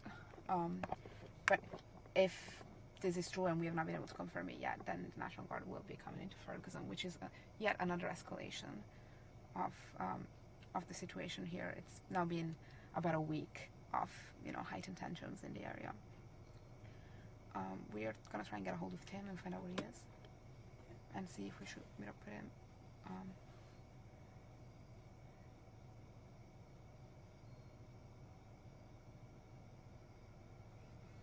I'll just call him. Okay, I'm just getting. Okay. I'm just getting word that it's totally official. It's an executive order. Alright. So, again, we've just been able to confirm this. The governor has ordered the National Guard in right after a press conference in which we were told that that would not happen. It's posted to the governor's website. We'll keep updating you guys on when this is going to happen, how quickly, how many troops. We don't really know yet any of the details. But again, people in Ferguson have been, expressing wishes to go back to normal and keep protesting, keep mourning, keep getting their voice out, but getting their lives back. And it doesn't seem like it's going to happen anytime soon with this new decision. I'm calling Tim right now to see where he is and see if we can link up with him.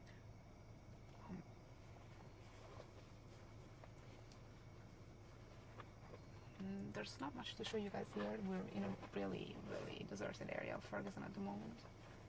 But we'll see if we can drive around a little longer. Hey, Tim?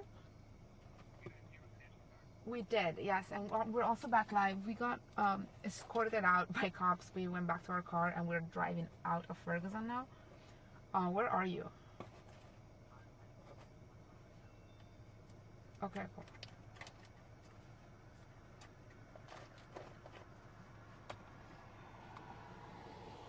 Did you guys get to see much up there?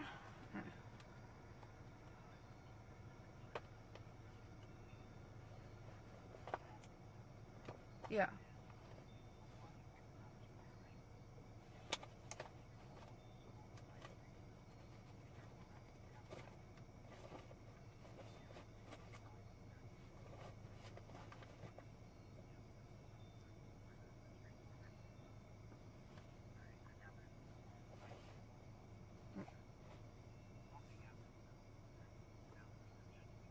Right.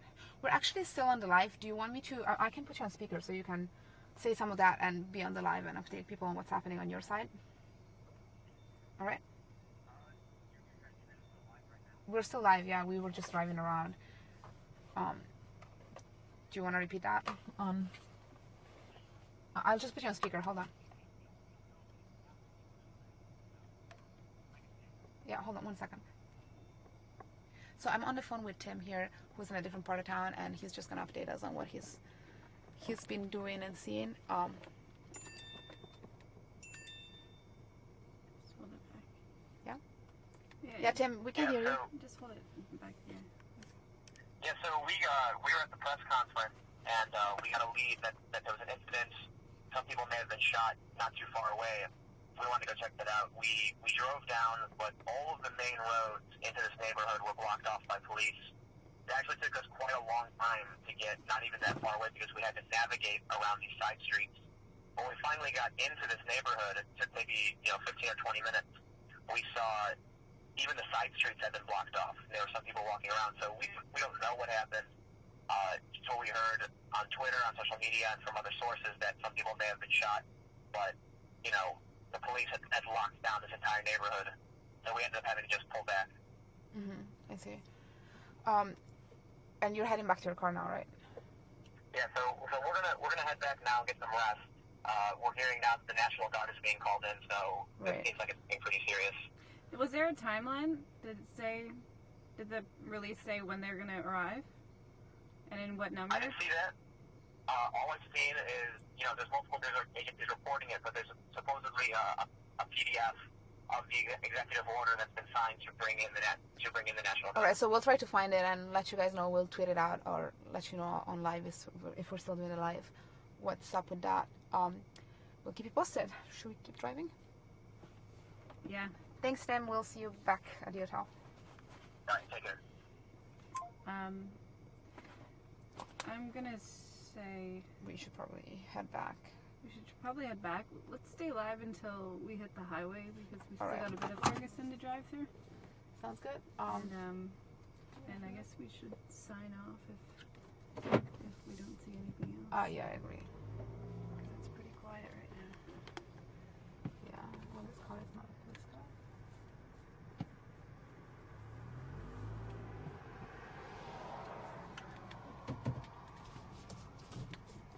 And the highway side is like down this way to the right. Can you imagine? We'll figure it out. This is actually the area that we drove through yesterday with one of our sources. And one of the interesting things about Ferguson is that, a lot of people have been referring to it or talking about it like it's some kind of, really poor, really a difficult neighborhood, and actually people that live here are saying this is kind of a nice area. You know, it's not by any means not a wealthy neighborhood, but it's fairly middle class area. There are a lot of you know, family homes and like nice lawns and all that, and a lot of people just did not expect to see something like this in their neighborhood. I actually talked to this woman earlier today. We went to a rally. Whoa, these guys are walking in the middle of the street. We went to a rally with the family of Michael Brown that was held at a local church, and there were hundreds and hundreds of people, especially families with kids. So I was talking to a few of them, and I talked to this lady who said she raised her son in St. Louis, in the city, and in a more difficult neighborhood, and was you know, always worried he would join gangs or he would get in trouble there. And she said since she's moved out to Ferguson, her biggest fear is the police. Her biggest fear is that her son is going to get pulled over, arrested over nothing. And this is something we're hearing over and over again from all of the people we've talked to, that, you know, pretty much anybody in Ferguson has a story of an encounter with police. And everybody has, you know, personally experienced some kind of either abuse or disrespect, and there's really a lot of frustration and anger in this community. A lot of people are saying this is much deeper than Michael Brown. This goes way beyond this past week, and the reason why these protests are still going so strong is, first of all, the police response to them, but also the fact that people are just fed up. And that's what people are telling us over and over again.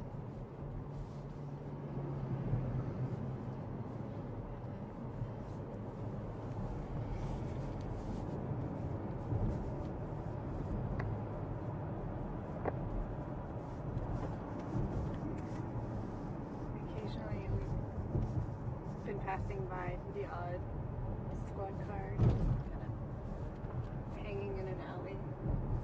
Seems like there's still a presence even out here. I think we've actually left Ferguson's I think we're in limits. So here the curfew doesn't apply, as I understand it, right? Right, but there's literally no car in the streets at all. We just came across a group of maybe 3-4 people. There's a young guy standing over here, or actually a woman standing over here. But I mean, it's pretty empty, and it's late, but it's not that late. It's 2 a.m. right now.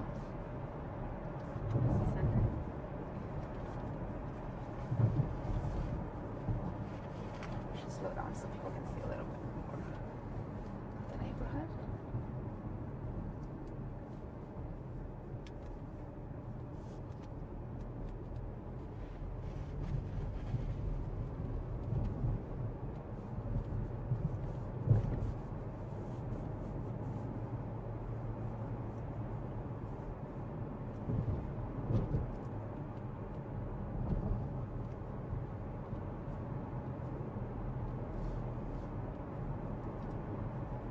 So when we left the hotel, we actually left a little bit earlier than planned. We were working on some stories, and we had actually just, you know, stumbled upon Jesse Jackson in our hotel lobby and asked him for an interview. And we were going to do that when we saw on TV news of the looting and the tear gas being fired, and we decided to rush down to back to Ferguson. But we are going to meet with Jesse Jackson in just a few hours. Actually, he said he's going to meet with us at 7 before he leaves, to give us, you know, his sense of what's happening here and what we can expect in the next days. And a lot of people in the last few days have been talking about Ferguson, not just as, you know, or talking about the protests in Ferguson, not just as protests, but really the beginning of a movement. I think it was on Friday. We saw nationwide rallies and vigils in solidarity with Ferguson, but also in, I don't know, we just I couldn't quite see. It looked like a, I don't know, maybe a canister, maybe just a can. But as I was, and in general, to protest police brutality and police racism all across the country.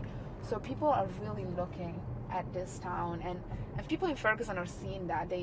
They're very much aware that the eyes of the country and the world are on them. I think a lot of them feel kind of empowered and sort of inspired by the support they've been getting from people across the country.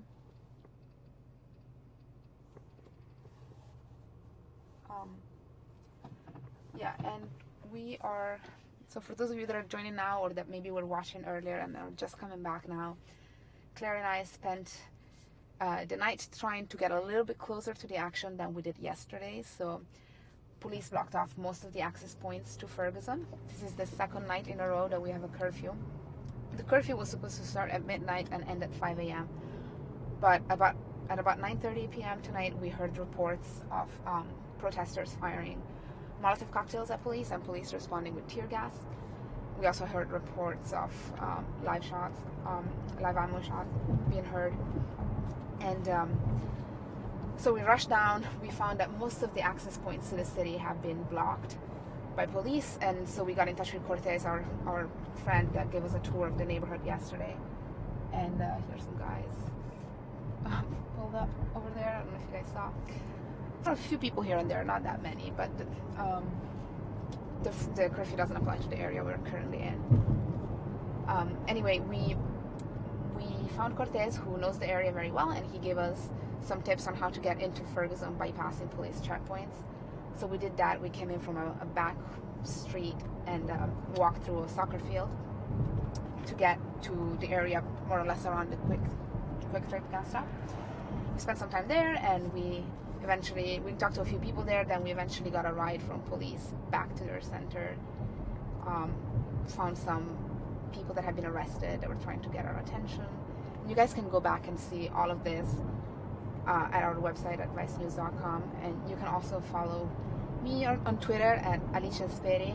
It's spelled like Alice, ALICESPERI, and you can follow Claire at The Mental Ward. Right? Is that your handle? Yeah. And you can also, of course, follow Tim, who was live streaming as well tonight at Timcast. And I think we're going to wrap our feed for the night. We hope we got to show you guys a little more of what's happening in Ferguson. We expect the situation to escalate even further now that we know the National Guard will be coming in, and we'll bring you those updates as they come. Thank you for watching us. Have a good night.